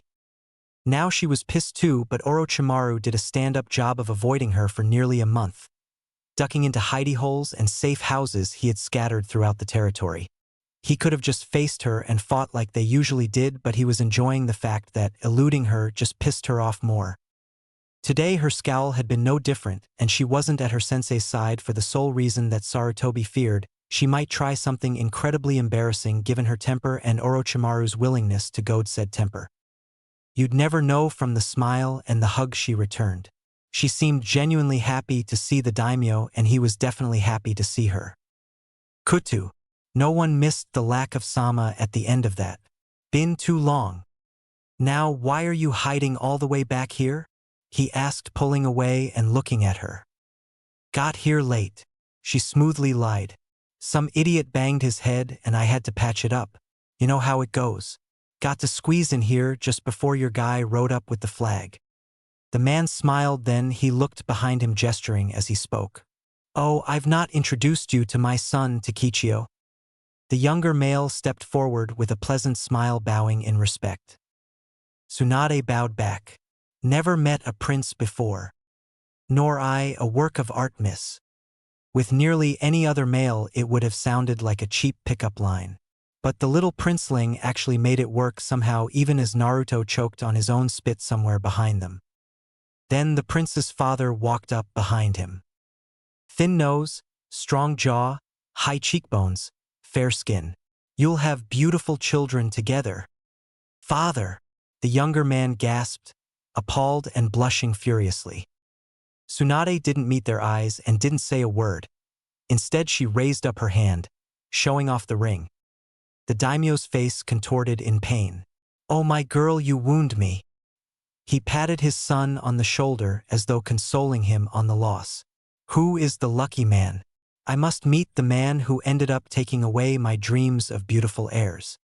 You're a shameless flirt, you know that? Tsunade chuckled as Dan coiled his arm around her waist, bowing as best he could while keeping a hold on her. Don't tell my wife, he quipped in response before he looked at Dan. He frowned. Dan became nervous. I don't recognize you, he said after a moment, then he smiled. But you are the luckiest man in the world. The white-haired ninja nodded and bowed again with a smile. I know it. Still, you didn't invite me to the wedding, so you'll name your firstborn after me to make up for it. We haven't celebrated the wedding yet. Oh good. Then we'll celebrate it in my summer home, or wherever you want. I'll pay for everything and you'll name your first child after me in gratitude. You are dead set on this first child thing, aren't you? Tsunade crossed her arms. I wanted you married to my son. You've shot that down, so I'm aiming a little lower. He laughed. He turned to look and saw his soldiers still holding the crates.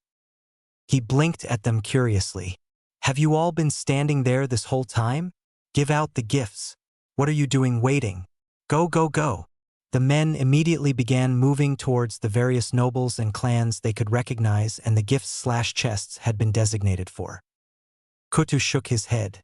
Have to tell them when to breathe or they'll forget, he muttered. Tired face. It was morning when he arrived at this place, the sun barely peeking over the horizon. He and his team would be leaving the village with the daimyo's entourage that day. But before that, one last little contingency. He marched through the familiar halls that hadn't changed in 30 years, passing by doors of classrooms before he finally opened one.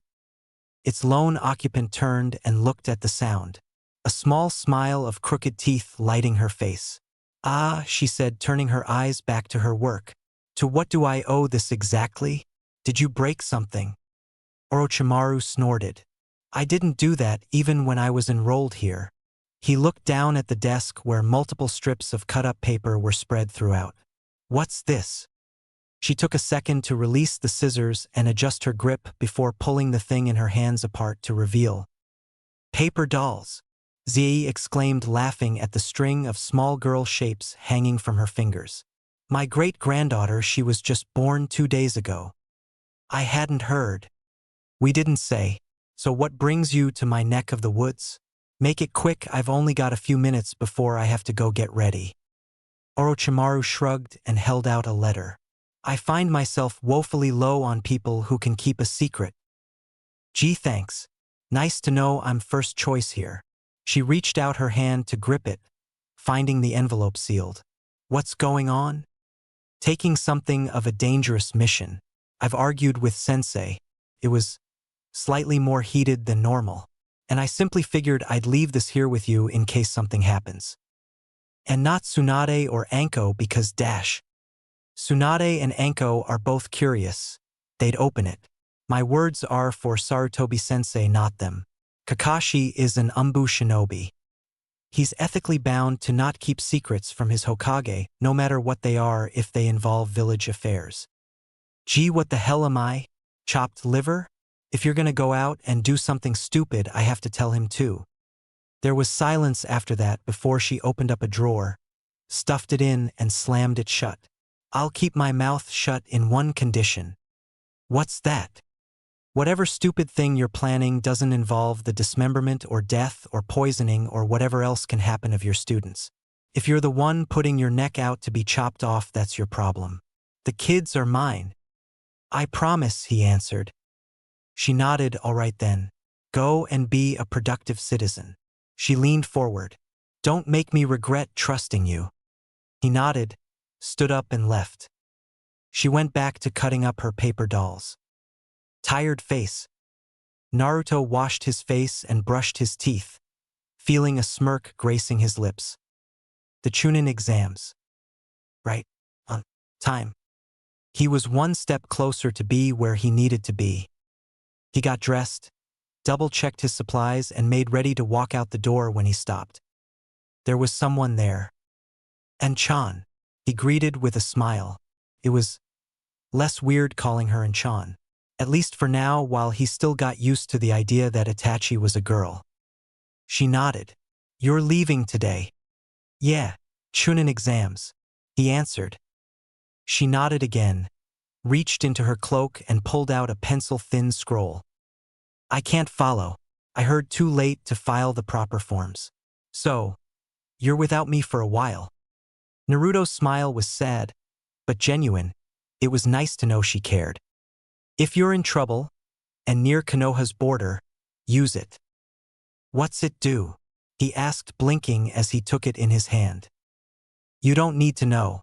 Just be within 10 miles of Konoha's border, and activate it if you're in trouble. Naruto smiled, looking at the rolled-up parchment before stuffing it in his pocket. He looked up at Anchan. Then he spread out his arms and stepped forward, hugging her at the waist. He'd worry if this made him gay later. Wish me luck, Anchan.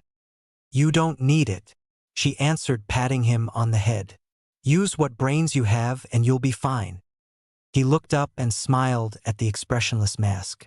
She tilted her head to the side, reminiscent to that first mouse and hawk feeling he'd had when they first met. When I return as a Chunin, you're treating me to Ichiraku's. She nodded, even though he knew she hated ramen.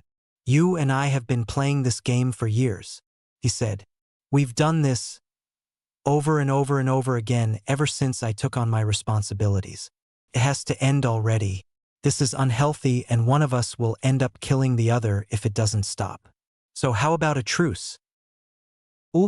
Onoki-sama. Someone called.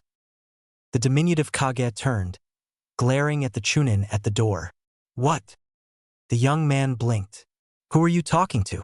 And why are you standing on your desk? The Kage looked down at his feet standing on polished mahogany. Directly across from him was a stack of paperwork that, even with him standing at the same level, was still taller than him. He narrowed his eyes menacingly at it. He reached up, picked up a chunk of it and plopped it down on the desk, leaving the main stack at just below his chin. Nodding to himself in satisfaction, he turned back to the Chunin. Never mind that, he dismissed. What VE you got for me? The man fully opened the door, revealing more paperwork in a cart. Chunin application forms, border entry requests, and a few other dash. The Tsuchikage slapped his forehead, dragging his hand down his face as he droned him out. He turned to glare at the stacks he already had. He blinked when he realized that the main stack was taller than him. They're breeding. Somehow he had a feeling that this was going to be a long day. Tired face.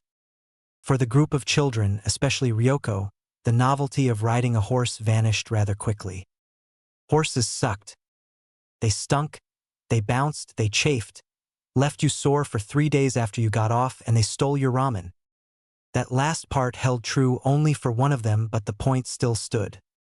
Horse riding was not faring well with them. Given the fact, however, that they needed to travel with the daimyo, they couldn't run at ninja speed and walking would just slow everyone down, so they were stuck with this. They were on the last leg of their trip, only a few hours from Iwagakure after nearly 4 hours' ride already. My lord, one of the samurai said, riding alongside the daimyo.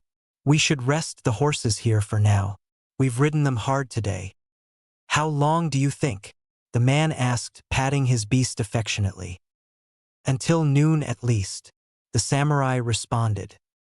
All right then. He seemed ready to dismount when a ghostly pale rider marched up beside him.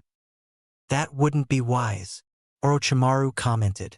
We're already here, every second we delay is a second longer for word to reach Inoki, or more likely the Umbu and Chunin patrols that can converge around our position for a swift attack. We should get through this as quick as possible to reach the neutrality of an official Chunin exam invitation. The daimyo considered. All right then. He looked at the samurai. It's noon now. Let's keep moving. The man blinked, evidently not getting the joke. It's not noon, Myler dash. I am Kutu. When I say it's noon, it's noon. Now let's move. The horses trotted forward. The teenagers groaned miserably. I'm never getting on another horse again, Kyofu growled. I'm never leaving the village again, Ryoko offered. I'm going to eat them, Naruto promised. Chop them up, put them in ramen and eat them. The two girls tossed him a look. Evidently Naruto could get violent if you stole his ramen. They rode through the woodlands. Where Konoha's forest was dense with oaks and other such trees, the colder climates of Iwagakure's mountains in the north were thick with prickly pine trees whose heavy scent was like a heady mist in the air. They're here already, Orochimaru hissed towards the daimyo, and Naruto's ears twitched 2 horses behind. Turning his eyes towards the trees, he searched, finding nothing but the rustling of leaves in the wind to indicate a shinobi. He spread out his nature-enhanced senses, feeling the chakra signatures around him. His teammates first, Orochi's stronger presence second, the strongest here. In the trees, though, he found 6 others. Very close. He trailed his eyes straight upwards. He still couldn't see anything. Jounin then. Jounin or Umbu. They rode on through the day, and more ninja, all in various states of fatigue or lack thereof, gathered around the column as it progressed, all staying out of sight, though some less experienced members slipped and let themselves be seen by him. The men could actually feel the pounding of their horses' hearts and their winded breaths against their shins by the time the walls of the village came into view. By that time Naruto could count 22 at their backs. And 100 more in front. Tired face. Come on, hurry up, she demanded, pulling on his arm to help him get a grip and then running to the other side to help haul up the leg he was trying to hook up over the edge. We're cutting class, Kuro-chan. The boy huffed and puffed, struggling to climb over the edge of the roof that was connected to the walls. Come on, what would you rather do? Sit and listen to Mabuki-sensei talking about Shodame, or see what's coming this way that has everyone in such a fuss? We'll get in trouble, Akatsuchi grunted, finally pulling himself up and over the edge. Not if you hurry up. Come on. Tired face. No. Get out. I refuse. Sir, you can't refuse. You're the Tsuchikage, was the secretary's droll response, carting in yet another load of forms. This is slavery. It isn't, sir. You get paid. It's cruelty and unlawful torture of the elderly official. There's no such law, sir. There is now. You'll have to sign a form for that, sir. Thunk. Sir, pick your face off the desk. It won't help you. Inoki glared at her. His secretary was a professional. Non-shinobi, wore simple but proper dresses for her post. No nonsense, always on time, responsible and constantly on top of everything. Especially him. He hated her. He would have fired her, but then he had the feeling his staff would just find someone worse. That's what they'd done for the last 74. They just got tougher and tougher and tougher and tougher. But those had all been ninja. He could always ultimately order them to do something else. His staff had wised up. This was a goddamn civilian, who was paid almost as much as his Umbu captain. Where the hell said money was coming from, he had no idea. Otherwise, he would have probably frozen the funds pending a full, lengthy, and thorough investigation. So she was always on his case. He couldn't even sneak out. That's right. Somehow a 30-something, chubby civilian woman that stood at 5 foot nothing was able to stop a Kage from sneaking out. How this worked he'd stopped trying to figure out 2 years ago. The door opened. Tsuchikage-sama. He almost blanched before he realized the young man had no papers on him. Yes, what help do you need? He asked almost eagerly. The Chunin opened his mouth to speak but paused as a strange whisper caressed his ear. Save me. He looked around oddly before he remembered what he was here for. Yes, sir. At the gates dash. Yees. The pudge-nosed man nodded. Who's at the gates? The daimyo. Inoki blinked. Michizu didn't say he was coming. He muttered aloud, hopping down from his chair and getting ready to march out of his office. It's Not our daimyo, sir. That made him pause. Who then? Kumo? Kusa?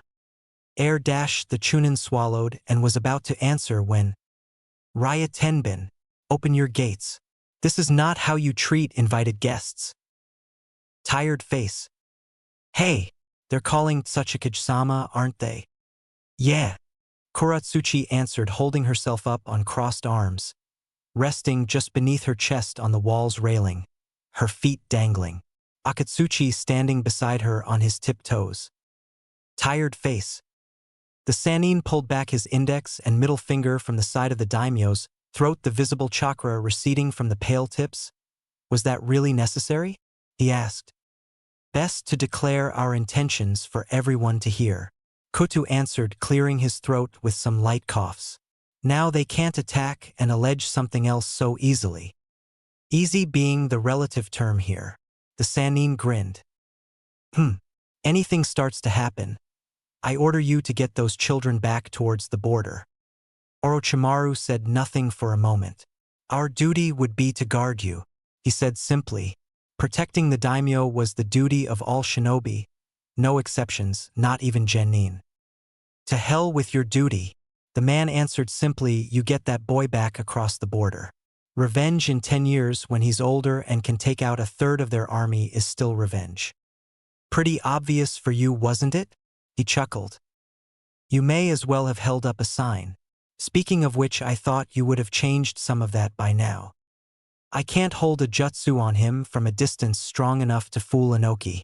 Might as well just let him and everyone else find out up front as opposed to hiding it and having them find out later with an outrage. The fire that burns slowly lasts longer but spreads the least. He nodded. I see. The gates groaned open. Konohas were made of wood. Like most significant structures and items of Konoha made of wood, it had been forged by the Shodame Hokage himself. Iwa's gates were made of stone. Black as midnight, obsidian glinted in the afternoon sun, the village symbol carved proud into the singular southern village gate. They said it couldn't be broken. Forged by some mysterious art of the Enai Dame, its magnificence was even greater than Konoha's. It was also heavier. So when the doors finally opened fully, it was no surprise to see that, at the other side were two massive elephant summons pushing both respective gate. Armored and ready for battle as well. There also seemed to be quite a few helpers, ones with glinting forehead protectors, and a short 3-foot-nothing old man marching right towards them. Come on, the daimyo laughed. Let's get off. Wouldn't want him to feel worse, he whispered. Orochimaru's smile grew a little wider as he, the daimyo, and the head of the man's guard, dismounted. He saw his students do the same behind them and refrained from saying anything. They just make things more interesting. The Sannin marched at the daimyo's side, placing the most subtle of genjutsu over his own face to make his rather distinctive features more bland. They stood directly across from the old Kage, 2 Iwa Jounin at the man's side, him staring up at the daimyo and the daimyo staring down. Being the guest, Kuta bowed his head first, hand and fist meeting between the two of them. Raya Tenbin, he greeted through use of his long-standing title. It has been a long time. Inoki bowed, if only just. Your visit is rather early, Magajiro Dano, he said. The spectator open portion of the exam is nearly 2 months away as of yet. We're competing. Orochimaru chose to speak up, dropping the subtle illusion, his pale face morphing out of the shadow of the genjutsu. The Jounin flinched. Inoki's face grew severe, hard as chiseled stone. You, he growled. Tired face. Kuro-chan. That's Orochimaru of the Sannin. No way. Can't be. She narrowed her eyes. Grandpa would kill him if it was. It is, Akatsuchi insisted. Mabuki-sensei said he was all pale like a ghost and had black hair. There are probably plenty of people in Konoha like that, she countered, knowing that her grandfather, the strongest ninja in the whole village, would wipe the floor with the Sannin if he ever came here and didn't hide like he was so famous for. Tired face. The Sannin plastered on the sickening smile that still haunted the nightmares of IWA veterans. Me, he laughed. Me, me, me. Remind me, what was that splendid name your brave elites gave me after the night raids of rice fields? It does me so good to hear it from time to time. It brings back the memory of their screams. He turned his eyes toward one of the Jounin, the youngest one. A gleam of serpentine eyes and a potent, focused killing intent had the man break out in a cold sweat, a visible shudder running up his spine. His smile grew a bit. Ah yes, that was it. The death dealer. Enough! Inoki cut his hand through the air in a sharp gesture, and the suffocating illusion was lifted from the younger man. I agree, the daimyo rumbled. We've come to enter your team into the exams, Orokuin. Not to have you goading Ryatenbin's men in the streets. You actually have a team? Inoki raised an eyebrow. He'd heard rumors, but the thought of this twisted creature with students was beyond his belief.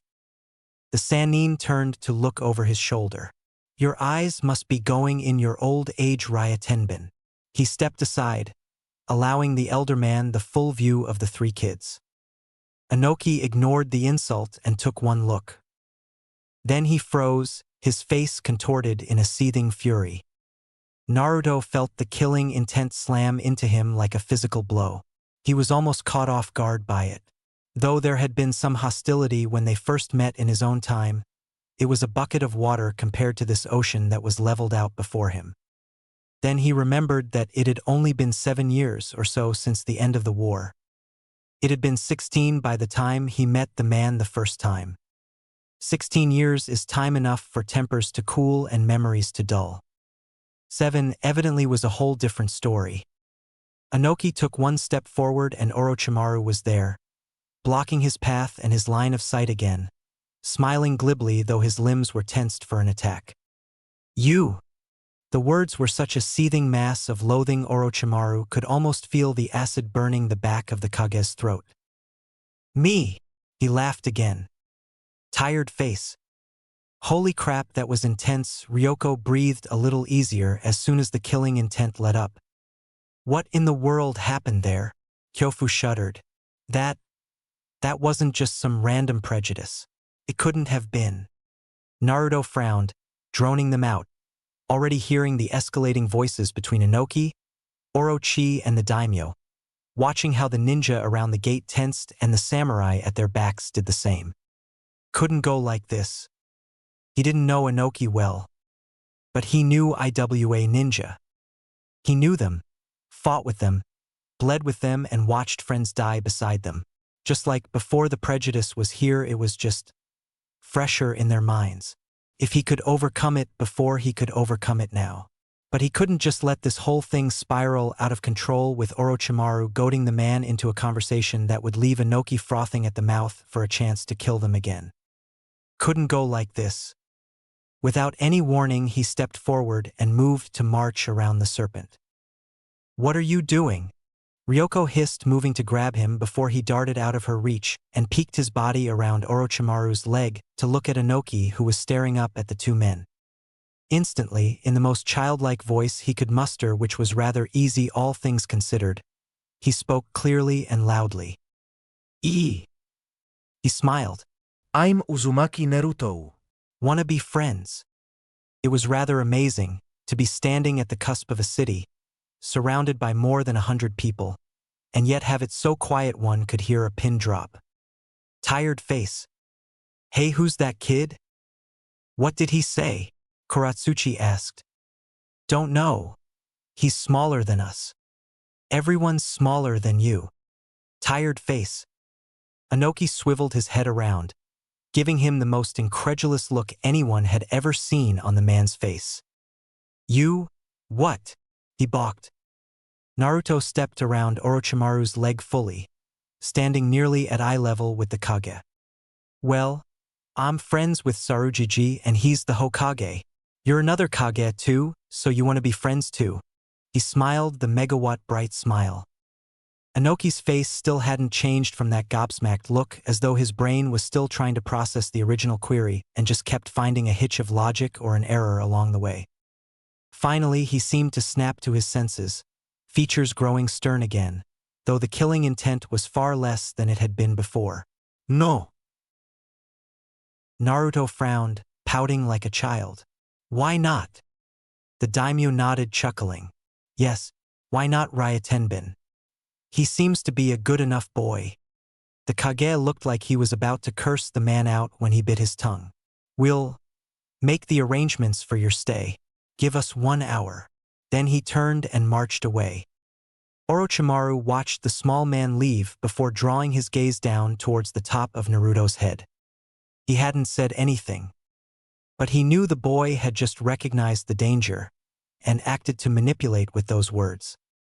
Very curious. Tired face. Huh? That's it.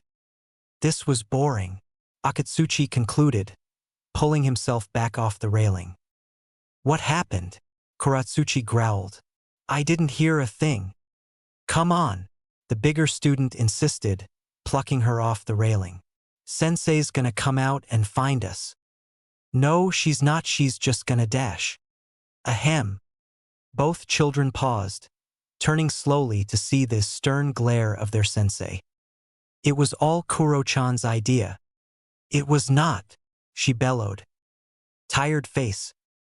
Down below, marching through the gates, Inoki spoke softly to his 2 aides. Call back Han and Rashi. He whispered to one, who nodded before gesturing towards the other. Get them set up in the 4th manse. That's right beside the tower, sir, he said, somewhat alarmed. We reserve that for when Michizu-sama arrives. If they're staying here for a month, I want to know how many times they breathe. Get them set up in the 4th manse. Michizu-sama will understand the inconvenience should he arrive for the spectator portion of the exams. The aide nodded. Tired face. By the time they themselves were riding through the gates a few minutes later, Kutu could be heard speaking to the pale Sannin as well. If he was truly looking for an excuse, that little stunt you pulled could have been it, he said. It's best they feel they should keep their eyes on me as opposed to others who will draw their attention. The Sannin responded. The man grunted, shifting in his saddle. Just remember you're not invincible or alone. And our show of force here is merely that. A show. If Inoki's pushed far enough, he can take our heads. So don't antagonize too much, he ordered. The Sannin nodded, smirking. I'll refrain from commenting on his height then. Ha! Tired face. It was already approaching night by the time there was an opportunity for him to speak with enough privacy. When Naruto was marching back to his room a little later than the rest of his team, and the daimyo and his guards were still settling into theirs with the greater luggage load. What was that back there, Naruto? The blonde stiffened in surprise, and Orochimaru saw how he remained tense, on guard. The boy never did trust him. One couldn't stay in a constant state of tension for months on end, but whenever he singled him out like he was doing now, this thing would come back, just like he was when he woke up in the hospital 2 years ago, looking at him as though for all intents and purposes he was getting ready to tear the boy's face off. What was what? He asked, turning around to look at him. Don't play dumb, he said. The normal smirking visage was nowhere to be found. Inoki, at the gates. You knew full well what you were doing. I wasn't doing anything. Just asked him if he wanted to be my friend. Naruto glared, as if daring him to keep pushing this. The serpent's gaze bore right into him. Inoki leveled enough killing intent on you specifically to have thrown a veteran ninja unconscious. Your teammates felt the fear rise in their stomachs. You didn't. Yeah, well, why did he do that anyway? What made him get so angry at me? Naruto feigned his ignorance of the circumstances, hoping to throw the serpent off the conversation. Orochimaru was having none of it, though. As much as he'd changed with the incident that altered his memories 2 years ago, he'd still known the boy since he was an infant. More than that, you weren't surprised, nor did you take a moment to collect yourself. After a man demonstrates that he actively desires your death, you proceeded to defuse an escalating situation by distracting a Kage with a question no one in their right mind would ask at the time. Maybe I'm just not in my right mind. He laughed. What is going on? Nothing is going on. The blonde hissed. You're just being paranoid. He tilted his head. Very well. Keep your secrets. But this conversation isn't over. The genin glared, turning around and marching towards his room before closing the door. Orochimaru was left feeling like something of a hypocrite at being irritated at his students lying. Tired face. It was nearly a week later when the 3 Konoha genin stood within the building where the Chunin exams were to begin. The building wasn't at all impressive. It was a single story, more a large, emptied-out warehouse than anything really. There weren't even chairs or seats. Naruto was getting the impression this was just the place every team was to meet up in order to march over to wherever the real test was going to begin. These are a lot of foreign genin teams. Kyofu breathed, looking around. The warehouse was absolutely huge in terms of square feet and space, but even so, if any more teams arrived, they would be bumping shoulders with people they didn't know. Mostly IWA nins though. That kinda makes us the foreigners here, Ryoko said. This is crazy, she said. Whether she was referring to the number of people or the fact that they were the only Konoha team with a sensei crazy or careless enough to bring them here was completely up in the air. Speaking of the snake, he'd been in something of a rush today for some reason. The last week had been spent fine-tuning chakra control and elemental manipulation. Ryoko's specifically. Her wind blade could definitely cut through virtually anything a genin would have on him or her here, but it still couldn't cut through a significantly sized stone in a single strike like he demanded. She almost could, but to Orochimaru, almost hitting the target means you ultimately missed the target and have only succeeded in wasting your knife. Still, Naruto, from his experience, felt his teammates were far better prepared for this exam than any of the Rookie 9 had been for their first attempt so long ago. Orochimaru was. The blonde paused, face scrunching up at the near thought. A demanding teacher. Still, they didn't seem to realize it, which was fair considering that Orochimaru monopolized so much of their time. They hadn't really had the chance to interact or measure themselves against any of their old classmates. Like the guy was worried they'd embarrass him by losing, so he made sure they were ready before he went to show them off. Don't worry guys, we'll kick all their asses, Naruto nearly shouted. Don't gloat, Kyofu warned. We'll only draw needless attention. Too late for that. The blonde laughed, pointing out the sight of 4 IWA genin teams glaring daggers at them from across the room. They glared for a few more seconds before Ryoko got fed up. What are you rock heads looking at? Some of them looked ready to step forward before one genin, one who Naruto suspected he might have fought alongside during the war, held them back with some brusque words. Maybe if the blonde could picture some facial hair he'd be able to place it. Ryoko scoffed the next word under her breath. Idiots. You're all alone, you really shouldn't make a spectacle of yourself. The team turned around, blinking at the sight of a Kirigakure genin they didn't recognize. Well, 2 of them did. Naruto would remember that face anywhere, even if he didn't remember the name. Yeah, well, what's it to ya? Ryoko shrugged.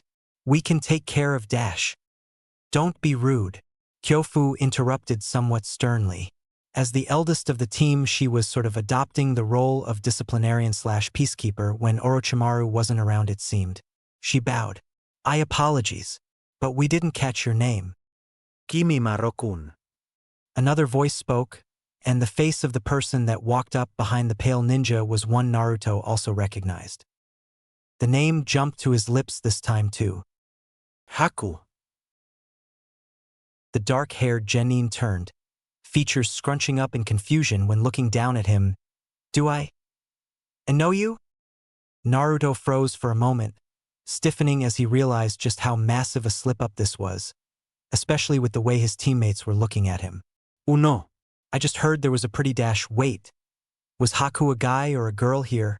After Itachi, anything was fair game. Genin from Kiri. Figured that kinda had to be you.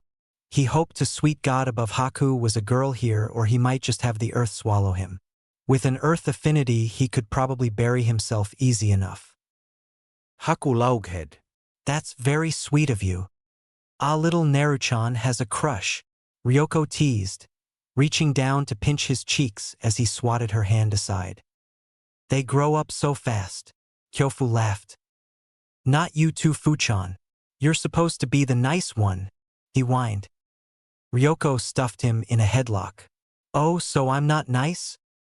Does this seem nice? He shouted back, glad for the distraction the antics were providing.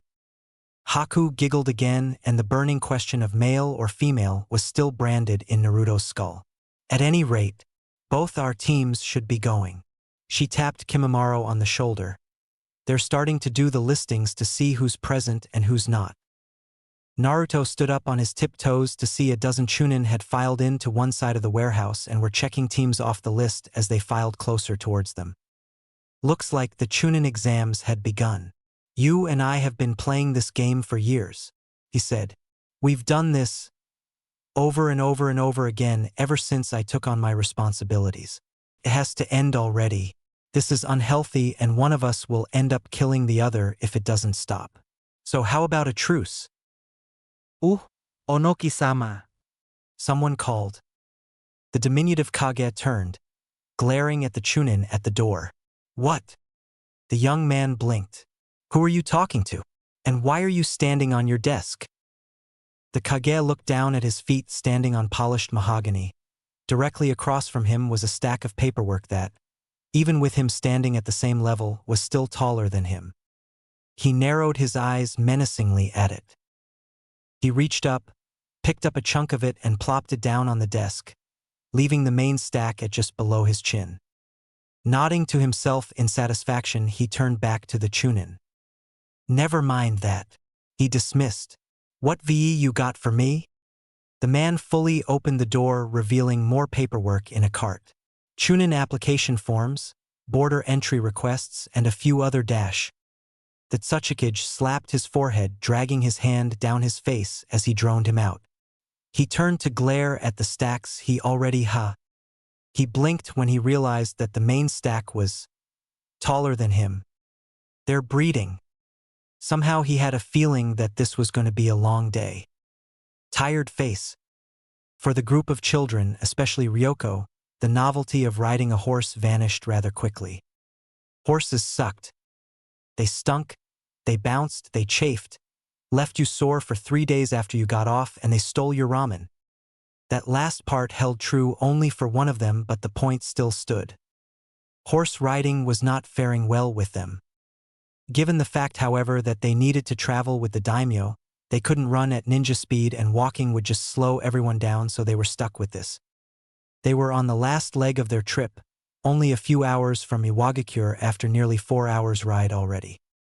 My lord, one of the samurai said, riding alongside the daimyo. We should rest the horses here for now. We've ridden them hard today. How long do you think?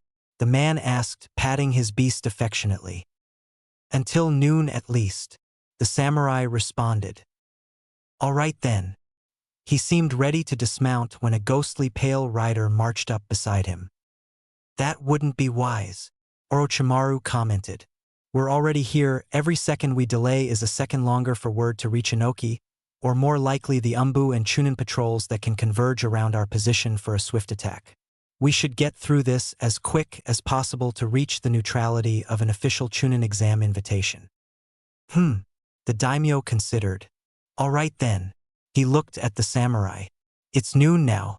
Let's keep moving. The man blinked, evidently not getting the joke. It's not noon, Myler dash. I am Kutu. When I say it's noon, it's noon. Now let's move.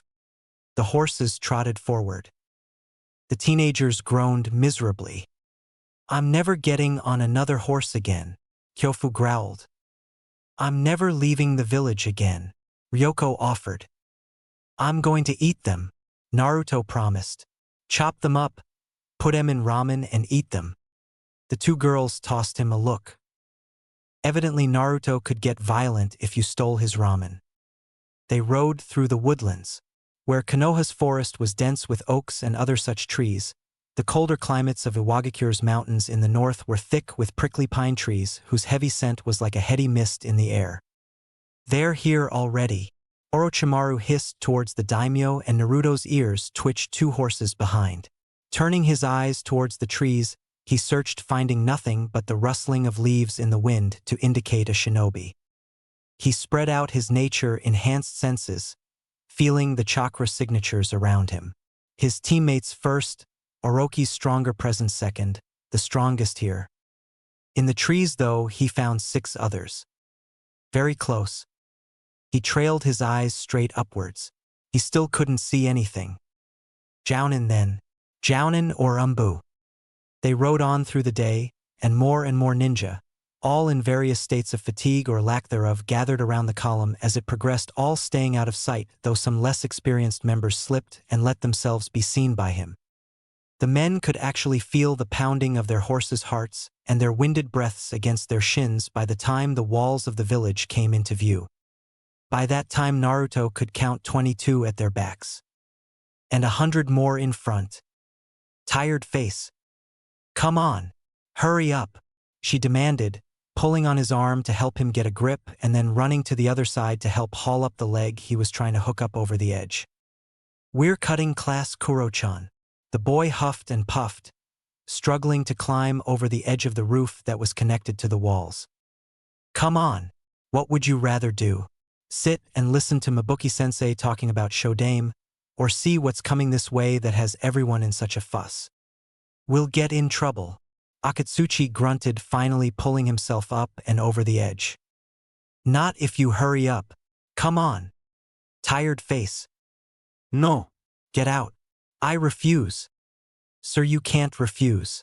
You're the Tsuchikage," was the secretary's droll response, carting in yet another load of forms. "This is slavery." "It isn't, sir. You get paid. It's cruelty and unlawful torture of the elderly official." "There's no such law, sir." "There is now. You'll have to sign a form for that, sir." Thunk. "Sir, pick your face off the desk. It won't help you." Inoki glared at her. His secretary was a professional. Non-shinobi, wore simple but proper dresses for her post. No nonsense, always on time, responsible and constantly on top of everything. Especially him. He hated her. He would have fired her, but then he had the feeling his staff would just find someone worse. That's what they'd done for the last 74. They just got tougher and tougher and tougher and tougher. But those had all been ninja. He could always ultimately order them to do something else. His staff had wised up. This was a goddamn civilian, who was paid almost as much as his Umbu captain. Where the hell said money was coming from he had no idea. Otherwise he would have probably frozen the funds pending a full, lengthy, and thorough investigation. So she was always on his case. He couldn't even sneak out. That's right. Somehow a 30-something, chubby civilian woman that stood at 5'0" was able to stop a Kage from sneaking out. How this worked he'd stopped trying to figure out 2 years ago. The door opened. Tsuchikage-sama. He almost blanched before he realized the young man had no papers on him. "Yes, what help do you need?" he asked almost eagerly. The Chunin opened his mouth to speak but paused as a strange whisper caressed his ear. "Save me." He looked around oddly before he remembered what he was here for. "Yes, sir. At the gates dash." "Yees." The pudge-nosed man nodded. "Who's at the gates?" The daimyo." Inoki blinked. Michizu didn't say he was coming. He muttered aloud, hopping down from his chair and getting ready to march out of his office. "It's not our daimyo, sir." That made him pause. "Who then? Kumo? Kusa?" Air dash the Chunin swallowed and was about to answer when, "Raya Tenbin, open your gates. This is not how you treat invited guests." Tired face. "Hey, they're calling Tsuchikage-sama, aren't they?" "Yeah." Kuratsuchi answered, holding herself up on crossed arms, resting just beneath her chest on the wall's railing, her feet dangling. Akatsuchi standing beside her on his tiptoes. Tired face. The Sannin pulled back his index and middle finger from the side of the daimyo's throat, the visible chakra receding from the pale tips. Was that really necessary? He asked. Best to declare our intentions for everyone to hear. Kutu answered, clearing his throat with some light coughs. Now they can't attack and allege something else so easily. Easy being the relative term here. The Sannin grinned. Anything starts to happen, I order you to get those children back towards the border. Orochimaru said nothing for a moment. Our duty would be to guard you, he said simply. Protecting the daimyo was the duty of all shinobi, no exceptions, not even Genin. To hell with your duty, the man answered simply. You get that boy back across the border. Revenge in 10 years when he's older and can take out a third of their army is still revenge. Pretty obvious for you, wasn't it? He chuckled. You may as well have held up a sign. Speaking of which, I thought you would have changed some of that by now. I can't hold a jutsu on him from a distance strong enough to fool Inoki. Might as well just let him and everyone else find out up front as opposed to hiding it and having them find out later with an outrage. The fire that burns slowly lasts longer but spreads the least. He nodded. I see. The gates groaned open. Konohas were made of wood. Like most significant structures and items of Konoha made of wood, it had been forged by the Shodame Hokage himself. Iwa's gates were made of stone.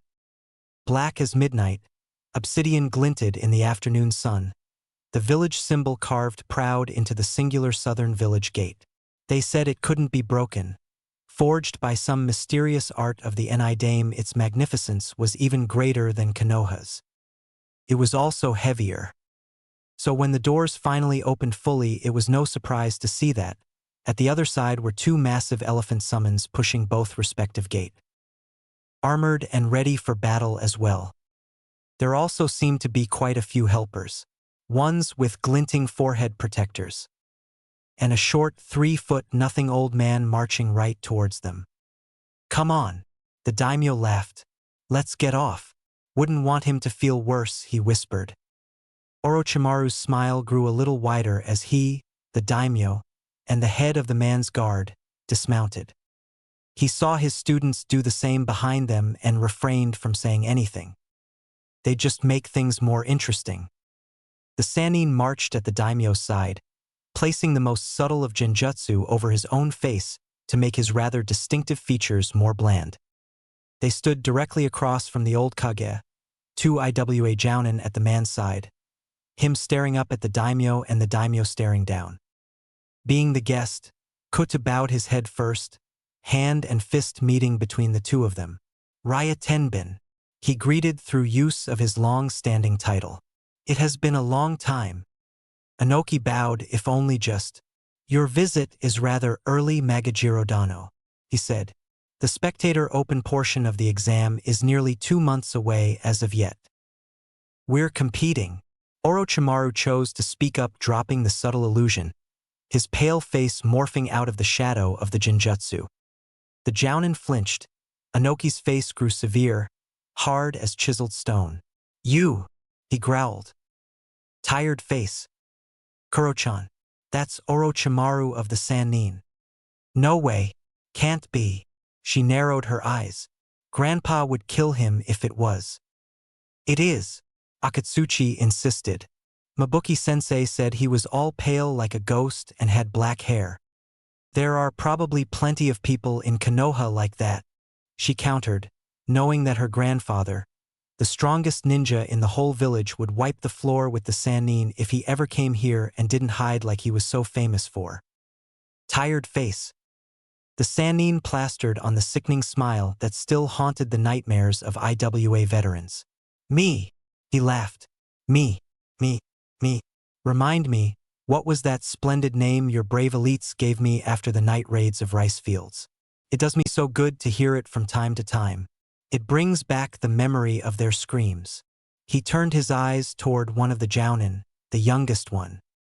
A gleam of serpentine eyes and a potent, focused killing intent had the man break out in a cold sweat, a visible shudder running up his spine.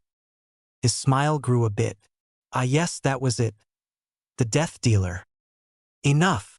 Inoki cut his hand through the air in a sharp gesture, and the suffocating illusion was lifted from the younger man. I agree, the daimyo rumbled. We've come to enter your team into the exams, Orokuin. Not to have you goading Ryatenbin's men in the streets. You actually have a team?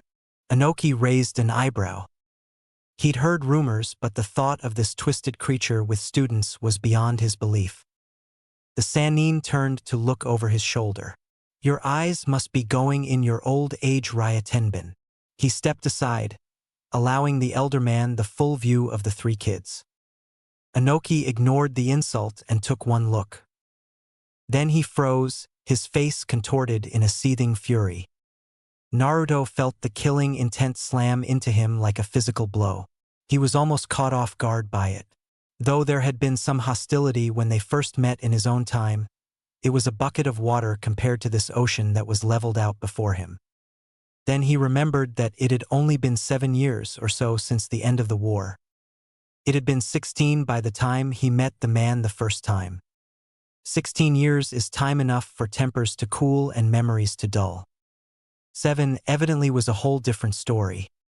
Inoki took one step forward and Orochimaru was there, blocking his path and his line of sight again, smiling glibly though his limbs were tensed for an attack. You! The words were such a seething mass of loathing Orochimaru could almost feel the acid burning the back of the Kage's throat. Me! He laughed again. Tired face. Holy crap, that was intense. Ryoko breathed a little easier as soon as the killing intent let up. What in the world happened there? Kyofu shuddered. That wasn't just some random prejudice. It couldn't have been. Naruto frowned, droning them out, already hearing the escalating voices between Inoki, Orochi, and the daimyo, watching how the ninja around the gate tensed and the samurai at their backs did the same. Couldn't go like this. He didn't know Inoki well, but he knew IWA ninja. He knew them, fought with them, bled with them, and watched friends die beside them. Just like before the prejudice was here, it was just fresher in their minds. If he could overcome it before, he could overcome it now. But he couldn't just let this whole thing spiral out of control with Orochimaru goading the man into a conversation that would leave Inoki frothing at the mouth for a chance to kill them again. Couldn't go like this. Without any warning, he stepped forward and moved to march around the serpent. What are you doing? Ryoko hissed, moving to grab him before he darted out of her reach and peeked his body around Orochimaru's leg to look at Inoki, who was staring up at the two men. Instantly, in the most childlike voice he could muster, which was rather easy all things considered, he spoke clearly and loudly. He smiled. I'm Uzumaki Naruto. Wanna be friends? It was rather amazing to be standing at the cusp of a city, surrounded by more than 100 people, and yet have it so quiet one could hear a pin drop. Tired face. Hey, who's that kid? What did he say? Kuratsuchi asked. Don't know. He's smaller than us. Everyone's smaller than you. Tired face. Inoki swiveled his head around, giving him the most incredulous look anyone had ever seen on the man's face. You? What? He balked. Naruto stepped around Orochimaru's leg fully, standing nearly at eye level with the Kage. Well, I'm friends with Sarujiji and he's the Hokage. You're another Kage too, so you want to be friends too. He smiled the megawatt bright smile. Inoki's face still hadn't changed from that gobsmacked look, as though his brain was still trying to process the original query and just kept finding a hitch of logic or an error along the way. Finally, he seemed to snap to his senses, features growing stern again, though the killing intent was far less than it had been before. No. Naruto frowned, pouting like a child. Why not? The daimyo nodded, chuckling. Yes, why not Ryatenbin?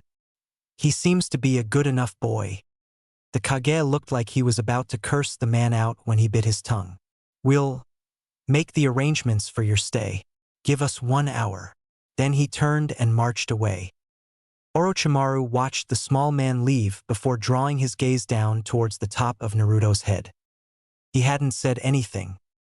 But he knew the boy had just recognized the danger and acted to manipulate with those words. Very curious. Tired face. Huh? That's it. This was boring, Akatsuchi concluded, pulling himself back off the railing. What happened? Kuratsuchi growled. I didn't hear a thing.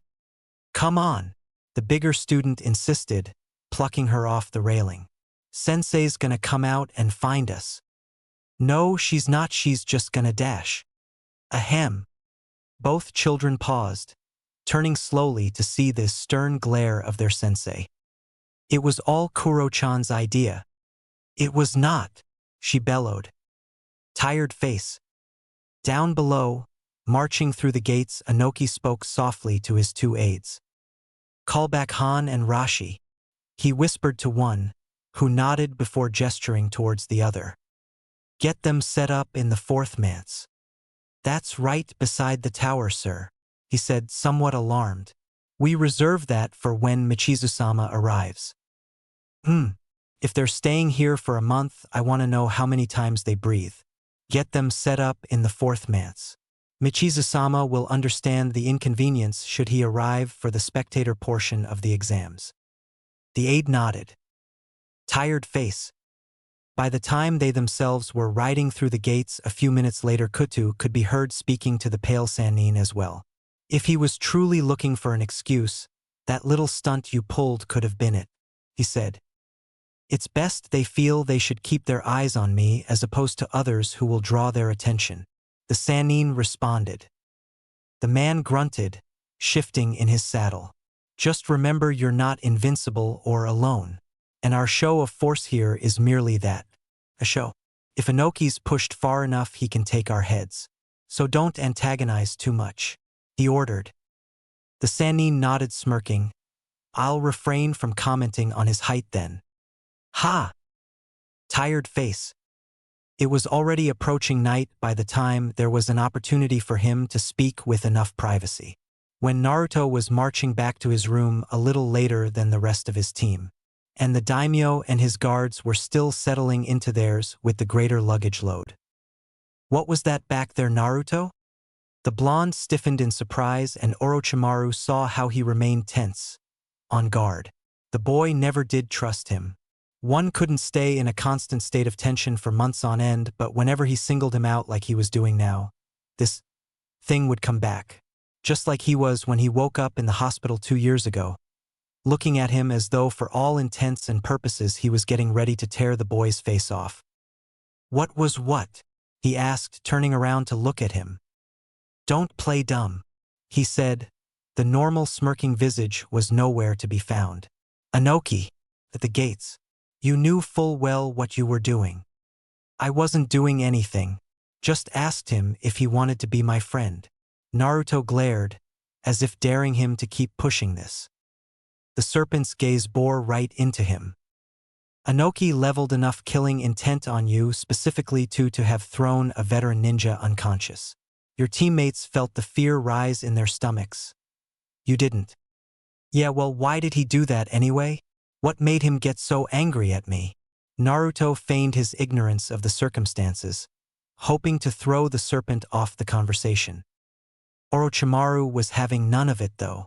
As much as he'd changed with the incident that altered his memories 2 years ago, he'd still known the boy since he was an infant. More than that, you weren't surprised, nor did you take a moment to collect yourself. After a man demonstrates that he actively desires your death, you proceeded to defuse an escalating situation by distracting a Kage with a question no one in their right mind would ask at the time. Maybe I'm just not in my right mind. He laughed. What is going on? Nothing is going on. The blonde hissed. You're just being paranoid. He tilted his head. Very well. Keep your secrets. But this conversation isn't over. The genin glared, turning around and marching towards his room before closing the door. Orochimaru was left feeling like something of a hypocrite at being irritated at his students lying. Tired face. It was nearly a week later when the 3 Konoha genin stood within the building where the Chunin exams were to begin. The building wasn't at all impressive. It was a single story, More a large, emptied-out warehouse than anything really. There weren't even chairs or seats. Naruto was getting the impression this was just the place every team was to meet up in order to march over to wherever the real test was going to begin. These are a lot of foreign genin teams. Kyofu breathed, looking around. The warehouse was absolutely huge in terms of square feet and space, but even so, if any more teams arrived, they would be bumping shoulders with people they didn't know. Mostly IWA nins though. That kinda makes us the foreigners here, Ryoko said. This is crazy, she said. Whether she was referring to the number of people or the fact that they were the only Konoha team with a sensei crazy or careless enough to bring them here was completely up in the air. Speaking of the snake, he'd been in something of a rush today for some reason. The last week had been spent fine-tuning chakra control and elemental manipulation. Ryoko's specifically. Her wind blade could definitely cut through virtually anything a genin would have on him or her here, but it still couldn't cut through a significantly sized stone in a single strike like he demanded. She almost could, but to Orochimaru, almost hitting the target means you ultimately missed the target and have only succeeded in wasting your knife. Still, Naruto, from his experience, felt his teammates were far better prepared for this exam than any of the Rookie 9 had been for their first attempt so long ago. Orochimaru was. The blonde paused, face scrunching up at the near thought. A demanding teacher. Still, they didn't seem to realize it, which was fair considering that Orochimaru monopolized so much of their time. They hadn't really had the chance to interact or measure themselves against any of their old classmates. Like the guy was worried they'd embarrass him by losing, so he made sure they were ready before he went to show them off. Don't worry guys, we'll kick all their asses, Naruto nearly shouted. Don't gloat, Kyofu warned. We'll only draw needless attention. Too late for that. The blonde laughed, pointing out the sight of 4 IWA genin teams glaring daggers at them from across the room. They glared for a few more seconds before Ryoko got fed up. What are you rock heads looking at? Some of them looked ready to step forward before one genin, one who Naruto suspected he might have fought alongside during the war, held them back with some brusque words. Maybe if the blonde could picture some facial hair he'd be able to place it. Ryoko scoffed the next word under her breath. Idiots. You're all alone, you really shouldn't make a spectacle of yourself. The team turned around, blinking at the sight of a Kirigakure genin they didn't recognize. Well, 2 of them did. Naruto would remember that face anywhere, even if he didn't remember the name. Yeah, well, what's it to ya? Ryoko shrugged. We can take care of Dash. Don't be rude, Kyofu interrupted somewhat sternly. As the eldest of the team, she was sort of adopting the role of disciplinarian/peacekeeper when Orochimaru wasn't around, it seemed. She bowed. I apologize, but we didn't catch your name. Kimi Marokun. Another voice spoke, and the face of the person that walked up behind the pale ninja was one Naruto also recognized. The name jumped to his lips this time too. Haku. The dark-haired genin turned, features scrunching up in confusion when looking down at him. Do I know you? Naruto froze for a moment, stiffening as he realized just how massive a slip-up this was, especially with the way his teammates were looking at him. Uno. I just heard there was a pretty dash. Wait. Was Haku a guy or a girl here? After Itachi, anything was fair game. Genin from Kiri. Figured that kinda had to be you. He hoped to sweet God above Haku was a girl here, or he might just have the earth swallow him. With an earth affinity, he could probably bury himself easy enough. Haku Laughead. That's very sweet of you.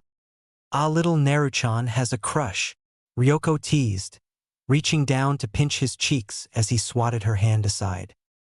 They grow up so fast, Kyofu laughed. Not you too, Fuchan. You're supposed to be the nice one, he whined. Ryoko stuffed him in a headlock. Oh, so I'm not nice? Does this seem nice? He shouted back, glad for the distraction the antics were providing. Haku giggled again, and the burning question of male or female was still branded in Naruto's skull. At any rate, both our teams should be going. She tapped Kimimaro on the shoulder. They're starting to do the listings to see who's present and who's not. Naruto stood up on his tiptoes to see a dozen Chunin had filed in to one side of the warehouse and were checking teams off the list as they filed closer towards them.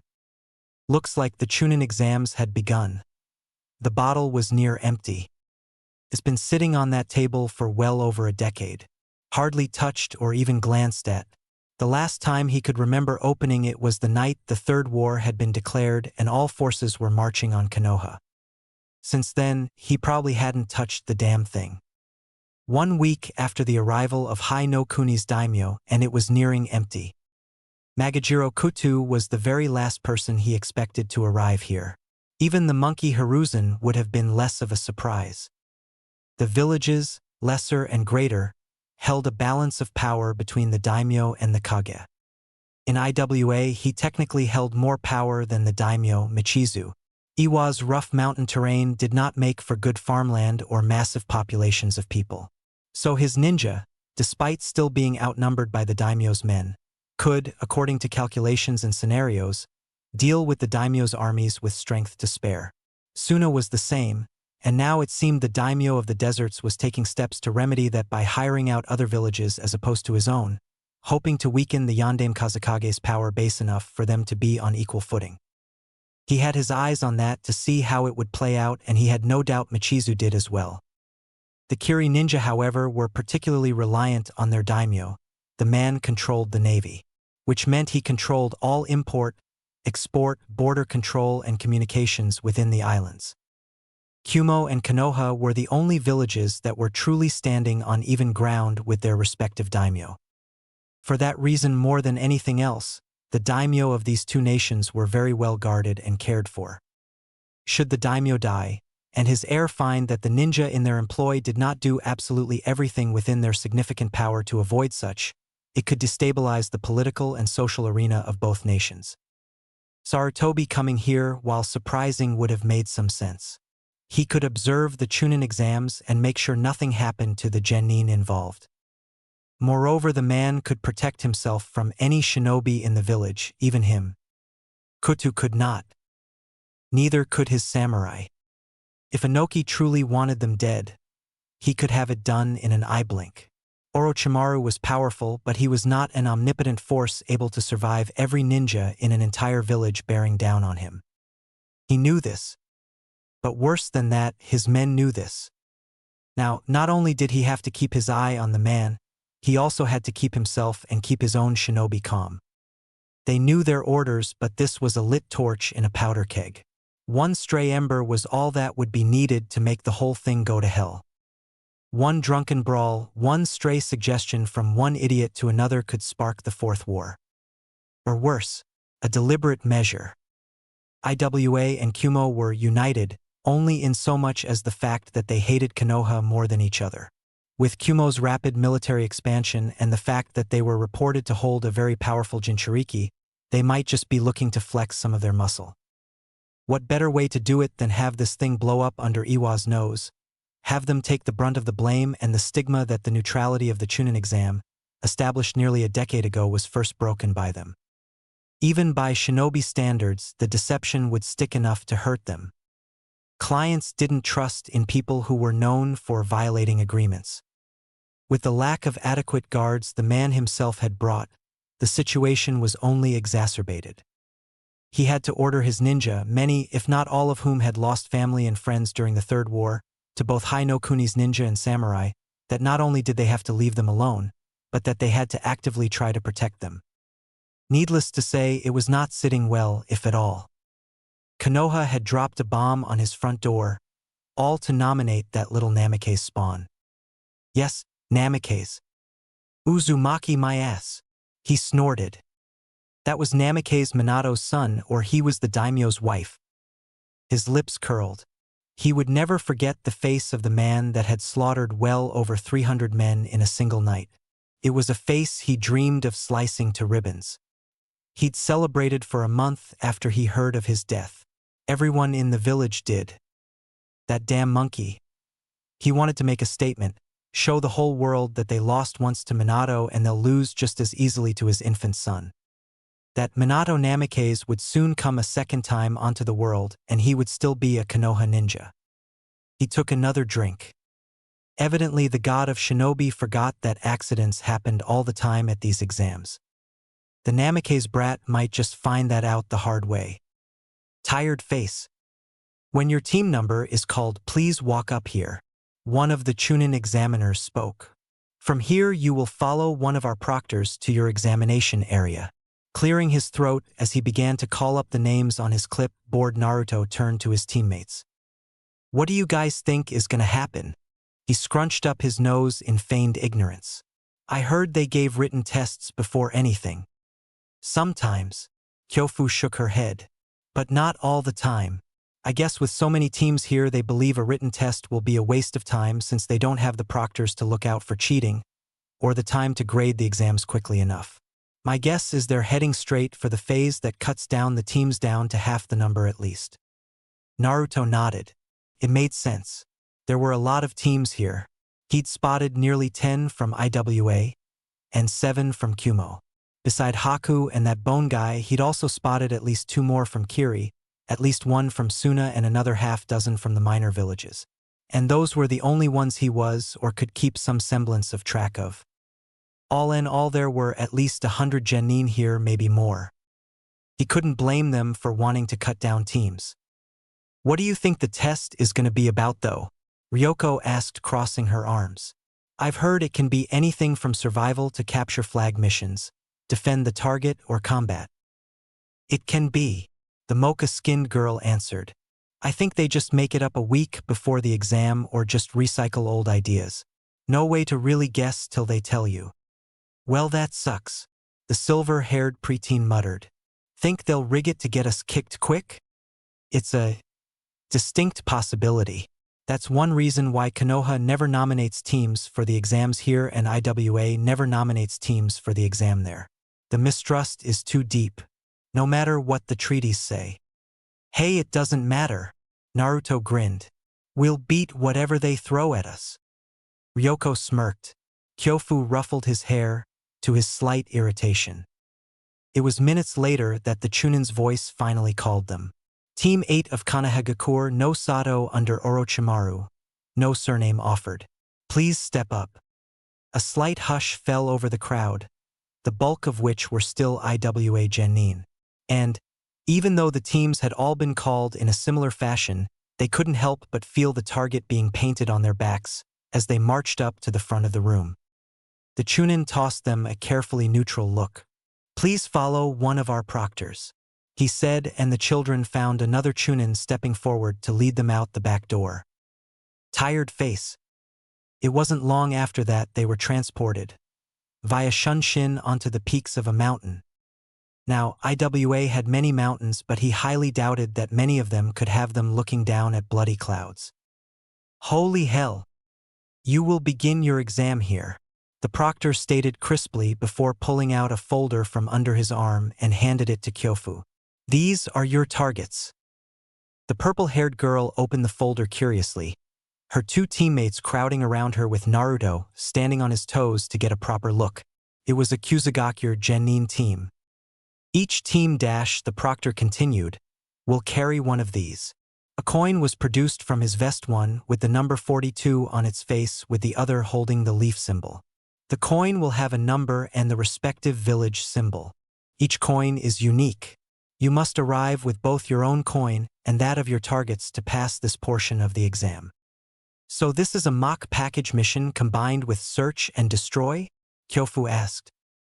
The proctor nodded. Also survival. You're half a day's climb from the village.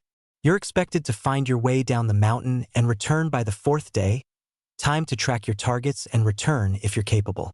Be aware though, your targets are tracking another team and another team is tracking you.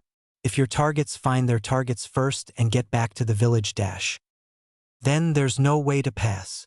Naruto muttered, to the Chunin's nod. Ryoko whistled lowly, looking towards Kyofu. You weren't kidding when you said they were going to try and cut us at least by half. We fail by losing our coin, letting them get away, getting beat by another team, or just letting the time run out. The eldest took a deep breath. Indeed, Looks like we'll have our work cut out for us. The Chunin nodded, looking bored. Since this test also includes survival, hand over your kunai, shuriken pouches, and ninja tools. I'll return them to your sensei, and you can get them from him upon arrival or upon your recovery should teams be necessary to come retrieve you after the 4th day. The three unstrapped their equipment pouches where they could, emptied their pockets when that wasn't an option. The Chunin nodded, and then without another word, vanished via Shunshin. Tired face. The spoon was clinking softly within the cup as he stirred his tea. Pale hands gripped the ceramic glass, bringing it close to his lips to sip with a hum of satisfaction. Closing his eyes, he thought, this is very good tea. It was almost easy to imagine himself sitting in Konoha enjoying this tea across from the daimyo rather than here. As such, the act of completely and utterly disregarding the existence of the 15 glowering Iwagakure jounin that stood across the hall with looks that promised murder passed from being easy to very nearly being inconsequential. Indeed, were it not for the irritating fly that was their collective killing intent, he honestly might have forgotten they were there at all. The other jounin from other villages were giving him a rather wide berth, to say the least, even the Sunanin. No one wanted to be at the center of this mess should it blow up. While he liked the quiet, he could vaguely remember some of the old stories from other jounin sensei about how they were able to easily make some acquaintances in the easy atmosphere of a Chunin exam, and found himself rather irritated at the fact that his chances of enjoying such a novelty were cut down so drastically. He may not have indulged, but to have the option expunged before he could choose whether or not to act on it was just irritating. He was about to take another sip when, evidently one of the jounin decided to gather up whatever dregs of courage he could call his own and spoke up. "You shouldn't be here, tree huger?" The Sannin blinked, panning his eyes left and right. "Oh," he chuckled. "I was under the impression that this was the jounin waiting area. Did I perhaps get the wrong room number?" Before the young man could answer, he shrugged. "Oh well, I've grown to like it here. I think I'll stay." The man marched over. He was younger than the Sannin if he were to be any judge. He couldn't have been any more than a chunin for the war, perhaps recently promoted, believing himself strong, especially with all his friends behind him. Experienced ninja didn't bluster so, though maybe that was a common stupidity in all ranks of Iwagakure. The man's hand slapped the teacup out of his and sent it smashing into the floor. "Look, snack dash." His now free hand lashed out, blindingly fast. The man could only catch sight of it when it had already found its target. Pale fingers were wrapped around his wrist in a grip that was as strong as a vice, nearly crushing the delicate bones outright. The jounin moved to retaliate before he froze, a kunai knife just 0.5 millimeter from his eye, as Orochi pulled him forward, turning him onto his back as he lay across the table. Then, the hand that had gripped his wrist was at his throat, holding him in place. The knife was never wavered from its place just before the membrane of his eyeball. The serpent was suddenly surrounded by as many jounin as he could be, knives and swords poised to strike several vital areas. He kept his gaze on the younger man. "Now look at what you've done," he chided with a tutang sound. "You've gone and made everyone tense. Can't you see they're concerned for their students?" "Let him go, Snake," one of the kunoichi hissed. "And you've also spilled my tea," he groused. "It was very good. I'd offer some, but you went and wasted it. That was just rude." He grinned. "What would your mother say if she saw such manners?" A sword dug into his back. "I said let him go." In the next second, for Umbu were in the room. "What is the meaning of this?" one of them hissed. "Nothing." The serpent laughed, picking up the boy and tossing him towards one of the masked men, who hastily caught him as he stumbled. "Merely giving a lesson in table etiquette." The Umbu and the jounin looked as though they were ready to push this when someone, a Kirinin, stepped forward. His teeth were filed to a point beneath his lips and a massive sword was slung over his back. He stood a full head taller than most in the room. "Your boy there decided to get uppity. He threw the first punch here." None of the IWA jounin appreciated his interference. They'd been looking for any excuse. The Umbu nodded after a moment. Should this happen again, all involved will be confined to cells for the duration of the exam. This is your only warning. The Umbu waited for the Jounin to return to their own corners before they eventually vanished. Orochimaru sat back down on the table. The Kiri Nin chose to sit across from him.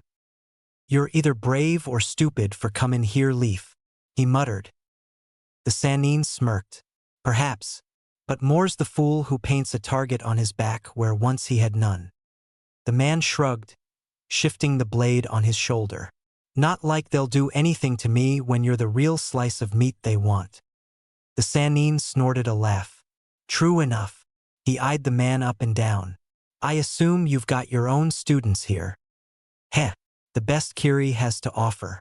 They're strong enough to only be a two-man cell.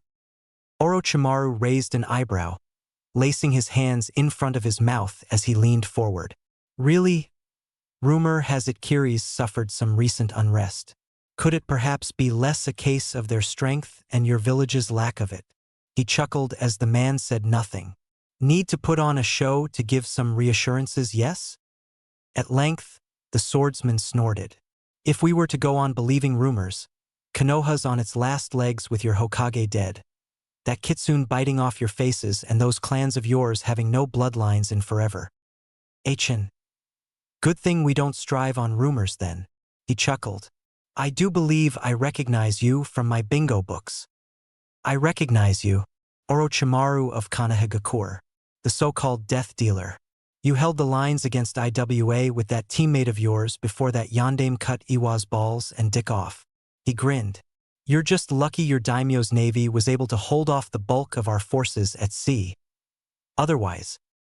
The Sannin smiled, paying no never mind to the implied threat.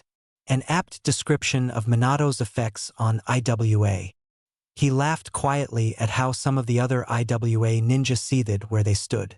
I pray you'll forgive my short memory, though. The man seemed to take no offense as he grinned, blue lips peeling back to show off those pointed teeth. Hashige Kisame, the monster of Kiri. Tired face. I never liked shogi, Kutu muttered. You're good at it, Magajiro-sama. It's too stale, he continued, too even as well. On the battlefield you are outnumbered, or you outnumber the enemy. No two armies have the exact numbers. No two encounters will be the same. Yes, Magajiro-sama. True innovation lies in the man that can defeat an army that is greater than his. True soldiers can turn the tide with a single act of courage. That never happens here. Yes, Magajiro-sama. The daimyo raised up his eyes in something akin to a glare. You've let me win 7 games. I order you to beat me at this next one. My lord, I have tried, but you are making stupid moves that would let you win in a dozen different ways. Now you will beat me at this next game. That is my order. You wouldn't wish to displease me, would you? The samurai looked like he was trying to decide whether or not he could have the earth swallow him whole at the moment. Kutu leaned back in his chair. The garden they sat in was large, and the dense foliage nearly hid the rear garden walls from view. Possibly all the better for ninja to sneak in or out should it be necessary. Then he flipped the board around, his pieces now with the servant and the servants now with him. Make the first move, he demanded, taking a sip of his tea. The man swallowed thickly, then he picked up his piece and moved it to a tile. He played the game and once more made deliberately stupid moves, his gaze boring into the man. On trembling fingers, the samurai picked up a piece and set it on the table. Check. Mate me, lord. The daimyo smirked, leaning forward. Now, that wasn't so bad, was it? The man shook his head in a stiff set of jerks. They set up the board again and he gave the same order. Now they played a real game. The man hesitated often, but with every game his confidence grew as the daimyo praised him whenever he took a piece on the board. They were getting into their 4th real game, beginning to hit something of a stride when it happened. 3 shuriken raced out of the garden trees. The samurai who was currently winning their game dove forward with a startled shout of "Me lord!" pushing him to the ground and receiving one of the pointed stars lodged in his leg for his efforts. The samurai that were flanking the nearby doorway rushed forward, bellowing out the cry of an intruder, and already he could hear the angry shouts and the clanking footsteps of a dozen other armored men charging down the halls towards them. Kotu pushed himself up, and the armored man off of him, rolling in his robes, top-knot disheveled. He managed to catch a shadow in the trees now. His guards whipped out chains with weights at the end. Shinobi were notoriously fast. The samurai had learned quickly that the best way to catch them was with chains at the weighted end to coil around limbs or even just trip up strides. This one tried to jump, dodging the swings as it landed on another tree looking to escape. Then it lost its footing and fell. Kotu raised an eyebrow. Ninja never lost their footing on bloody trees. Seconds later his men were pouncing on it, and Kotu dusted off his overturned seat, sat himself back down, reached for the still warm tea on the other table and waited. He looked to the man that had saved him, gripping at his bleeding leg where the star still stuck out of his calf, dripping onto the floor. "We'll get that tended to," he promised. The man hissed but nodded. It was a moment later his men dragged forward the assassin. Though perhaps miscreant would be the more apt term. "How old are you, girl?" he asked. Gold eyes glared beneath dark lashes. She didn't answer as she hissed and bared her teeth. Kotu stared at her with a grave neutrality. "Do you know that attacking the daimyo of any country is a crime punishable by summary execution?" One of his men drew a sword, brandishing the gleaming blade, and the girl seemed to lose some of her bluster. Kotu's stare stayed on her for a time before he jerked his head to another of his men. "See that my game partner is tended to, and call Ryatenbin. He should be made aware of his lack of hospitality." He took a sip of his tea. "Disarm her." Weapons and pockets were stripped bare, ankles and hair checked. Fingers pried her lips and teeth open even as she tried to bite down. They didn't disrobe the girl because he stopped them before they could go that far. "Let go of one of her arms." They did so, every man staying close and ready. To everyone's immense surprise, the man turned in his seat, reached around for the board and table, and then planted it between himself and the kneeling girl. "Pick up the pieces, set up the board," he ordered, and two of his men moved to do so. He took another sip of his tea. "I never liked the game much. Do you play often?" he asked with simple ease as his servants began to set up the board. Tired face. The mountain rocks were sharp. If they didn't know how to stick to things with chakra, keeping their hands and feet from sliding precariously on these ledges, their hands and feet would have long since been sliced open. The terrain was rough and the air was thin. They were tiring a bit faster than they were accustomed. But that held true for all teams. They'd had to wait till almost sunset to determine where to go. The last thing they wanted was to climb down, only to realize they'd been climbing down the opposite side. Kyofu had suggested waiting until nightfall to see if they could tell where the village was by the glow of civilization lights. And they could, luckily. They'd all gotten some sleep earlier and were now trekking through the mountain with nothing more than moonlight to guide them, following the glow of the village before they eventually broke the cloud cover. They were also noticing a great many campfires from their perch from on high. The teams must have come down earlier, Kyofu assessed. They've gotten quite a head start. "We'll catch up now," Naruto asserted. Ryoko agreed. "They sleep, we move. We'll probably catch a few off guard if we hurry." Ultimately, every team was heading towards the village. So step 1, head towards the dam village. Step 2, find their target on the way somehow, and step 3, beat the crap out of their hunters if they managed to track them somehow. Simple, and really their only option. They couldn't exactly comb across the whole mountain in 4 days. It was late, more likely than not approaching dawn by the time they decided to make camp. Ryoko hunted their meal, a mountain goat. Naruto volunteered to take the first watch. Without any ninja tools on them, they couldn't lay down a perimeter with traps. They were left with the simple tired, tested, and true shift system. Once his teammates were settled in for what was left of the night, the blonde quietly formed a seal. Kagebunshin no jutsu, he whispered. 10 clones were arrayed before him, kneeling down as they huddled close. Go on and try to find M, he whispered. Split up. The clones nodded and each took off down the slopes with additional grins. It had been a while. Tired face. Inoki all but knocked the door off its railings when he slammed it open. His eyes were wide and worried, contrasting sharply with the thunderous expression his face bore. Raya Tenbin, Kuta greeted, still sipping at his tea. The pieces hadn't been moved at all since he'd moved his piece. Don't be so loud. The girl is trying to think of an opening move, he said. Grandfa Tsuchikage-sama. She whimpered, wincing as one of the samurai held her down more firmly as she squirmed. Inoki took one look at the girl and at the men holding her before he brusquely demanded, "Let go of her, now!" The men hesitated, looking to their lord in askance. "Our host has made a demand," Kutu intoned, drinking his tea.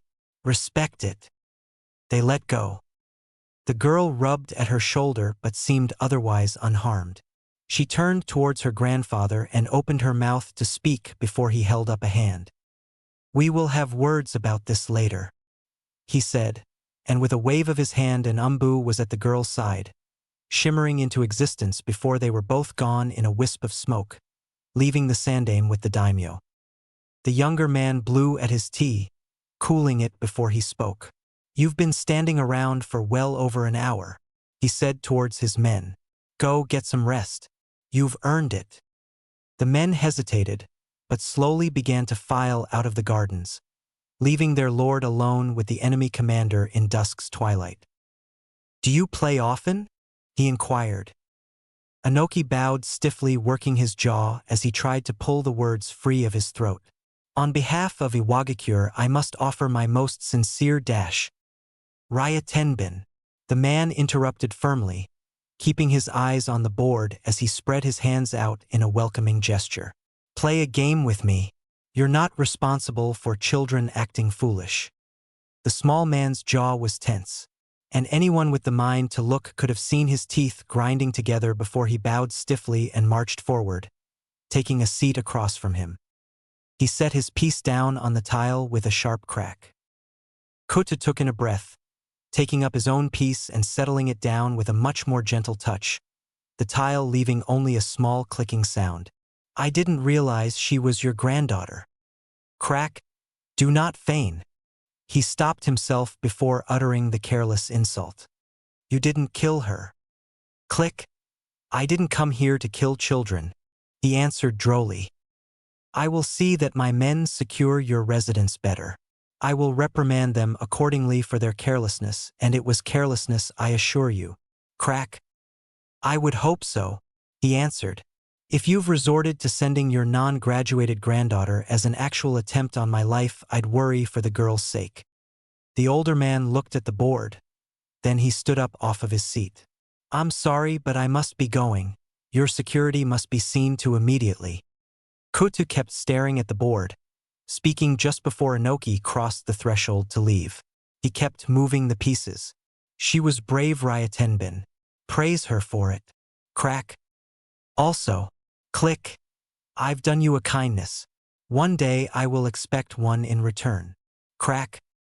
"Is that all?" Inoki asked. Click. "One more thing." Crack. "Don't throw your games." The Kage turned, looking over his shoulder where he could see his queen before the king in a perfect checkmate.